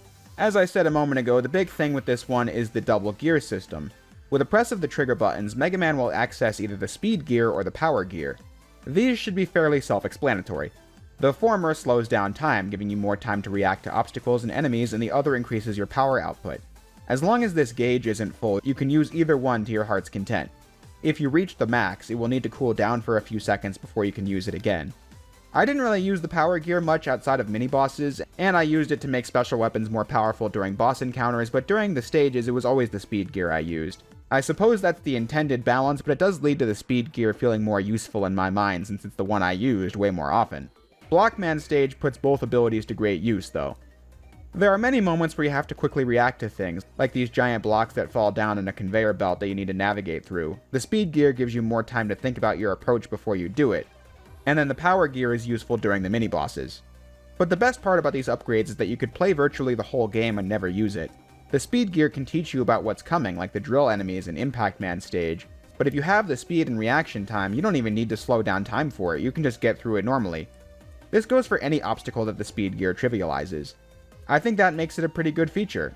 You're given lots of reasons to use it. You know, the game has super powerful mini-bosses and bosses that go into overdrive with their own speed and power gear abilities, and then there's fast-paced stage hazards. All of those give you a reason to use the speed and power gears, but if you feel skilled enough, you can get through it without the extra boost. It's a very unobtrusive gimmick. Getting to play around with it was a highlight of the early levels, since the designers really upped how perilous the set pieces could get, since you have the ability to slow down time, like an Acid Man stage where there's rushing water pulling you forward and you need to jump over spikes in narrow passageways. That part always feels like I'm a goner if I time this jump even slightly too early, but I made it on both of my runs for the video. It was probably designed to feel like that, even if the jump might not be that difficult. In general, I thought there were a lot of cool stage designs in Mega Man 11. Like Bounce Man's level. Here, you need to get really high up and jump on these platforms to get launched into the next area. And they do interesting things with it, like having to clear the bounce path of obstacles before you can blast off. And it also has other interesting gimmicks like bouncing on balloons at the right angle to get through. Though it took me an embarrassingly long amount of time to realize this part here was something you didn't need to bounce to, you just needed to jump normally. I enjoyed how in Acid Man stage, the liquid gets more poisonous the more these enemies drop into it. You can gauge how safe it is to jump on by the color and by how enemies in the water react to it. At its most acidic, they die instantly, so you'd know to avoid it. But you don't have to worry about it if you're fast enough to kill the enemies dropping the acid. Overall, I thought the first 4 levels I picked were fun. But there were 2 big issues that hindered my runs a bit. First, the checkpoints are really few and far between in 11. You can die in this game and be sent rooms back, needing to play the same obstacles over and over again to get through the stage. That's one thing, but it really started to actually annoy me because of the second thing. Mega Man 11 has some of the most obnoxious knockback deaths I have seen in these games in a while. The end of Blockman stage was the guiltiest example, where I would just get hit at the perfect moment and be sent into the abyss. This was a constant throughout the whole game. Obstacles felt fair, but the knockback and your inability to recover from it was pretty annoying. It's an issue that caused me a lot of trouble in the first couple stages I played, but it's also fairly self-explanatory why it bothers me. You just lose a lot of progress to it because of this game having lives and game overs. These days, more and more platformers, even continuations of old franchises, are getting rid of lives and game overs. They were invented because it made games longer and forced you to spend more money on them in arcades. That's just not a thing anymore. So game designers ask themselves if these are necessary features, and many more keep saying no. Thing is, I believe it's totally possible to design a tough game that doesn't use them at all, which is what I prefer. I thought the challenges of Mega Man 11 were fairly designed, but it is a layer of tedium attached to it because getting a game over means doing parts you've already conquered again for basically no reason. By default, you only have 3 lives, and they can go pretty quick to little things that will make you redo a lot of progress. But that's only if you play the game on the normal difficulty.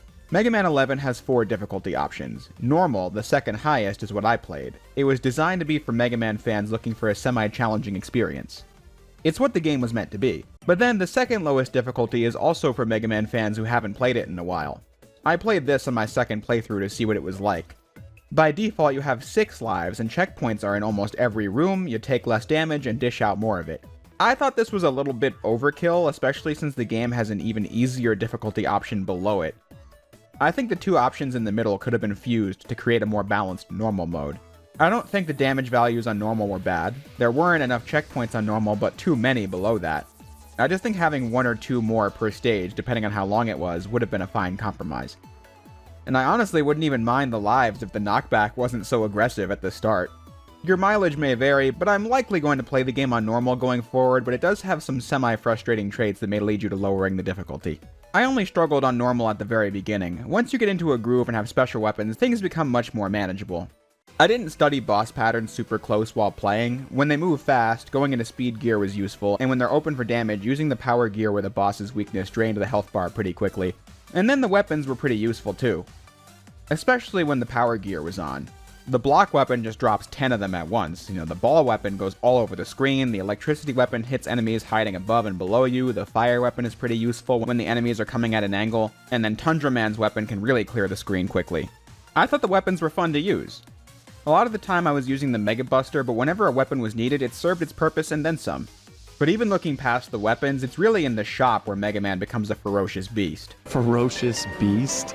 Run, Slime, run! Fear the beast! At first, you have the usual E-tanks and weapon tanks and extra lives and all that normal stuff, but later in the game, certain parts will be unlockable and you can use them to become very OP.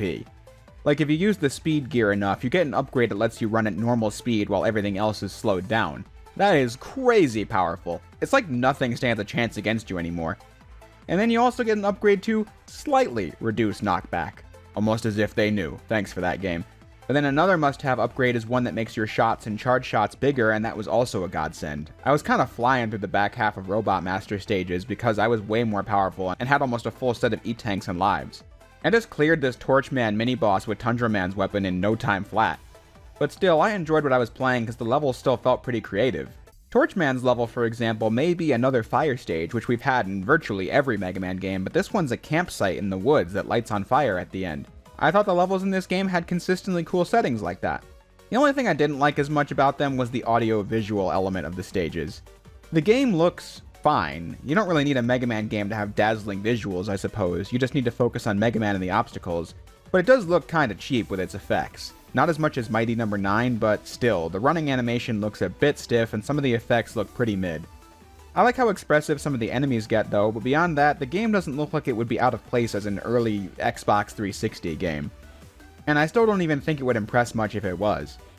Again, I'm fine with that, but it might disappoint some. I didn't really care for the soundtrack in this game that much either. This game does that modern, retro, throwback game thing where the music sounds really synthy and MIDI.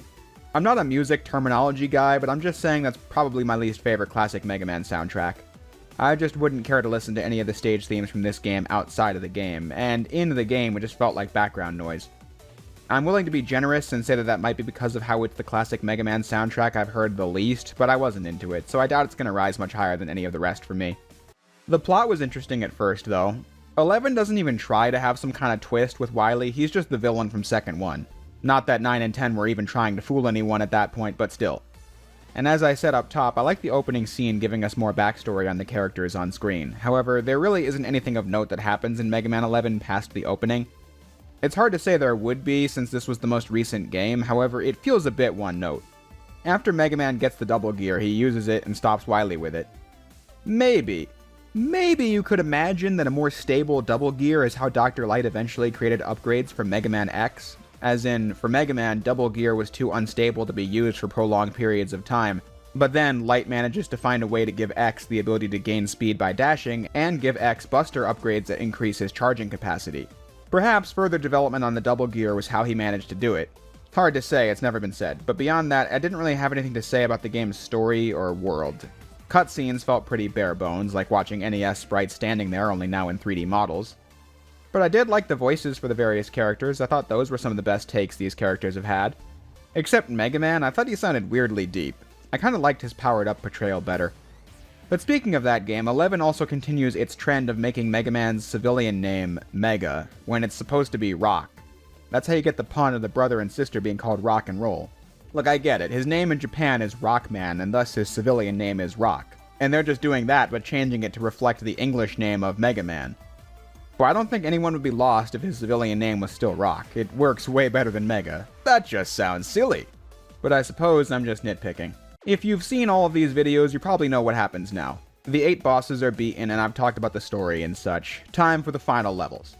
Thankfully, you don't have to complete them all in a gauntlet like Mega Man's 9 and 10. You can visit the shop between any of the stages and continue where you left off, thank goodness. Especially because Wily 1 is an absolute madhouse in this game. It puts the speed gear to the absolute test as you use it to stand on spinning gears that are moving way too fast to walk on normally. In that sense, I liked Wily 1. But for me, it was the hardest level in the entire game because of the aggravating knockback. Even with the upgrade, I was still getting sent plummeting to my doom regularly. It's not that hard if you take it slow, but sometimes you panic and get killed. I had actually been playing the game for like 3 hours straight when I got here the first time, and I was just dying left, right, and center. It got to the point where I was like, okay, maybe I need to take a break. I usually like to record entire Mega Man games in one sitting, but it was at that point, you know, where you've been playing long enough that you just start to suck at the game, and the more you keep playing, the worse it's gonna get, so I stopped and came back to it the next day. I still thought it was challenging, especially because of the Yellow Devil's return, but I got through it after grinding for E-Tanks and extra lives.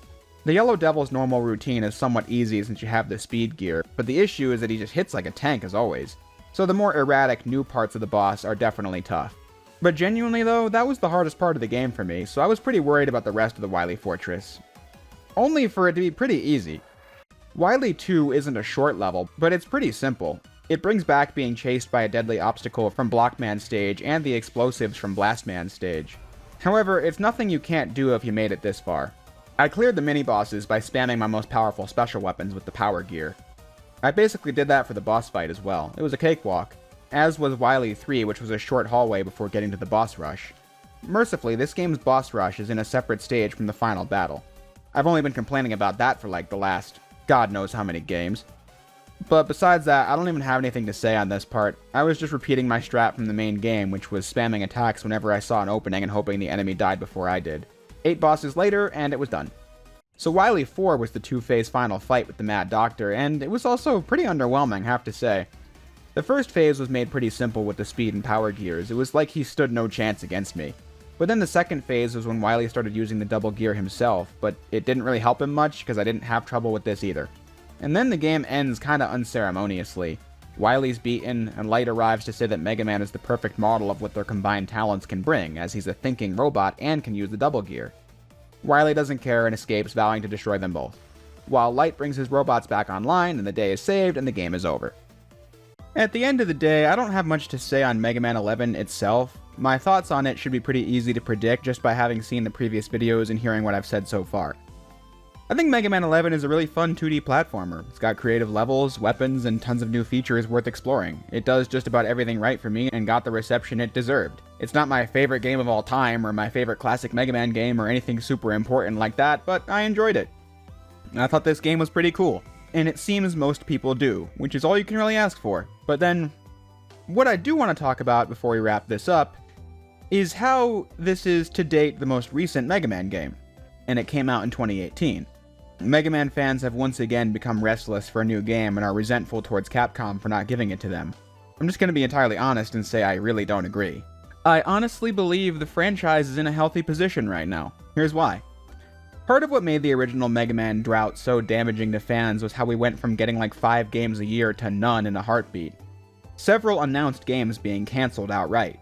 That was a rocky 8 years getting from Mega Man 10 to 11. But I don't know, I just don't feel like Mega Man needs yearly sequels anymore. Capcom has shifted their business strategy for the franchise in a way that I think is smart. They used to make these games for kinda cheap and make back whatever profit they could, but now they're banking on Mega Man's back catalog of games. These legacy collections have all mostly sold 1 million copies each, the Battle Network collection being one of the fastest selling Mega Man games. Mega Man 11 is the best-selling Mega Man game of all time, having sold 2 million units in 7 years because it's the current face of the series. It's usually on sale and is in Capcom bundles, so people tend to give it a shot and enjoy it. I'm sure we'll see a new game at some point, but as I've always said, this is not a super popular series. Mega Man 11 is the only game in the entire Mega Man franchise that has sold more units than DMC2 did on PlayStation 2.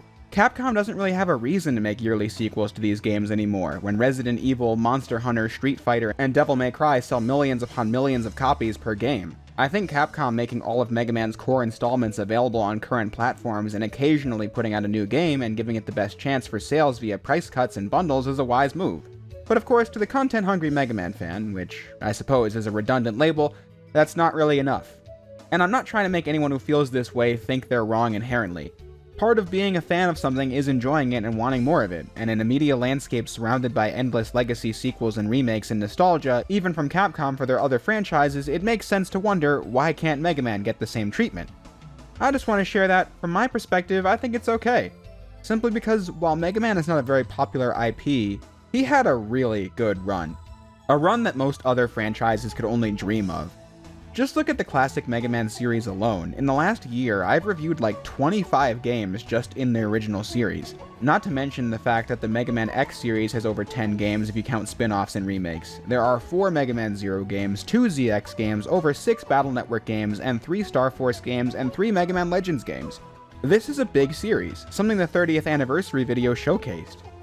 I personally feel content with the amount of Mega Man content we have. I have played Mega Man X1, X2, X3, and X4 maybe 500 times each. That's probably a conservative estimation. I have played the X series for well over 1,000 hours. Those first 4 X games are some of my favorite 2D action platformers to ever be made.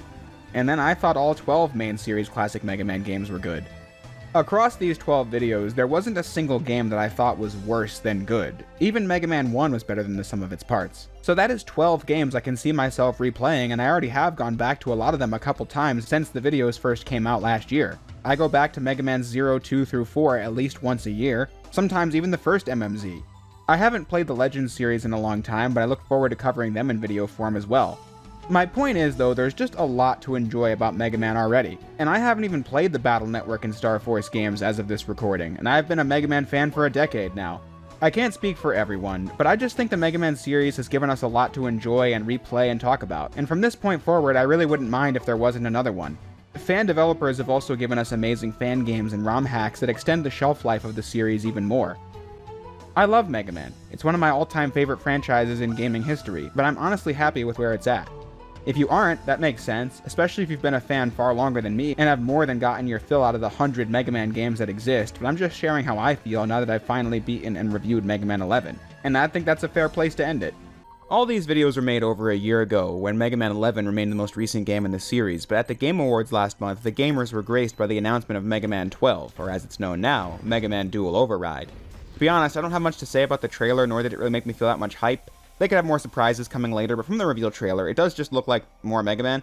However, I think the visuals and models and animations are huge steps up from Mega Man 11, which was still trying way too hard to have that 8-bit and 3D look to it.